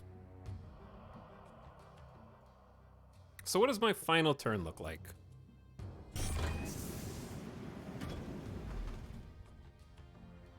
Iron Man plus Ant-Man? Isn't bad. Unless I get Spider-Man or something. I am Iron Man. No me! Alright, are we just losing to Iron Man? Probably. They're just gonna Mystique Asgard. Damn, if Warpath didn't have a rock, we actually are like doing good. Because we'd have +4 would be 19. We have 19 times 2 would be 38. We'd have 38 to 22. We'd be winning by 16. They need 8 power over here, which is, we'd be doing pretty good unless they just double it up with Mystique. We have a small chance to win. Is what I would say. A small chance to win. Not a big enough chance that I feel like sticking around. Because mathematically, they only need 4 power added to the right lane. And Bast giving everything +3 is already pretty good. Shang Drax? Yeah, Drax is 8. It just looks like 9 when it's zoomed out because his elbow is covering it up.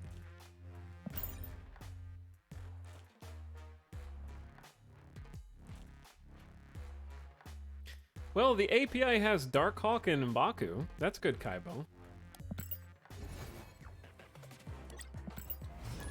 It just doesn't have the brand new one. Zabu's not in there. That's pretty good. Because last time I didn't know who Darkhawk was. Yeah, Chad, I don't think this deck is gonna define the Zabu meta. Just a hunch. The quantity of Mr. Negative decks I've seen has been very high today. Lots of rogue, understandable. But the way that you counter that, I think, is just Zabu running Enchantress is still good, because like they're throwing Iron Mans down left and right.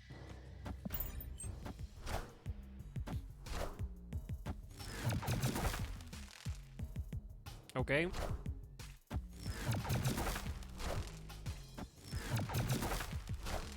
Okay. Yes. Snap. What if I just give you one of those a turn and we just play with the cards that we have? Have you thought about that?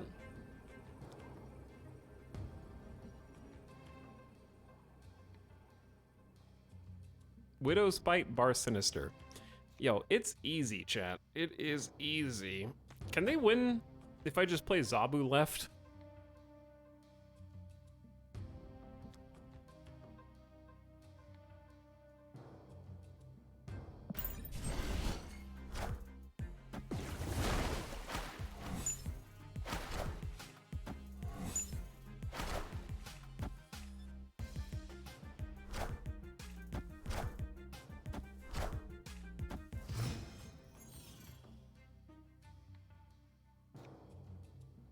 So, interesting thing about how Zabu works, your 4-cost cards cost 2 less. So Shang-Chi's a 4-cost card, Warpath is a 4-cost card.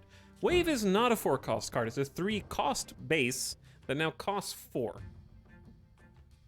Can't quite see these numbers up here. The 3 cost card that now costs 4, so it does not get the reduction. So what we're gonna do is...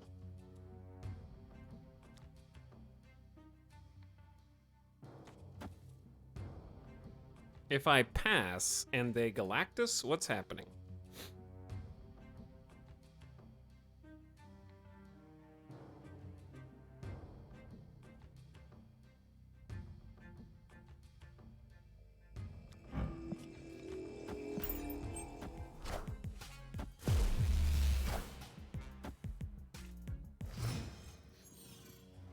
Okay, you only get 1 onslaught.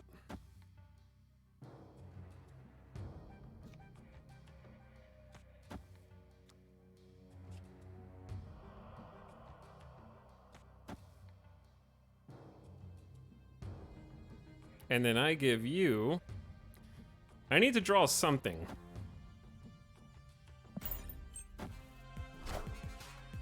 Friendly neighborhood Spider-Man here.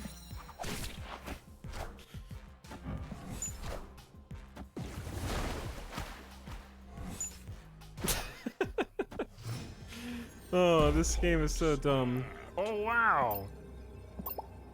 They snapped? I'm so surprised. Escaped. Now that they are certain that they are winning. It's a good time to snap, Chad. When you know for a fact that you've won, always snap on your opponent. You will get extra cubes that way, guaranteed.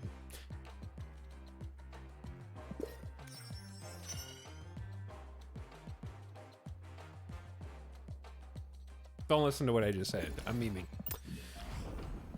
But if you're gonna play Spider-Man to block a lane, snap before. And I'm genuinely saying, like, when you think you might have the winning play and you're playing it right then, snap, then show your opponent what it is, and you'll get more cubes and stop being hard stuck at 58. I need 50 more credits. Just Killmonger to Khazar deck for 8 cubes. Killmonger is going to become even better when the new Series 5 cards come out this month. I'm hard stuck at level 10, please send help. Cards that are 4 cost, not cards that cost 4. Yeah, basically. That is correct. Alright, the Rock has been really screwing us up. Well, the Rock will continue to screw us up because now I can't win. Blizzard is a good combatant against Eternity Range. I'm not really playing a deck that's specifically made to be good with Eternity Range. The featured location.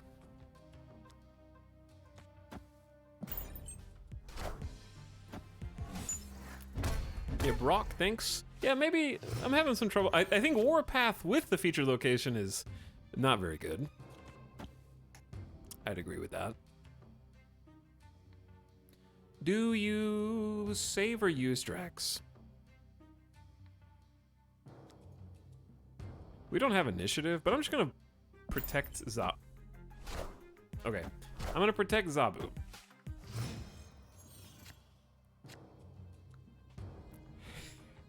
I was just talking about you.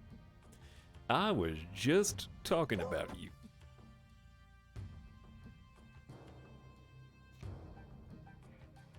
I wanted to put Warpath behind Cosmo to block Enchantress, Shang-Chi, etc. that Zabu has been running quite frequently now.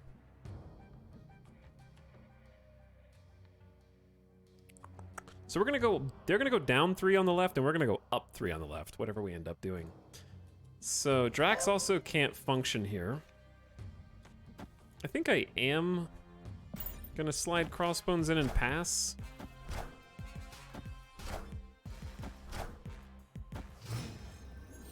Alright, we're losing. That's GG.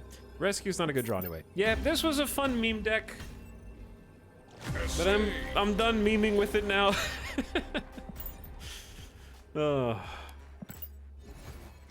This one's definitely getting deleted. Okay, so of all these, this has been the memeiest. Probably could be usable with some refinement.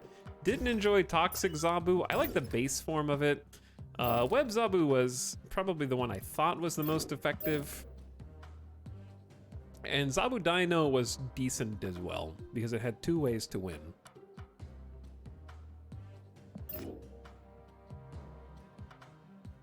Not M'Baku. Zabu and M'Baku, they both have use. They're basically the same card, right? Chad, do you want to see Spidey? Or do you want to see Dino again? Let's try one of those, because I don't think I can make a 5th Zabu deck right now without Darkhawk. Maybe I'm just not creative enough. But I wouldn't mind playing one of these 2 again. Jobin, hello for 6 months. Destroy the rock to send a message. Can't see the decks, but that's okay. I told you what's in them. Your options are Dino or Spider-Man Absorbing Man.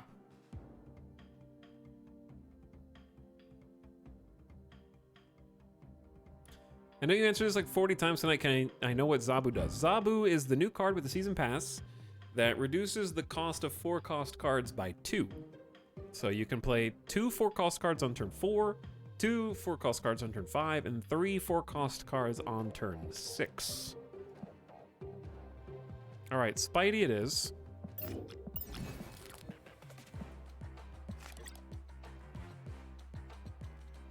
Oops. There we go. All right, Web Zabu.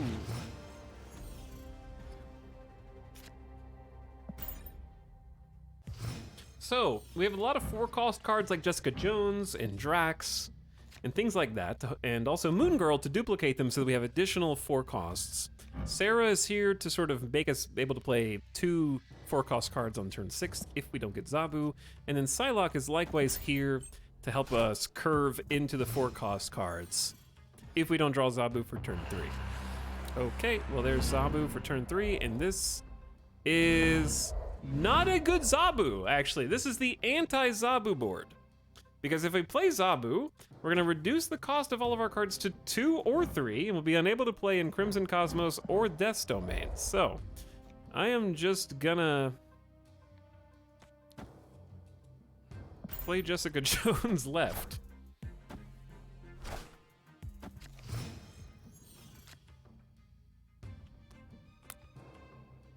Well, that does change some things, chat.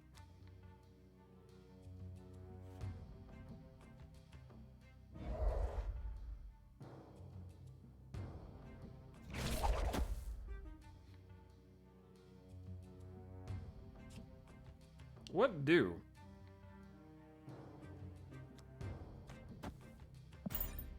Surely they're gonna play the Stark Tower. Okay. Ah, they blocked my Drax. How could you do this? How could you block my Drax, opponent?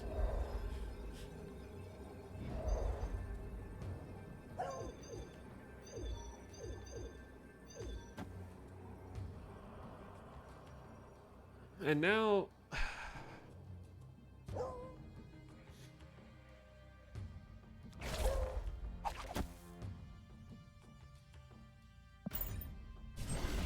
Friendly neighborhood Spider-Man here. Be that as it may. Go.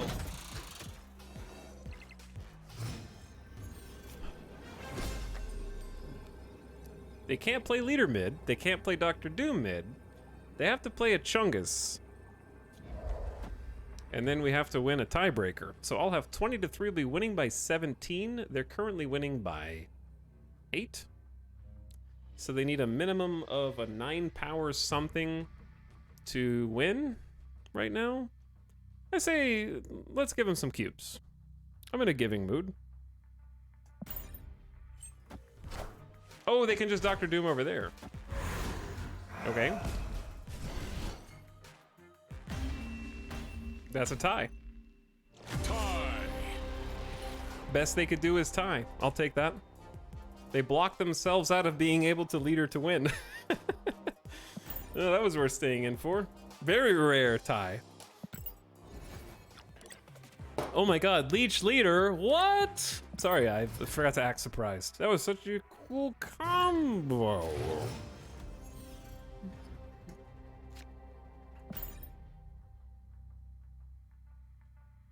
So if I do not watch The Witcher Blood Origin, would I miss out of the story? What? Grugan, who are you talking to? Number one. Number two, you'll just save yourself a lot of time by not watching it. So that would be the number one thing. How does this list feel?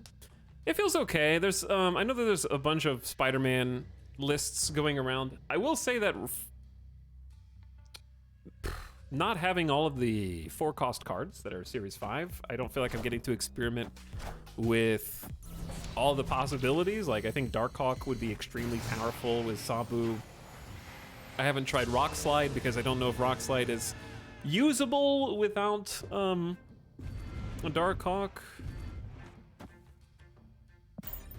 Can't play anything except Psylocke. I think that anytime you get to Spider-Man Absorbing Man, it's very good time.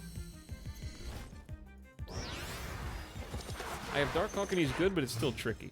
Okay, what I was gonna say was I haven't felt a Zabu list that feels consistently powerful. This one is pretty good at getting you 1 or 2 cubes, because if you win, your win conditions are Spider-Man Absorbing Man, and you can win but with other means, but that's your primary method. But if you do that, your opponent will just retreat. So keep that in mind.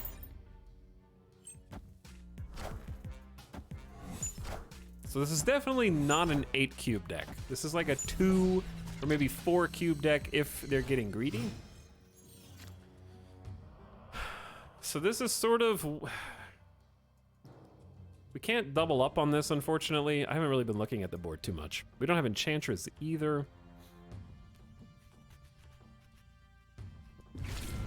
I think let's go ahead and box them out of Adelon. That'll maybe stop the Angela from getting too crazy. I want a Zabu again, but I feel like giving ourselves additional plays with Moon Girl is better. See, this isn't a particularly good... I know that I'm not putting that there. Sorry, I'm just thinking. Okay, I have the poor man's Professor X. Friendly neighborhood Spider-Man here.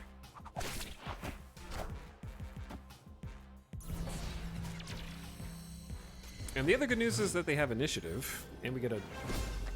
I forgot, I don't really like America Chavez in this deck. I think that I would change Chavez. Every time she comes up, I'm like, damn, I wish I would have had Absorbing Man. No, not Absorbing Man. In this case, I think my top choice would probably be Enchantress. Ditch the Ant-Man and the Mojo. Gee, I wonder where all the cards will get played. Yeah, like Drax would have been a great pull here. Oh well.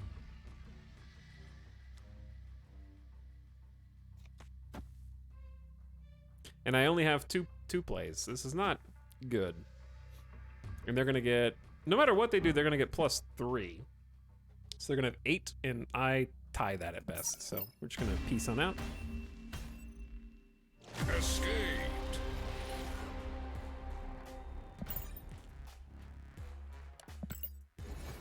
But yeah, I don't know that I would say that America Chavez is bad in these decks, but I would say 75% of the time I'm like, I wish there was a different card.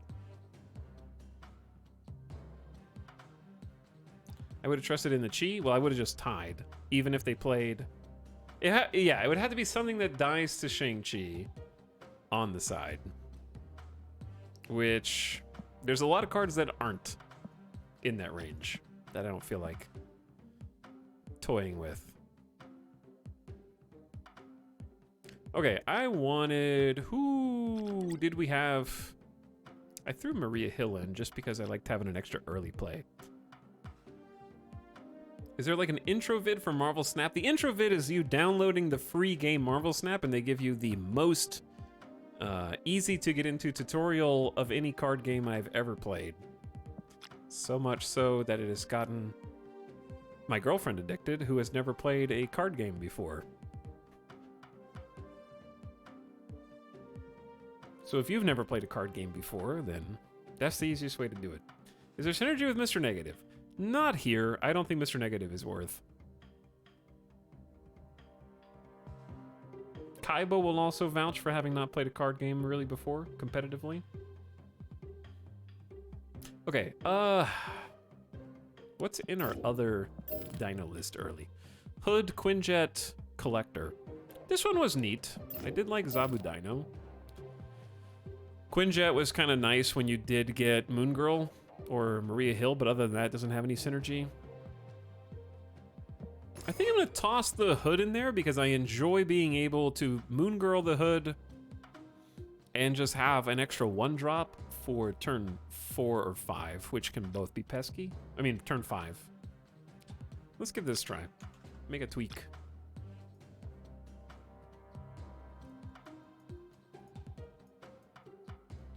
Make a little tweak. Okay. Web Zabu 2.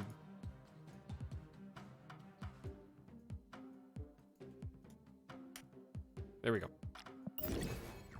Boop.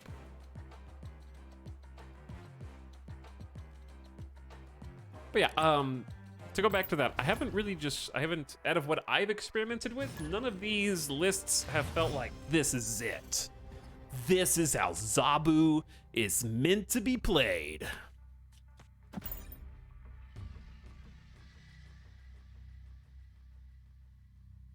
I hate card games and have zero attachment to Marvel, but I'm obsessed with watching this game. What is this curse upon me? It means that they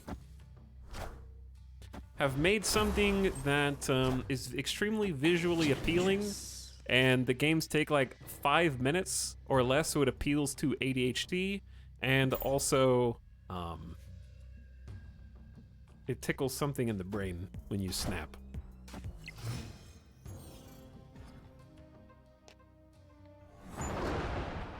It's fun to watch, you just have a hard time playing. But yeah, all the cards have text on them. It's just you have to click on them to see the text, and I already know what they do, so I'm not reading them. Someone in chat was confused by that.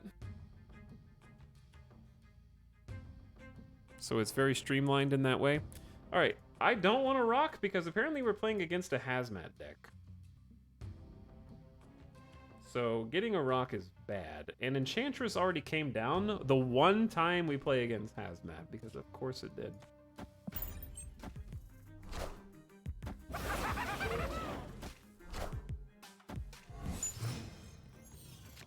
Okay, at least we got them to keep the... Ooh, this is going to be a good turn. Ah, this is going to be a really good turn. If we can just keep mid open, that would be best. So here's what we need. We need to be winning by more on the left. And then I want to fill mid so that they can't do anything mid. And then we're going to have 2 Spider-Men for next turn and 2 Demons. I'm going to go ahead and snap.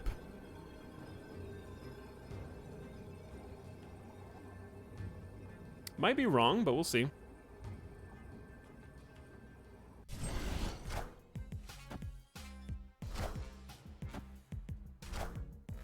Blocked. Okay, that's why we filled mid, because Viper was trying to send Scorpion in. And now what we do is we go Spooderman here, Spooderman here. And they could debris. Like, debris is a very possible outcome. So I'm gonna go ahead and just fill with Demon on the left.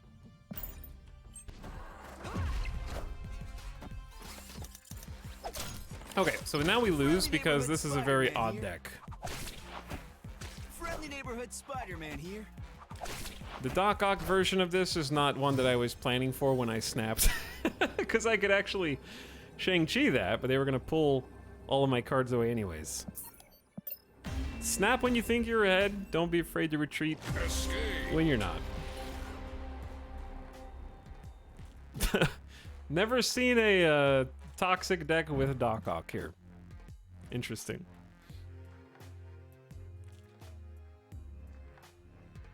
Jeff admitted that Zabu felt best with Shuri and Darkhawk, which sucks because I feel it'd be great with a multitude of tier 5 cards releasing this season 2. Yeah, for sure, seems obvious that Zabu is a card that they want everyone, and this is just my opinion, Zabu seems like a card that they want everybody to have who gets the season pass because it enables whichever set of Series 5 cards you might end up getting. For example, if we just go to the game cam. Chat, if you're in a very dark room, I'm about to blow up your screen, okay? There's a bright white screen incoming in 3, 2, 1. So the new Series 5 cards that are coming out this season, this month, one of them is 3 cost, and that's Sauron Pterodactyl. But the other ones are 4 cost Shanna, 4 cost Dazzler, and 4 cost Shadow King. So just by their nature, they have synergy with our Season Pass card, Zabu. Likewise, some recent Season 5 cards like Darkhawk and Shuri also have synergy. So it just seems like they want you to have the key that unlocks the other things, and if you decide, like if you end up getting Shanna or Dazzler, which seem to have synergy with each other, you can play a Zabu deck with them, you can play a Zabu deck with Darkhawk Shuri, like there's... It seems like they're sort of preempting people acquiring the Series 5 cards by giving the one that makes them even cheaper and more compatible. Shuri Omega Red seems like a good combo. Shuri would definitely make Omega Red easier, yeah. I'd agree with that. But much like Black Panther didn't seem like that much of an impactful card when it came out, similar to Miles. I think just from the very limited amount that I've played Zabu so far, I was more impressed with Silver Surfer at launch. Like, Silver Surfer was like, pooh, damn. But since I don't have Shuri and Darkhawk, I don't know how that plays, but that would be what I would imagine the best Zabu deck would be too, without even playing it, because that's the one that I want. Darkhawk is at the top of my list. Silver Surfer makes a statement when he hits the board, which I appreciate.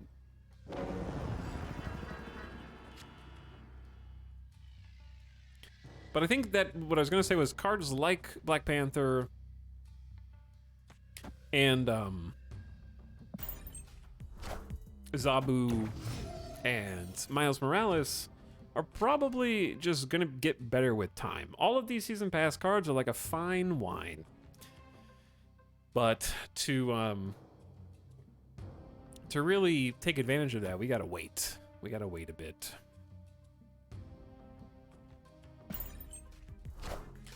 Okay, I don't know, maybe I shouldn't be playing Drax like this, but I don't know what else to play because I don't want to play Spidey, Enchantress, or Moon Girl filling up our hand. Maybe we do want a Moon Girl now.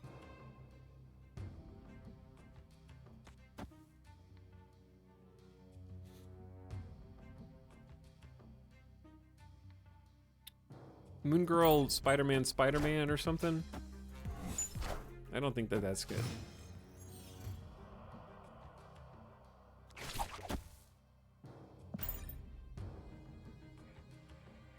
Okay, we do have Shang-Chi in this deck, but the odds of us drawing it right now are 1 in 5, so Shuri's gonna double the power of the next card played. Friendly neighborhood Spider-Man here.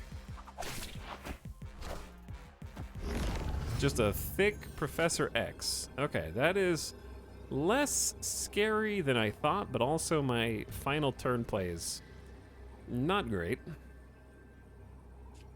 I can do Maria Hill. I think we just stay in this, though. Just gonna stay in this. Shuri Professor X is definitely something. Just add 7. We got 14 power, right?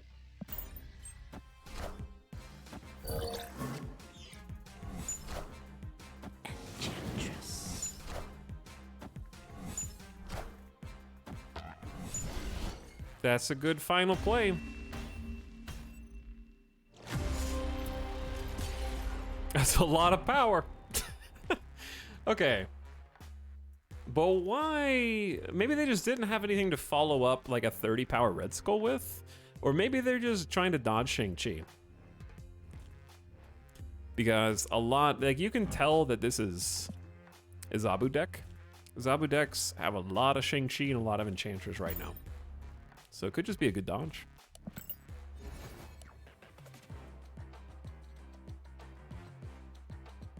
Black Panther makes a statement when he hits the board. Specifically, he says, Wakanda forever. That's true. That is true. All right, chat, here's what we're going to do. I'm going to take a quick bathroom break. Knight77, thank you for the 37 months of sub. I appreciate your tier 1 and for supporting the stream. What I'm going to do is change gears a little bit, and to wind down tonight, we're going to play some Rib World. Play some Rib World. Because I think I'm Zabu'd out. I'm Zabu'd out, and I don't feel like playing Zabu anymore. But also the other decks we played for the last 5 hours. So let's play a little Rib World.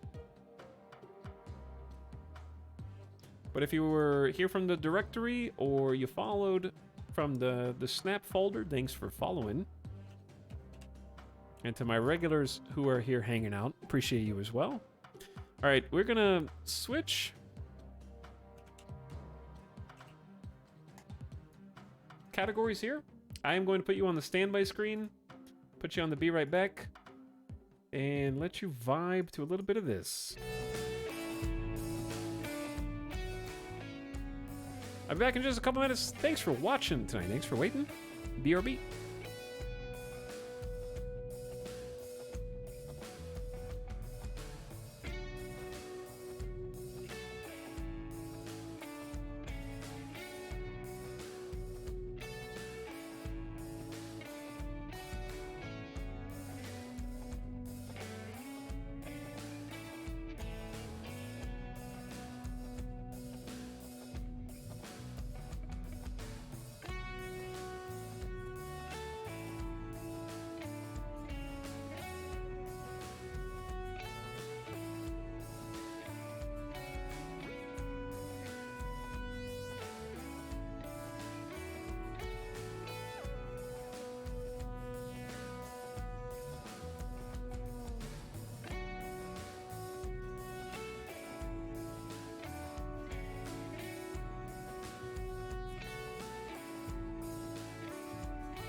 This is the gift sub sound. Trial.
All right.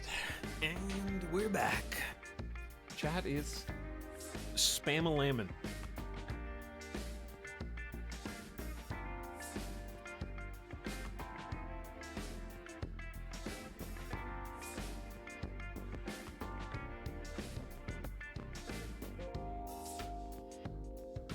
Hold on, one more thing, chat, one more thing.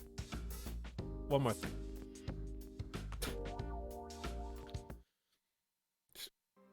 This is the gift sub sound. Trial. Just one more thing.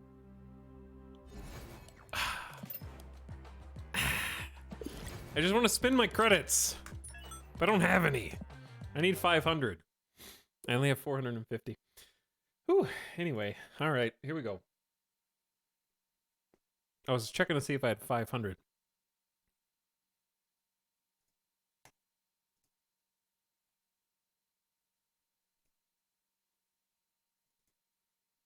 Well, you live with me now. In the void. Here in the void.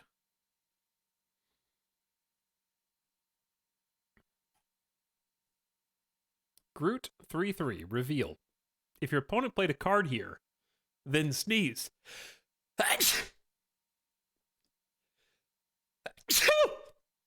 I'm allergic to Groot. Also, I'm not trying to keep you in the void. I'm waiting on Tynan Sylvester to let me play the game. Still waiting.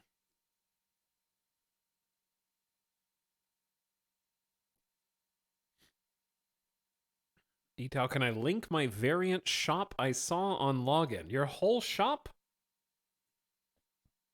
You're gonna link the entire shop? Yeah, you can do that. I'm not gonna stop you.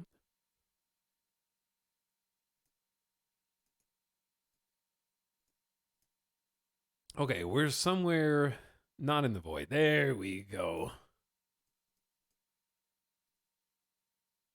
We're going. Eventually.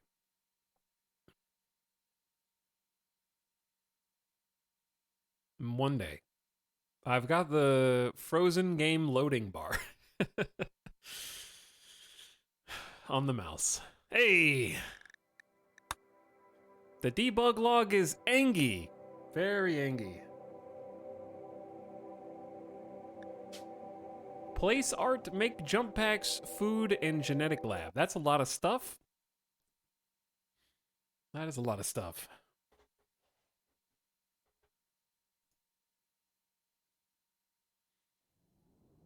Okay, why did you link your shop? They're all 1200s. Oh, okay. I have the Cerebro and the Goose. I have a different Jubilee. I don't have a Black Cat, but I do in real life. I have a different Hobgob, and I don't have an Iceman yet. I'd probably get that. Iceman.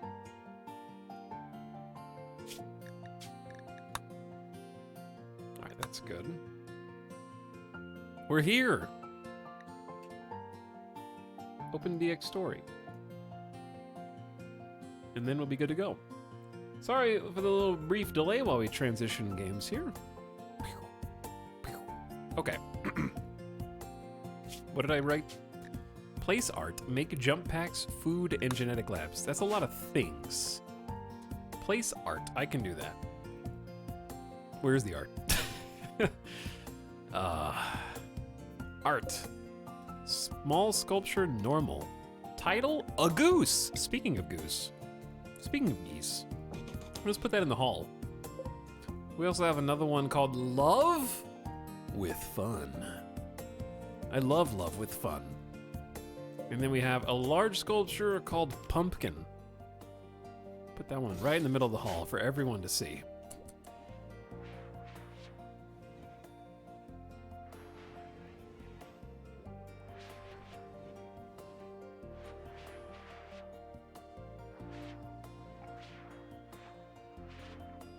Anyway, welcome back to RimWorld Colony, everybody. We're gonna wind down with some RimWorld for like close to a couple hours. Got some time to burn.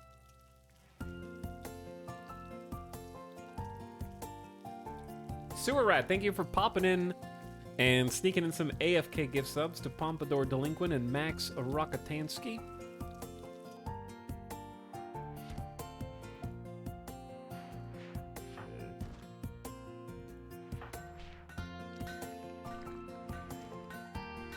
We have a boppin' colony right now. We got deep drilling, where people are digging into the ground to get underground steel that we've been scanning. We're getting the final piece of the puzzle to this, excuse me, battery facility. And I'm dying. Help me, chat. The last two sneezes are seriously wounding me. I'm gonna need to get into the water. Possibly. Did you guys know for talking for 5+ hours in a row is taxing on your body? I didn't. I need to harden my body. Prepare it for suffering. Because we're playing RimWorld, losing is fun! Whoa!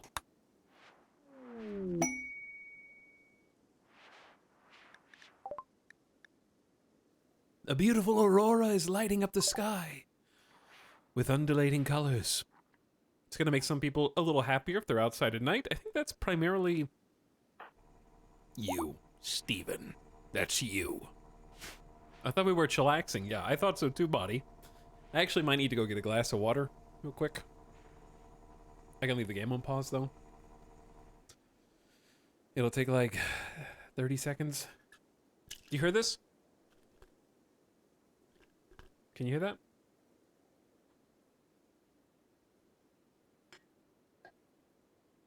You guys will guard the colony for me? Okay. I trust you.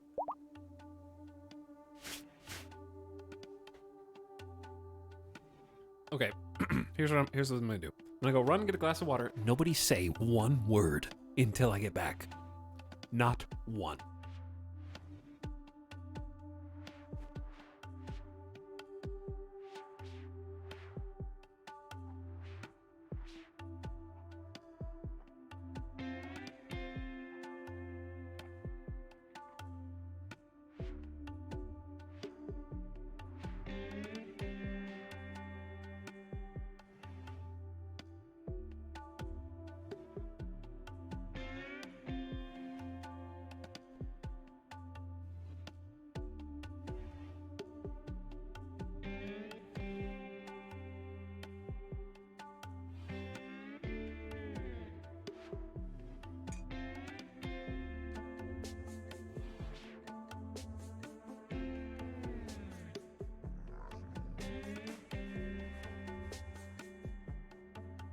Okay, let's try this. Who broke the rules? Who broke the rules? Time someone out for 10 minutes in Blux. Goodbye.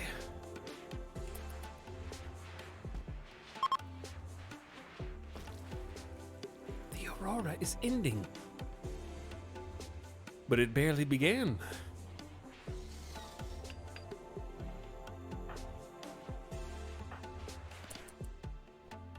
Okay, what were the other things we said to do? We need to make food. Chat, we have 0 food. Oh dear God. We have some rice that's 51% grown. Corn that's 58% grown, and then some more 50% grown rice. We have 41 meals to live on forever. Can we live on beer? Just beer.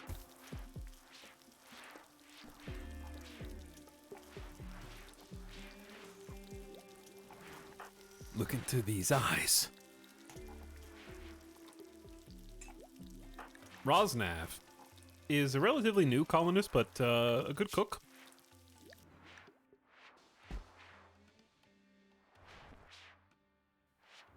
Chat, we're gonna play in silence for 20 minutes. Go.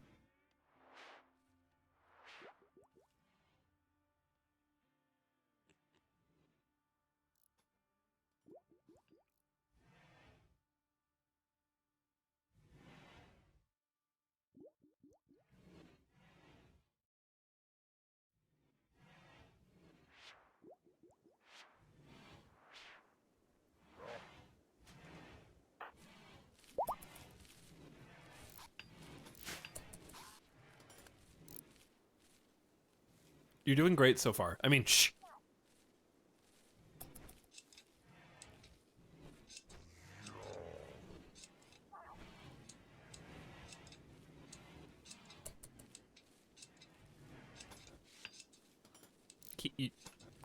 Okay. Anyway. Oh, man. Something is wrong with me. I am having just some severe acid reflux. So forgive me while I just drain water and deal with it.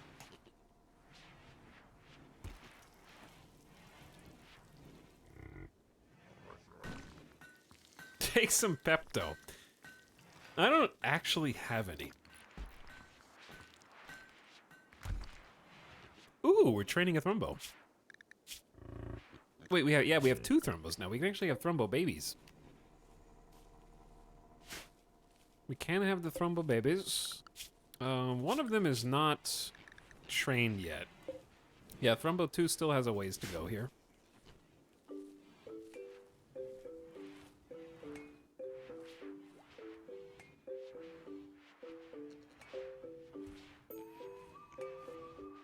I've had a stomach virus all year so far. That's like 3 days. That's like 3 whole days. But I hope you get better soon.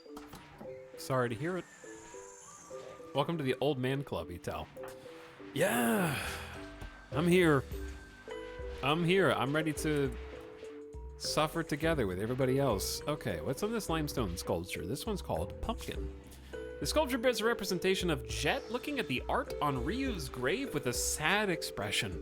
A spectral image of Ryu stands next to Jet, wearing a contemplative expression. The work symbolizes fellowship. This portrayal tells the story of Jet visiting Ryu's grave on the 9th of April, May 5505. We also have, of course, a beautiful goose. On this work is a depiction of Jones being disabled with cold deficiency. Why are we memorializing this? A smuggler watches silently near the edge of the image. This depiction relates to the knocking unconscious of Jones. Why are we memorializing our child colonist, 17-year-old Jones being knocked unconscious by raiders? And then we have love with fun. This piece is shaped like a solitary shaman near a bramble. The overall composition is horizontal. Interesting.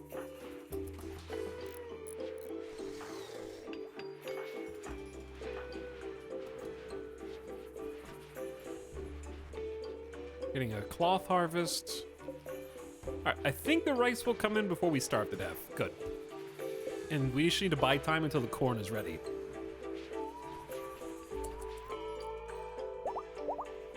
Ooh. Shall we have 4 wood dryads now? Look at all this extra lumber we're making. We can just trade the extra wood away. We have like 1,200. We're storing it outside on these shelves, and the shelves are almost full.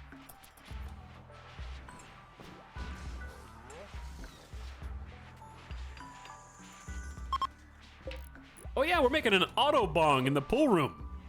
I forgot about that. I did forget about that.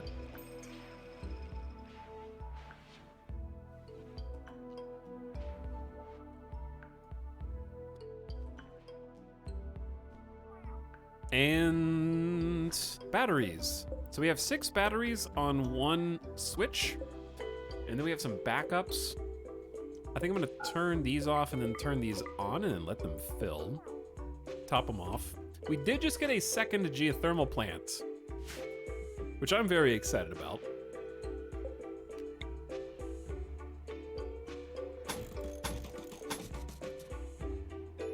I also want to double wall this to make it even more difficult for them to get to.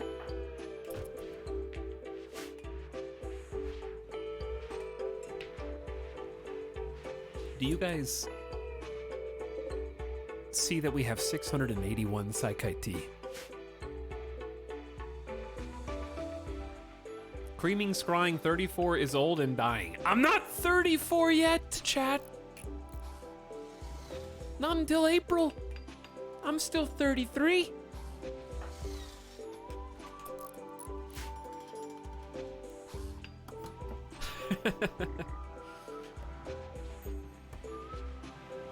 Oh, sorry. I will say that 33 hit me like a truck. I would say physically, it was probably one of the worst years of my life. From like a, what is this random pain? Why do I suddenly have crippling anxiety whenever I drive somewhere? Passing out in the doctor's office.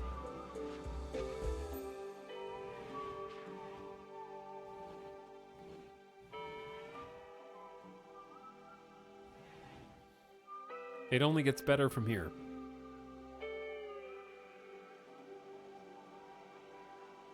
Chat, it's not an age contest. I just said that. Of all the years, 33 has been, you've got me thinking of 34 now.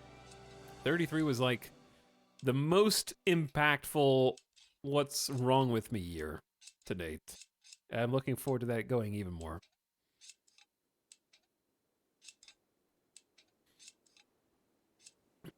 I passed out in a Walmart at 31, looking forward to doing it again at a doctor's office in 2 years. Oh no.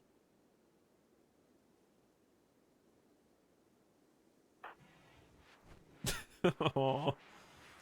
Do you know what the reason was?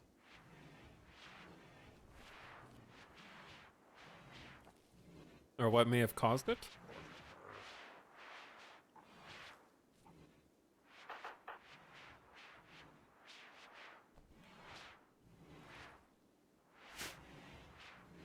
Other than being old? For me, low blood pressure, I have to go for a checkup soon. For me, I just get... For me, it's more like a panic attack, I think, that manifests when I'm talking to a medical professional about real medical things. Really don't like discussing anything to do with health or anything with a doctor. Like, if I'm watching a movie, it doesn't matter how much gore is in that movie. Doesn't matter. I've even had my own hand get accidentally sliced open with, I was trying to open a water hose, and the thick plastic was so thick that when I punctured through the plastic, I also accidentally punctured through my hand. I had to drive myself bleeding to get stitches. I can handle things under pressure. But talking to like a doctor about my circulatory system is like, pew! Let's not go there. Let's not go there. I am going to pass out.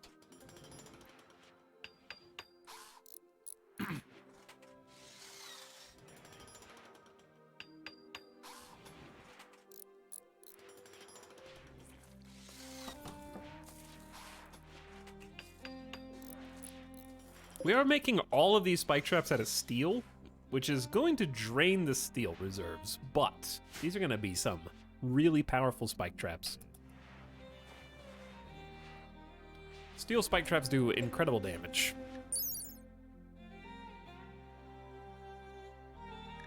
%150 armor pin.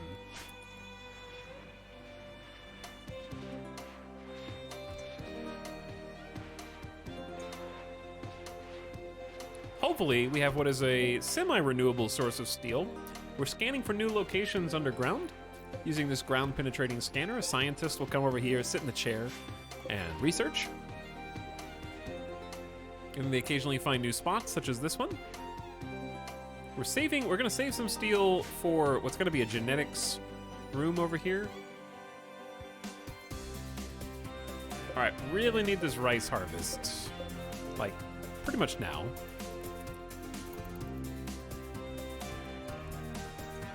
Probably just gonna go back to back on rice till we have a surplus of food from corn, and then switch some of the rice to potatoes, and then we just need permanent corn We have too many colonists to not have a food surplus.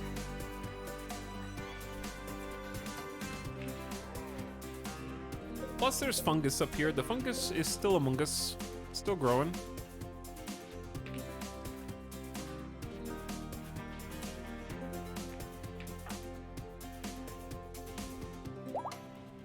Anderson's going to sip on some Saikai tea. We do have some addicts in the colony. Joshua is researching around-the-clock jump packs. CJ is working on some new flak armor. We're trying to get everybody geared because we have more colonists than we have armor at the moment, but that means the armory is getting very full. So some of the overflow stuffs may have to go over here. Jones is just gonna go faster for a while. We got a new dining room with an excellent poker table. Some nearby beer and Saikite for them.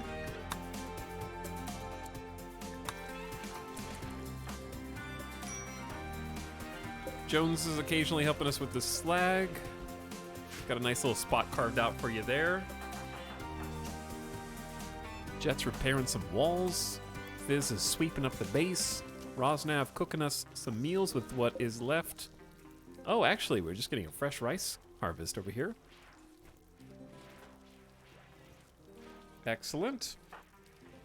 Boomer is drilling some steel with Locust. Kovishra is hauling the steel to a shelf. Noaka is repairing the outer perimeter wall. And Saraz, a recent planter, who is actually bad at planting, but is doing a good job helping us.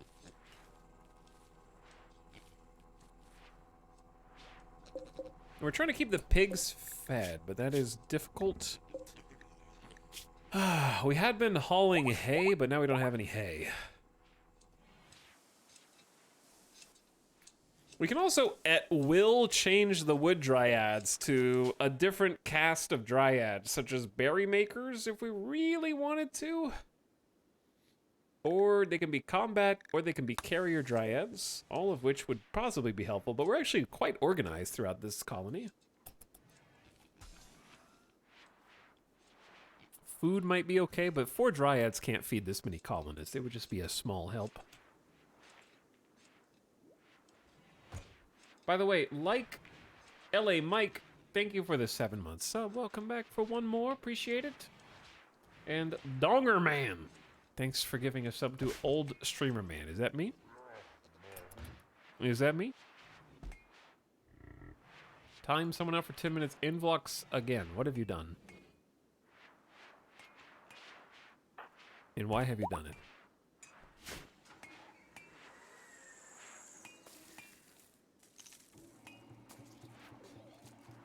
Does anyone deserve this?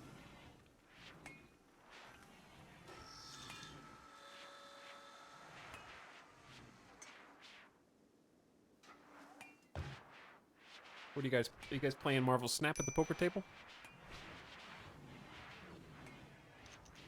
But yeah, at this point, there's not too much that we have to queue up. When was the last raid? Not that long ago, we had a mech cluster. We're at 225,000 colony wealth and still climbing.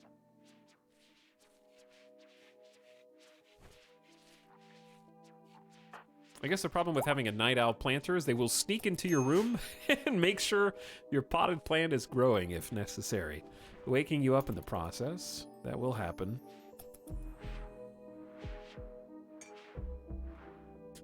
We got some bionics in here, some components being made. This room's a little cramped, more so than what I'd like, but we do have some tool cabinets.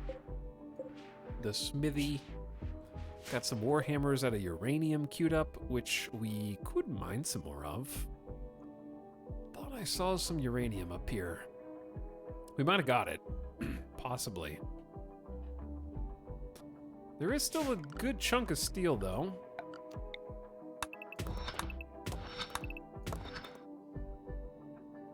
Plus some that we can haul.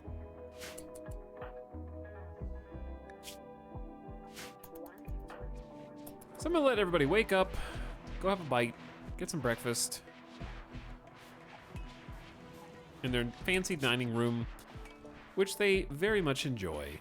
somewhat impressive dining and rec room right now. We get some art in here, maybe.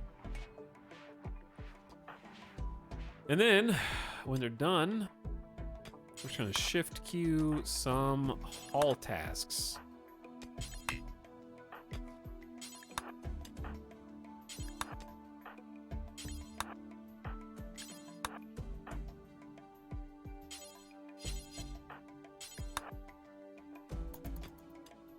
Bring that steel inside and make it more convenient to use.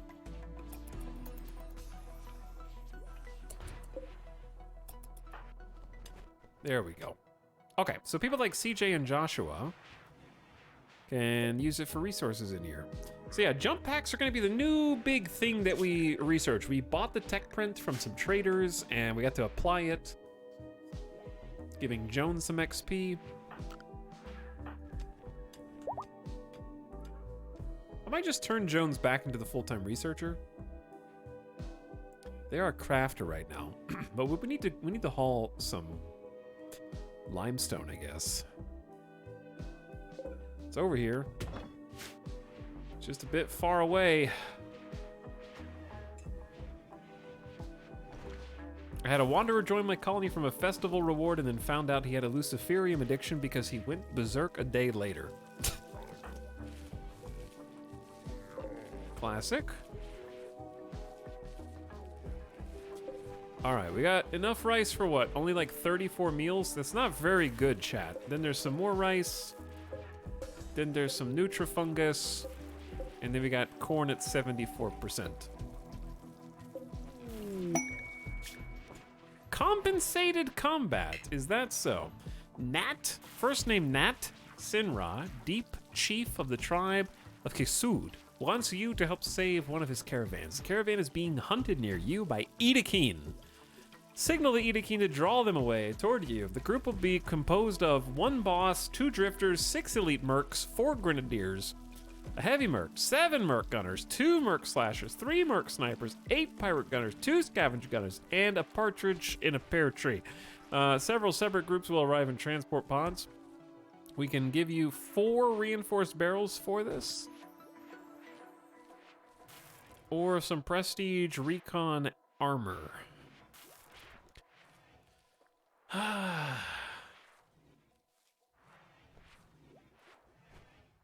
How many guys is this? 3, 9, 13, 14, 21, 23, 26, 34, 36.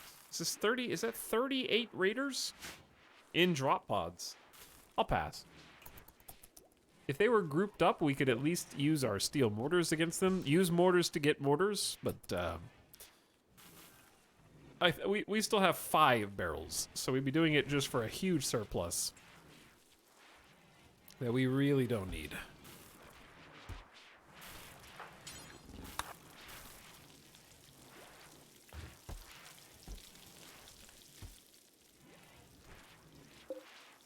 Well, I'm hoping that the food supply lasts.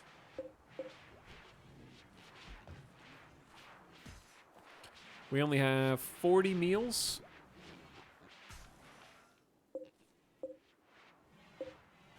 With a little bit more rice that's like 90% grown. Sounds like a 1-star raid, definitely. Yeah, it should be so easy. So easy, you're right. Should just take it. What are you waiting for?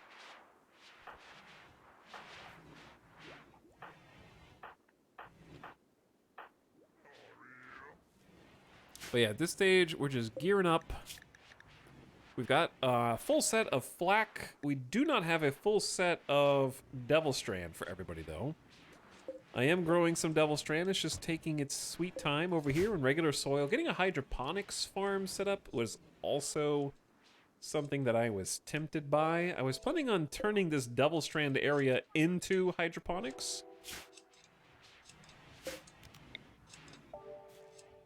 But for that to work the way that I want it to, we're gonna have to wait until this is done.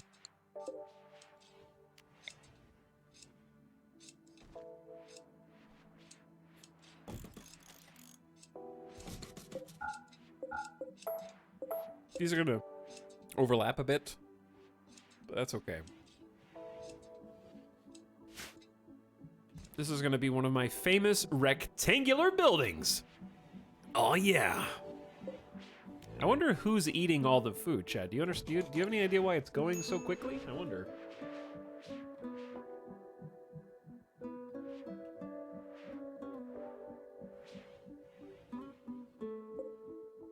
Yeah, because we're down to 29 meals, and the corn is only 76, and the Nutrifungus is only 57. We might have to eat the thrumbos.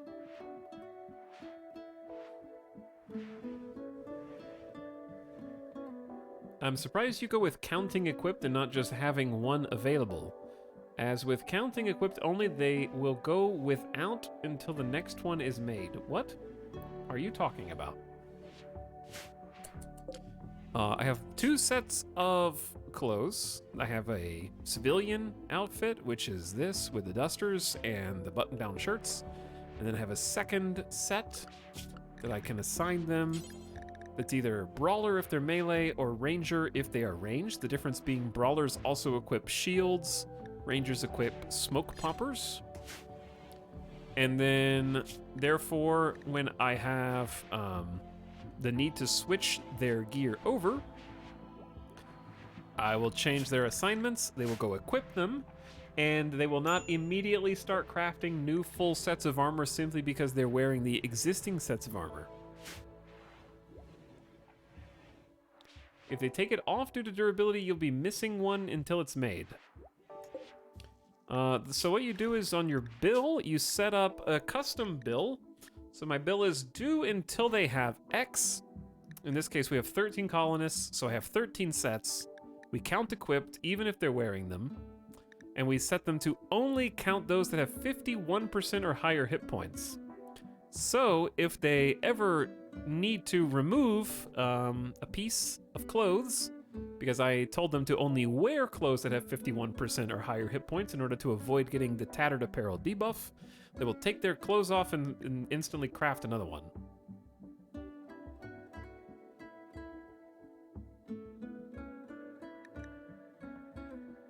And then I also have it set to normal to legendary quality. Sometimes I'll lower this to masterwork, but for armor, it's fine. But especially with armor, the armor doesn't deteriorate until you're wearing it. So, like, these clothes don't actually go bad. They're just in here. They don't lose any durability, so it won't be possible for one to run out.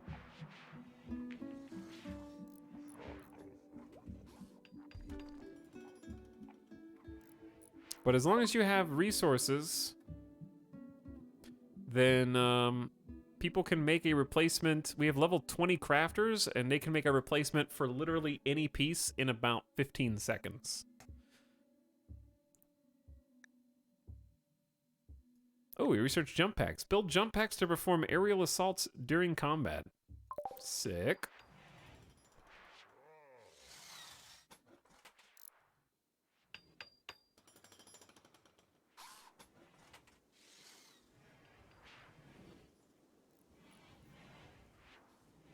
But if I ever got really desperate for clothes, I could make them more lax as to what percentage HP they could wear. But more importantly, the reason that we're not making like 17 sets of all of our things is because we don't have that many.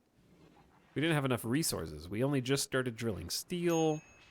We just started fabricating our own components. We certainly don't have enough cloth to feed all that flak. So we make things as needed because sometimes we need different things.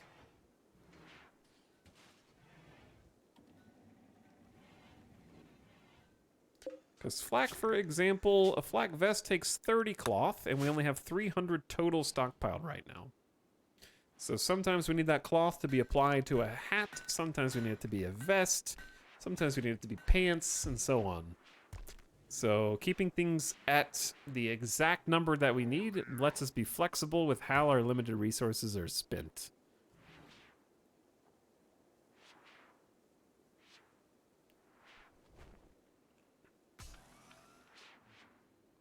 But the other part of that is we just got 3 brand new colonists, so we just upped it +3 to each thing in order to craft new sets for the 3 newest colonists, which they've just done.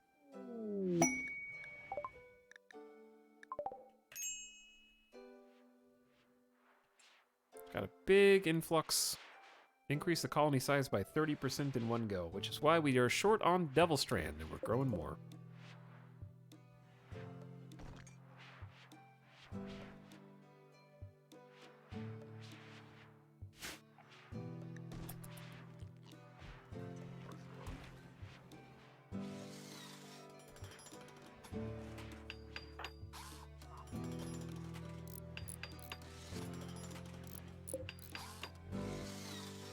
All right, so this is going to be hydroponics one day.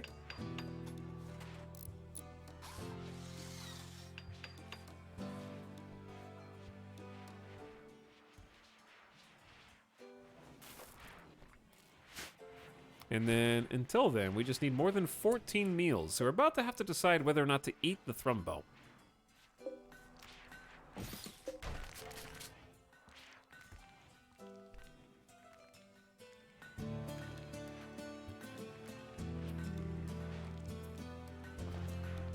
So if they start to starve soon, then we're gonna have to eat the thrumbo.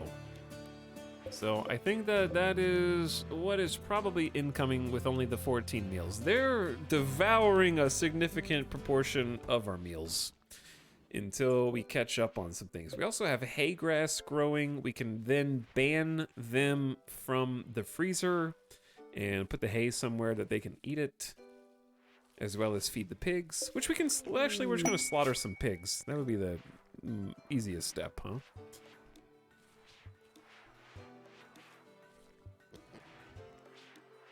All right, pigs.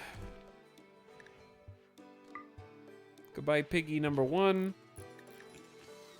piggy 2, and piggy 3. Some of them are small piggies, but we're hungry.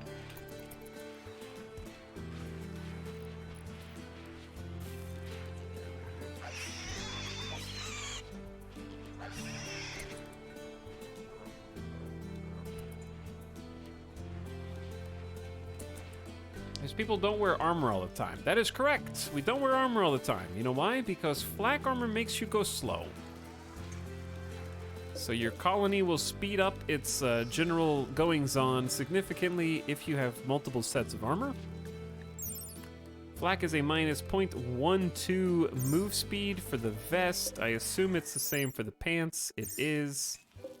Flak helmet is no move penalty, and you might have dusters instead of jackets, but if you have a jacket, that's another 0.12, so you've got a combined minus 0.36. The average person at 100% move speed. I should probably know this off the top of my head. Jones, what is it? It's 6.12. This. Oh, no. You have a go frenzy. What the hell? Do we not just have a normal person? 4.8.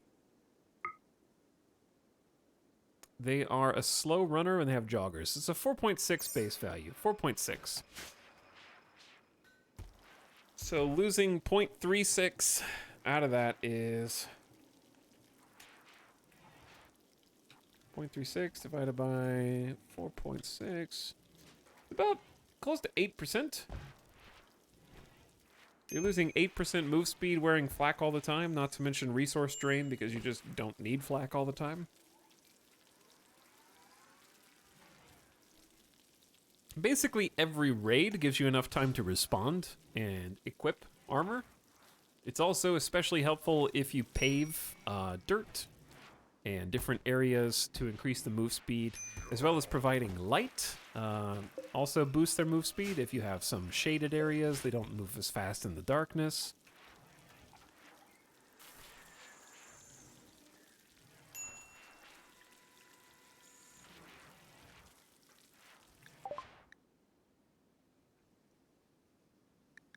Joshua has made a cloth masterwork pants.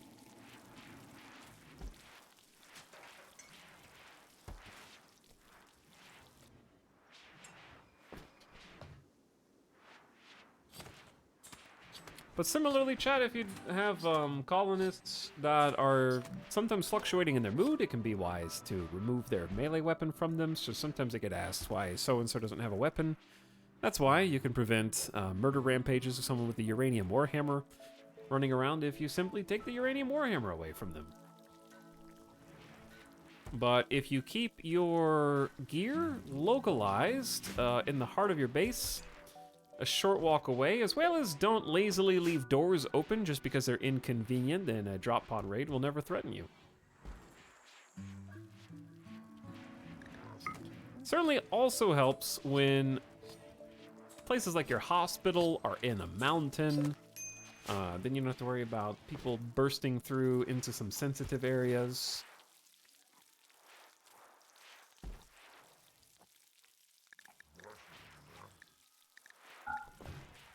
Auto doors are very good for that purpose. They do drain your components, but with repairs.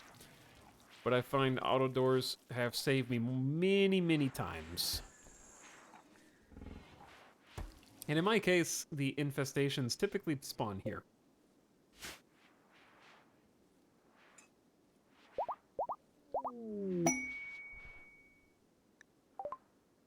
Joshua has found a lump of buried steel using the ground-penetrating scanner.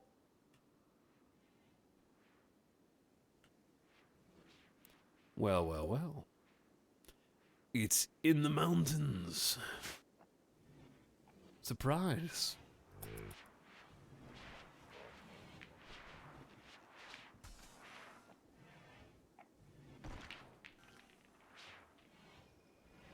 Just curious, chat, what do you usually like to do while watching Italics? Chat, duh, what you're doing now, right, chat? Chat loves chatting.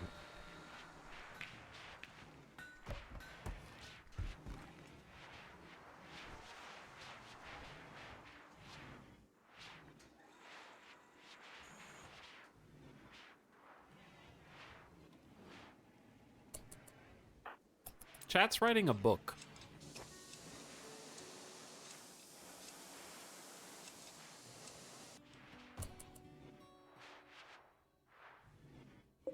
Right, chat?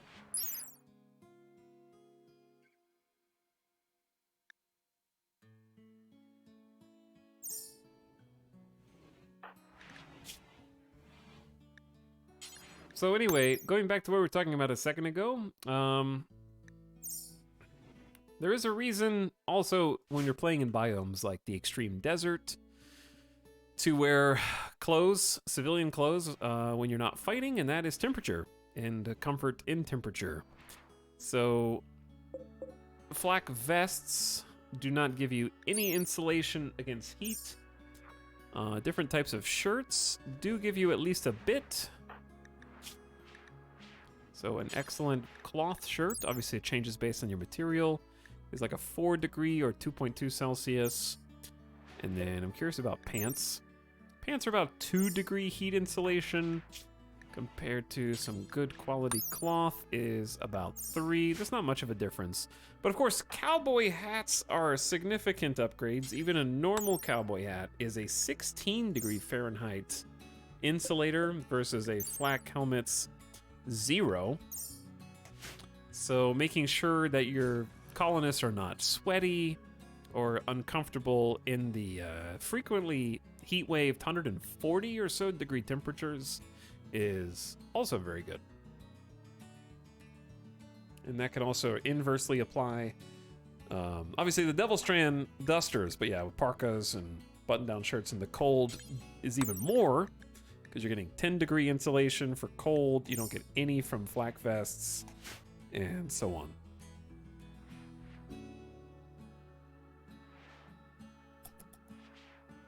I'm snapping right now. Yo, I'm snapping right now, dude. I'm not.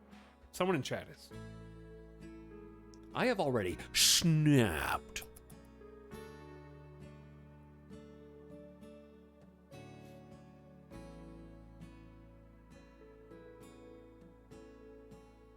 Prosca Liam, I thank you for the 12 months. Appreciate the sub, and thanks for priming.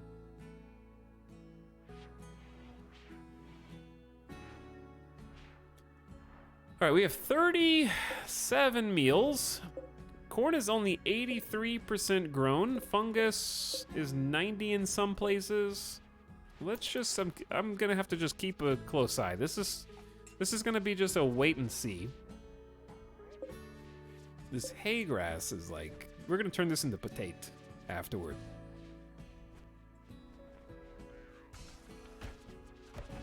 We actually have, we went from 0 wood to too much wood. It's gonna be good to trade though.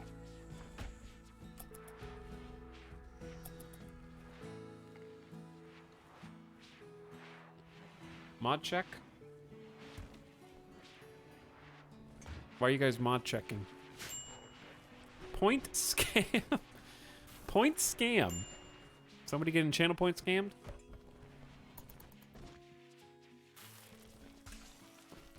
What'd you do?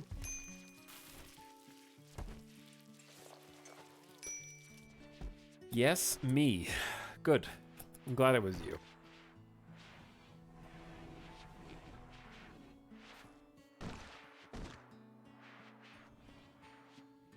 Is our colony actually so caught up on things that we're supposed to do that they're hauling limestone? I am so proud.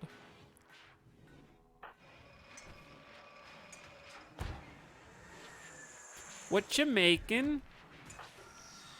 Joshua is scanning at the ground penetrating scanner while Doaka makes some steel from some slag. CJ's working on like 7 projects at once at any given time. Stopping for a nice tea break. Working on components, advanced components, a bionic leg, and more. I think they're trying to get up to 40 components is their particular goal. Hey, that is a smoke leaf harvest. Okay, I think we actually need smoke leaf for the Autobong. So we're gonna stop making smoke leaf joints for now. And change this to grow something else. Let's switch to corn because we really just need all hands on deck for food harvest.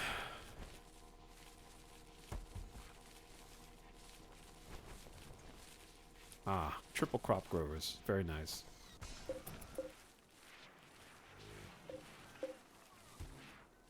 Hello, Immortal Mentality. Thank you for 31 months. A sub. Appreciate you sharing the Prime and also for sharing 1 more month.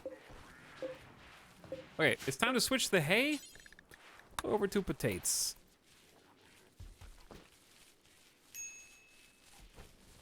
We have a lot of work to do to catch up on our stockpile. The fridge is the emptiest it's been in a very long time.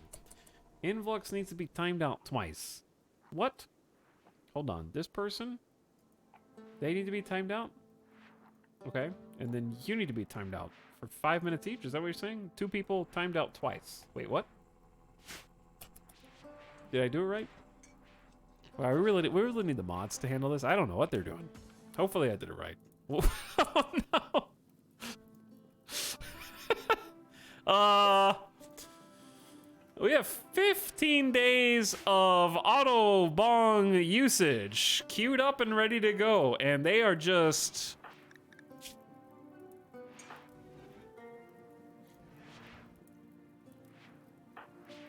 Chad, is this building the smoke leaf? What is this? Is this stoned on smoke leaf or smoke leaf tolerance building?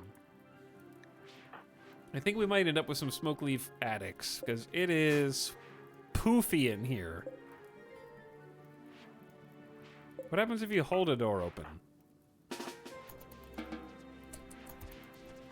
I don't think it cares. Is it just in the small area around you? I guess so.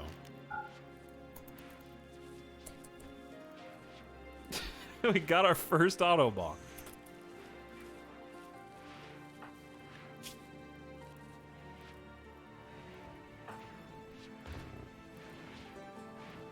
How long? I'm trying to see how long it takes to actually... Okay, stoned on smoke leaf, and it goes away. So it sort of doesn't stick around, but it does, but it doesn't.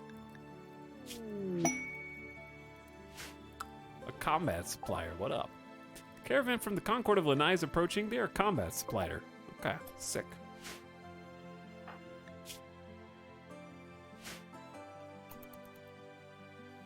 build 20 more and fill the entire colony with them. I don't know if that's a great idea.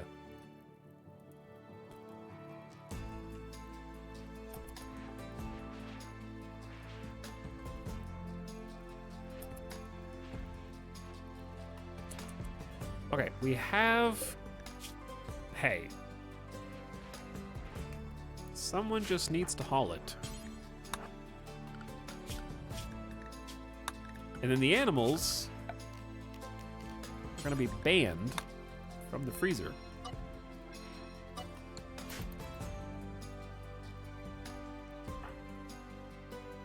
They can go there to eat it. Or just eat stuff outside, but no more of our meals.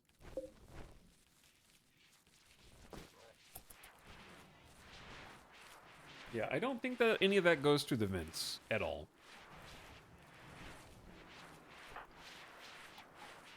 But yeah, I was gonna put one in the food room. I see now that that is mostly unnecessary. Ah, bountiful hay harvest. To be shared with pigs and thrumbos alike.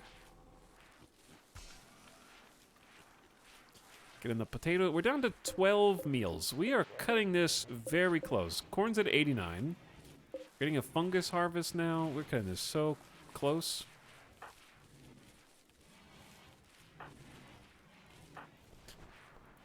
But yeah, I don't know what else I need to queue up. Past me said jump packs, food, and genetic labs. Okay, so if I want to make jump packs, that's gonna be here. That is 30 plasteel, 3 components, and 100 fuel. It's actually not that expensive. But we bought plasteel, I think. Yeah, no, we have 83. We have 83. So I can only make 2 of these jump packs.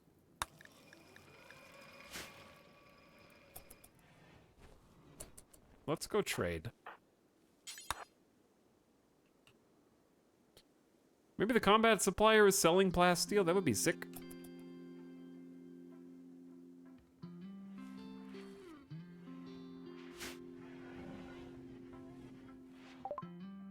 What you got? Okay, we have some really good shield belts. I'm keeping all those. Some helmets. All right, keeping all of our flak.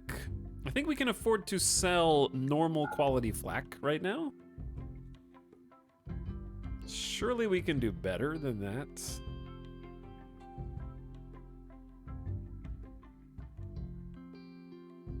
We have 3 good quality flak pants, which is nice, but I think let's just make 2 more vests.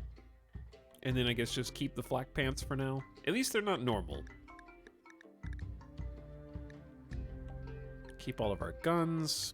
All right, we have beer if we wanted to sell that. We do need a lot of beer. I'm gonna hold on to it for now. High explosive shells, we only got 32. Smoke leaf joints, we don't have that much. Psychite tea, all right, we have 600 psychite. Let's just sell like 100 psychite tea, nothing insane. And then what can I buy from them? They have a center horn gene pack. Not cool. I guess it's cool. I don't know. Is it just a horn? It's just a horn. Can you headbutt people with it? I stand by what I said.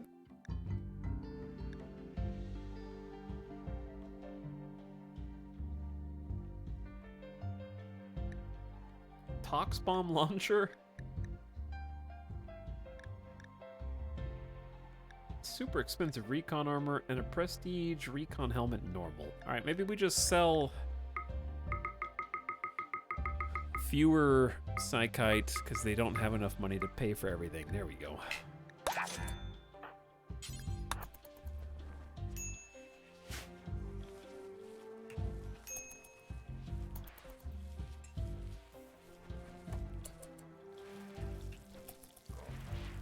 Time to surround the base with hotbox so the enemies get high while trying to invade. I feel like the enemies will simply destroy the Autobonks, and it would be very sad.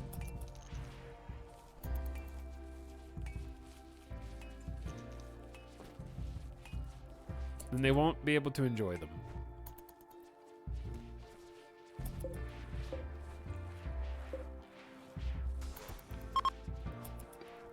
Okay, we are mass producing food.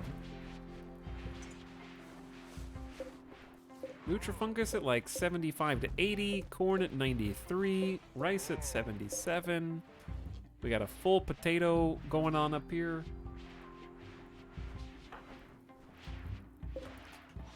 Working on some backup simple helmets. Joshua's still scanning. We can always turn this off if we don't think we need any more. We do have another steel spot, but yeah, continuing to scan for resources is always pretty useful, unless you really just want crafters to go craft stuff, which maybe I do. Let's toggle this off for a bit. Talks with Phoebe being unexpectedly fun. Are there any other unusual playstyles you might want to try out? No. Cassandra Classic, that's what I want to try out. I want to try out Cassandra. Actually this time.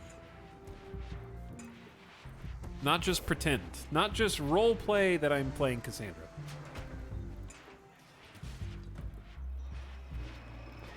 So my ideal is that we actually win this Phoebe campaign, and then we roll over to Colony 2 on Cassandra losing is fun, and then if we lose that, then at least Cassandra beat us fair and square. We can be like, oh, that was really tough. That is a legendary flak vest. Now I'm torn between selling it and keeping it, because this thing has 180% sharp armor. Your torso is gonna be so freaking protected. It's only worth 1,100. That is worth just wearing for sure. Sharp armor, 180%. No more great bows through the heart. And that's why we have Joshua craft things. Joshua is our full-time super crafter. They're a production specialist who always crafts things at one production level higher than ordinary for their skill.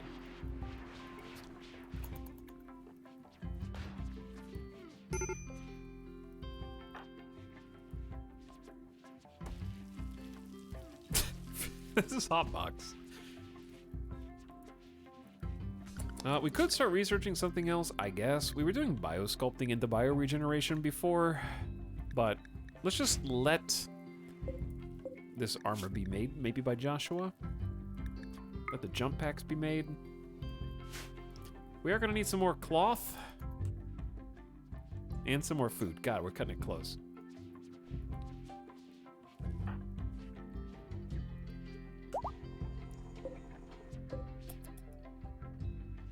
So when the scanner's turned off, you can still dig from the deep drill, so that's still good.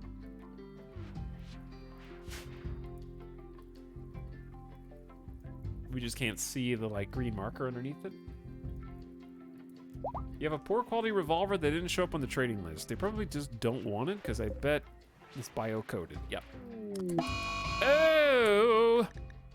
A distant volcano or fire has begun spewing massive quantities of ash into the atmosphere. Ash in the atmosphere will obscure the sun. Temperatures will drop and plants will suffer for lack of sunlight. It could pass in a few weeks or could last many quadrums. Ooh. Well, we're short on food, and Phoebe has made it where plants aren't going to get as much sunlight as they usually do. So that could be dangerous. Could be dangerous. I was about to do something and I just forgot what it was. That totally distracted me.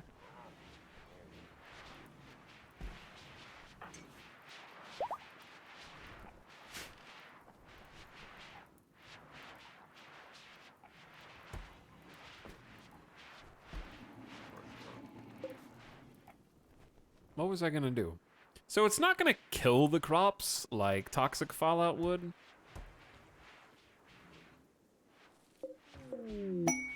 A masterwork flak vest. Oh, Joshua, you shouldn't have. Critical major break risk. Also major no food risk. Oh, we're cutting it close. Growth rate's still 132% right now for the corn. 94 for the potatoes. 94 for the double strain. We're getting a small rice harvest. Down to our last meal here. Oof. Etal, do you think that Rings of Power is better or worse than the Hobbit films? Definitely worse. Because I would say that Desolation of Smaug is actually a good movie. It's just bookended by 2 bad movies. So at least there is something that is worth watching there. Social Fight just broke out. The shortest one ever.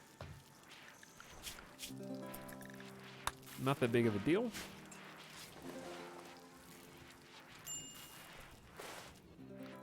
Like, I think the first Hobbit movie is maybe like a 6 out of 10.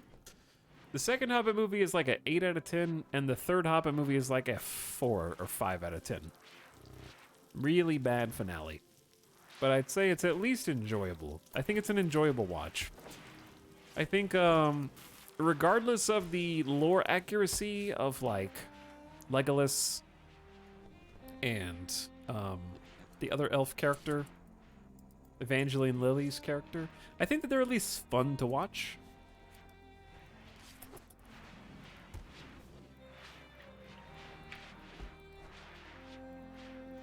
They're at least, like, entertaining on the screen.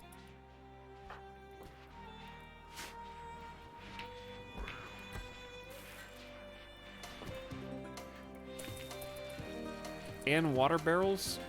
I'd rather watch the water barrels than, well, anything in Rings of Power.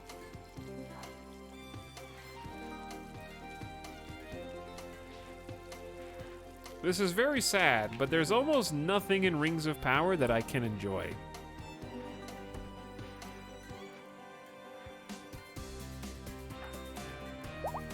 I think the only thing that I think is good in Rings of Power is the CG. That's the best part of it, is the CG to me.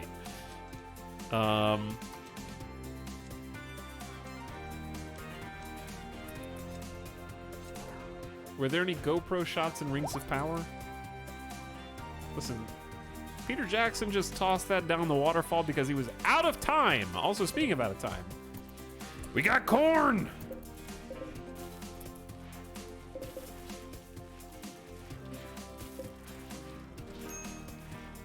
We might be saved.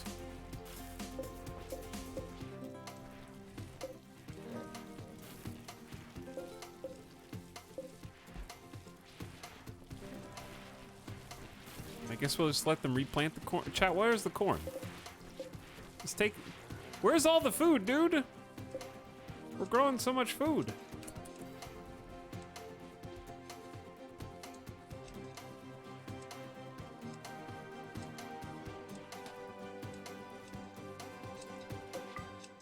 But yeah, like, I'm not gonna get baited into ranting about Rings of Power for another hour, but suffice to say,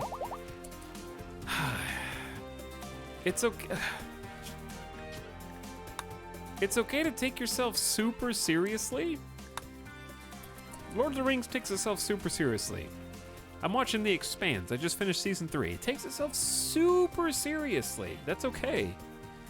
But you have to be willing to have some fun too. And Rings of Power was not willing to have any fun. And I don't mean that you need a Marvel quip for levity or something. You can let serious moments breathe, but if you take yourself super seriously, your plot better make sense. And not just be a bunch of collective, written by... I was gonna say confetti. Written by committee, but maybe confetti too.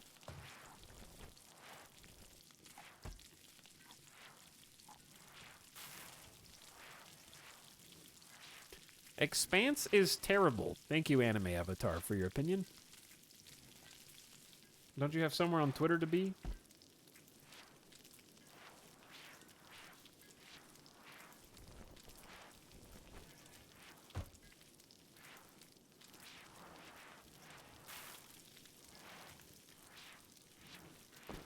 Even Breaking Bad has absurdly hilarious moments.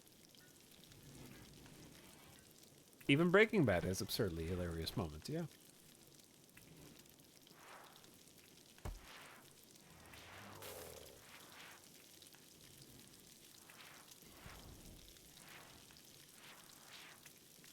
Reading The Witcher, it seems like that's a problem the Netflix series seems to have as well. I actually generally like the Netflix series through season 1 because it's corny and definitely has problems and often looks like a sci-fi original series, but it does have a lot of fun with itself. Like, the Bard character is the fun heart of the show and plays perfectly off of Geralt. Yaskier, whatever his name is.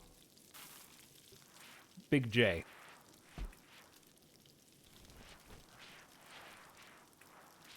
Actually, a Star Trek guy. No. I like... I like and respect Star Trek, but I've never, like, marathoned it or watched a significant amount, so I don't dislike it.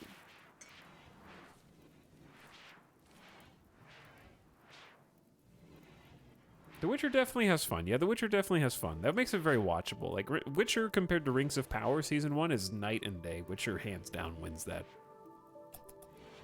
It's not even close. Because The Witcher definitely has some boring parts.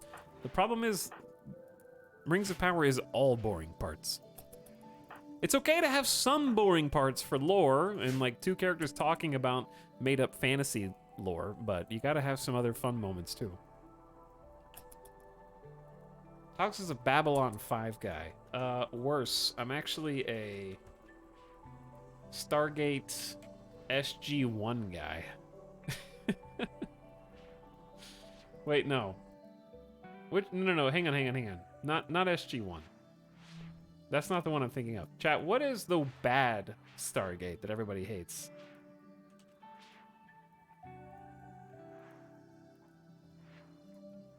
Okay, no, not Atlantis. Okay, I'm not an Atlantis guy. What's the one that was newer? That was on TV like 10 years ago. Stargate Universe. Yeah, Stargate. I loved Stargate Universe. I watched it when it aired. Universe wasn't bad. It was not the bad one. It was slammed. Like, back when it came out, people hated it, I thought. Am I crazy? I might be crazy. It has a 70% on Rotten Tomatoes and a 7.6 out of 10 on IMDb. I guess that's normal. What was its Metacritic? Stargate Universe was cool. Like, I really liked it. It has a 61 on Metacritic, so I don't know if hated may be a strong word, but it was certainly panned. I don't think I finished it. It got really good.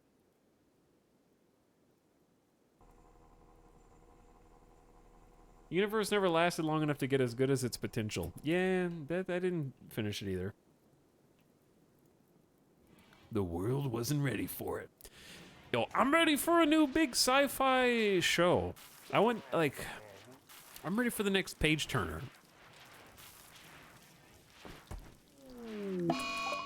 The problem is, shows like Battlestar Galactica and like The Expanse are once every like 10 years. Shows like Game of Thrones are once every more than 10 years, apparently. They used the magic stones to transport to Earth way too often. I actually remember what you're talking about, yeah. Y'all talking 40K? Here's the thing. If the 40K show ends up being good, it'll have nothing to do with Amazon. After Rings of Power, I'm not convinced Amazon has any idea how to make a hit TV show. It'll be all Henry Cavill.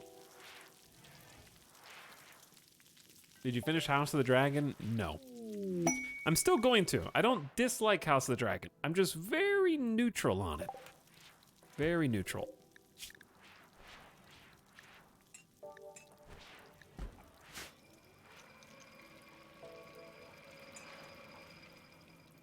I definitely don't think it's bad.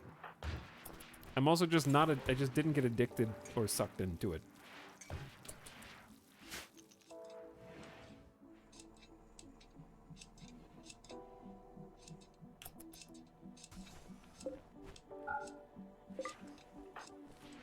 All right, Joshua is actually idle. That means we're out of some resource. What do we need for jump pack? Chem fuel? Oh, we're out of chem fuel. Ah. Okay, in that case, start researching bioregion then. And or the ground pin scanner.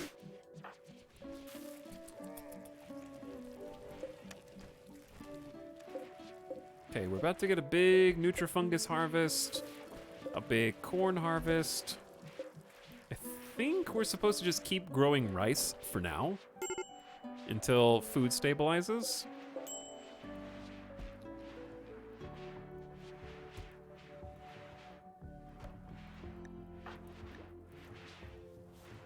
I feel like we're sort of stalled right now until, like, we did get 75 meals, which is nice, but not nearly enough. We can start eating hay. 2100 hay.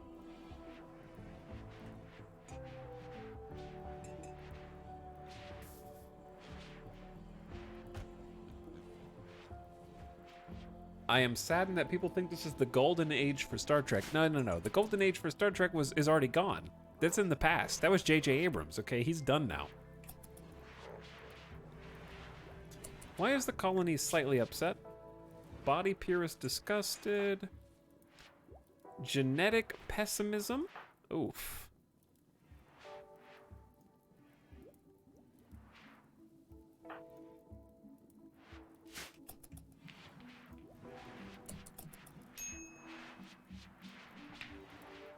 Chat, when I saw, like, my entire life, I was watching Star Trek and I was like, this is missing something. And then when I saw the first lens flare, and then the second, and then the 18th, I was like, that is the piece that was missing from this puzzle. So I'm glad that it could have been saved.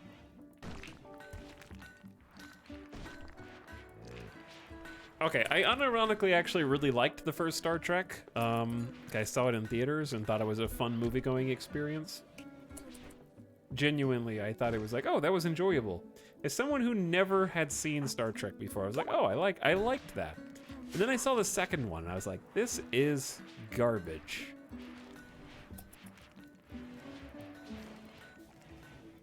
I don't know if that atones, but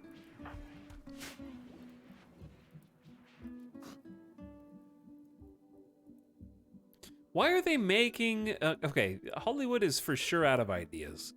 But why are they making a second I Am Legend? Like a sequel I Am Legend? Why? Where are you going, CJ? Smelting metal.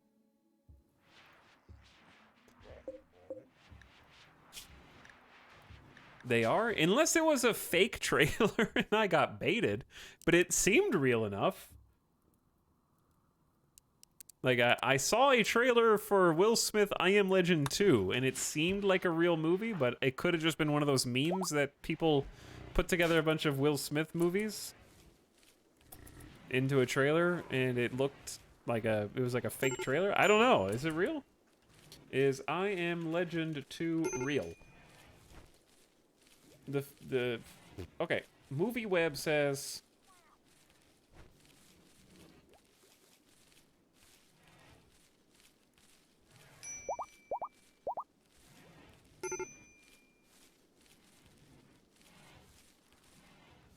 I mean, it says that there... It says that there is. It was a greenlit movie. It was supposed to star Will Smith and Michael B. Jordan.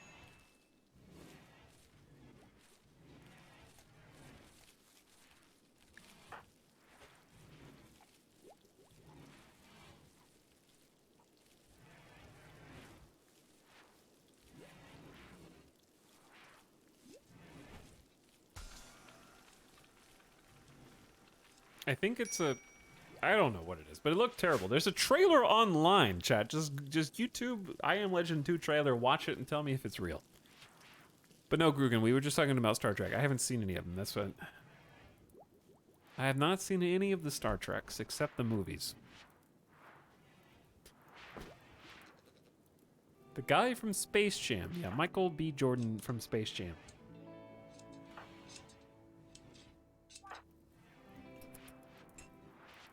Trailer is fake, but the movie is being made. Okay, because the fake trailer looked awful, and I thought I was being baited. But the movie is real. All right. Duly noted.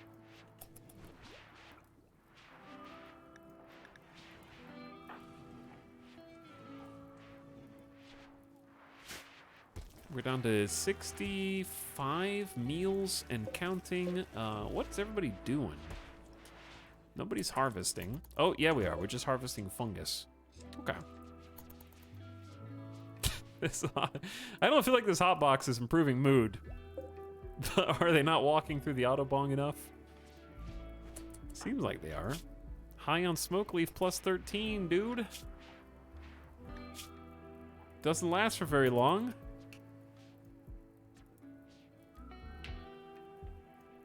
Steven is gonna hang out in there and play for a bit.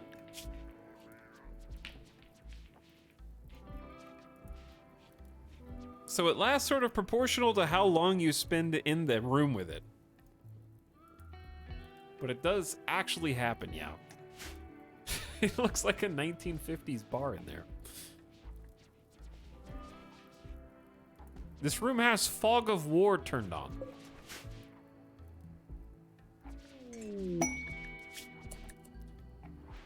Zemiscus's prisoners. Justin, Count of the Fallen Empire, seeks help. Their royal archaeologist recently extracted 13 prisoners and want you to keep them for 18 days, all of them suffering from paralytic abasia. Whoo!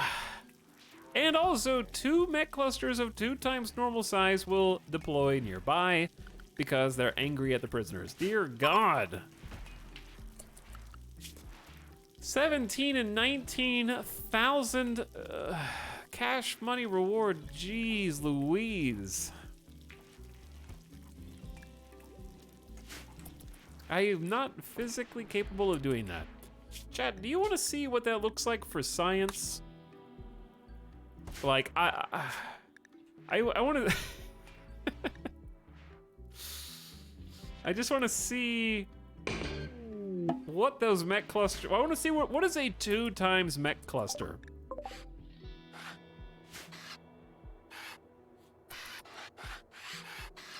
Dear Lord, goodbye.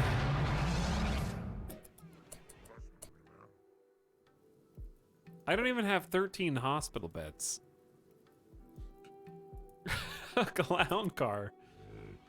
What if we just don't take any of them? We can take a couple of them, I guess. Just throwing them outside. How long does it take, Okay, because what I really want to know for science is, does nearby mean here or like nearby on the world map?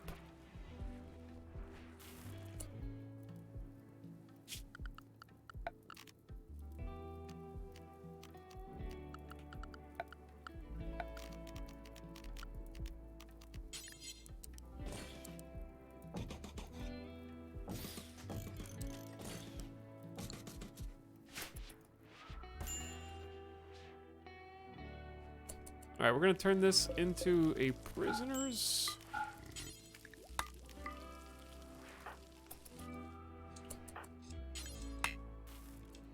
What?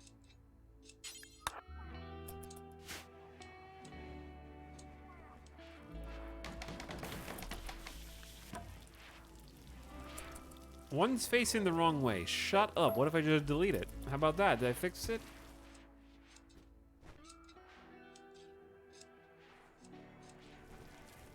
Which reward did you accept? I accepted the Zeus hammer and the plasteel. I mostly just want to see how big this what does a 2 times mech cluster look like?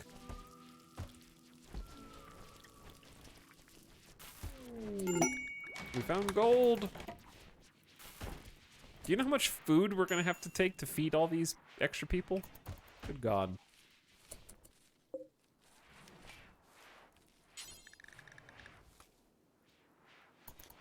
Gonna plant some corn here.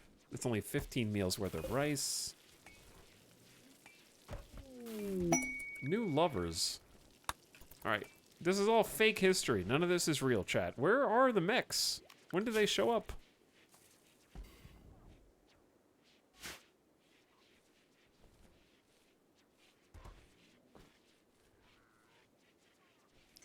We just did an experimental quest acceptance so I could see what this type of challenge looks like for the future. We entered the multiverse. Maybe.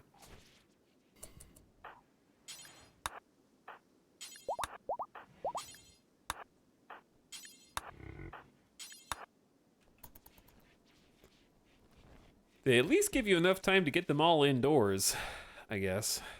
So that's good to know.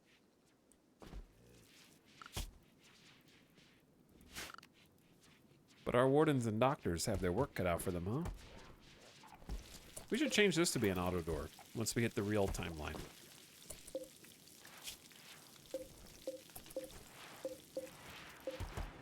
We can't. It's taking a long time to feed them.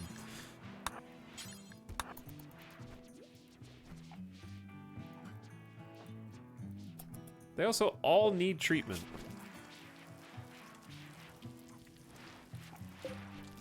They're all suffering anesthesia. Wait, they don't need treatment. Oh, it's paralytic abasia. Oh, I thought this was the other thing.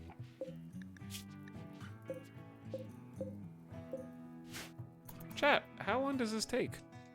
Days? They'll show sometime in the next 18 days where you can use the quest menu debug options to fire it now. Oh yeah, we've done this before.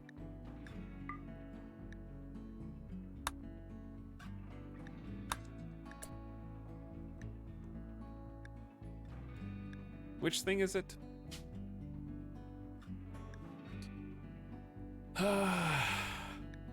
Wait, it's on the quests, right?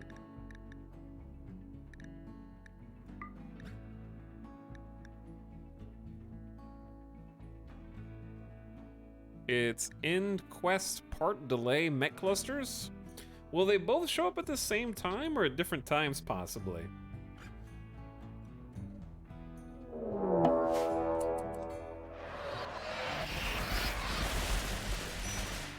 Sweet baby Jesus.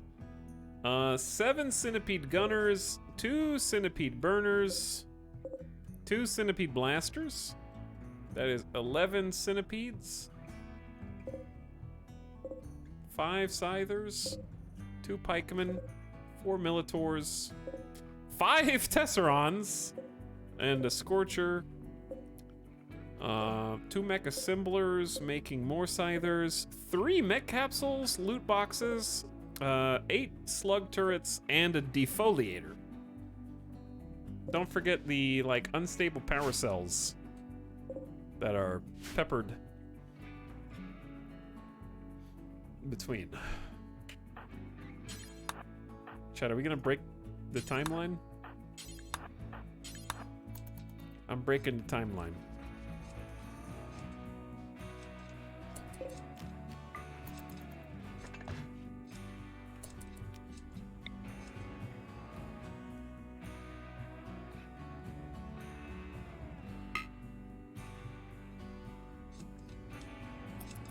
Ready, steady, for science!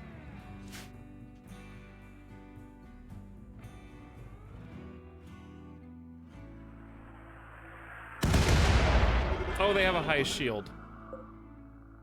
Oh, oops. Where's the high shield? Why don't I see it?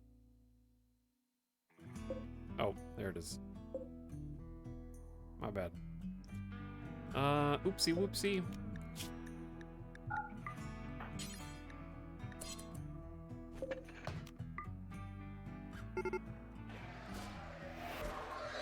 They have brought reinforcements and they are scattering to murder all of us. So yeah, that's bad timeline, start over. Yeah, that was just for science, chat. Oh no, I just crashed RimWorld. Okay, I'm not joking. I may have just crashed RimWorld. Oopsie, I did that. That was DX Story, not RimWorld.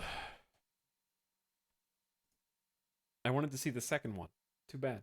Retrograde Motion says, I love science. I also love science.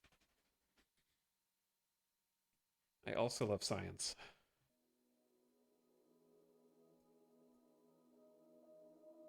Okay, chat. I was planning on streaming a little longer tonight, like 20 minutes or so, but I think I'm going to just go ahead and stop there. Taco Bell Extremist, thank you for the 19 months, because I would like to play a full stream of RimWorld possibly tomorrow and come back. I've just been feeling kind of gross. Big time heartburn slash general grossness. Not heartburn, the acid reflux for some reason has just been killing me. I have been constantly muting the microphone and coughing a lot. So I'd like to sleep it off. We got about 6.5 hours in today. And come back tomorrow probably with the Rim. Get started around that 3 p.m. Pacific. And there should be also a stream Wednesday, Thursday, Friday. Maybe Saturday. There's definitely going to be more streams this month than last month. So looking forward to that. But yeah, we'll get some more RimWorld in. Whew, all right. Good gaming, everybody, and looking forward to continuing the true timeline of RimWorld tomorrow. Probably. It'll be RimWorld or something in that general vein. Something strategy. Had some fun snapping earlier. Get that out of my system.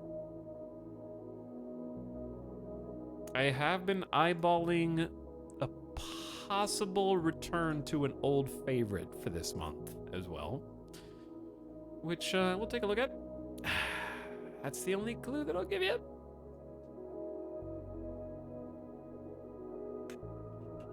But I definitely want to get some other games in. Maybe we'll dig deep in the back pocket. SimCity 2013. Who can say? Who can say?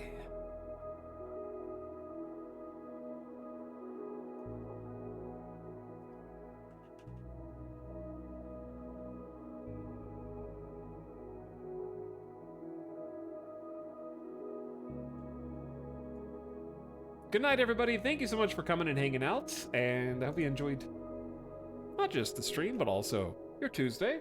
We'll see you for the Wednesday. And I'll catch up with you probably around that 3 p.m. Pacific time for the stream tomorrow.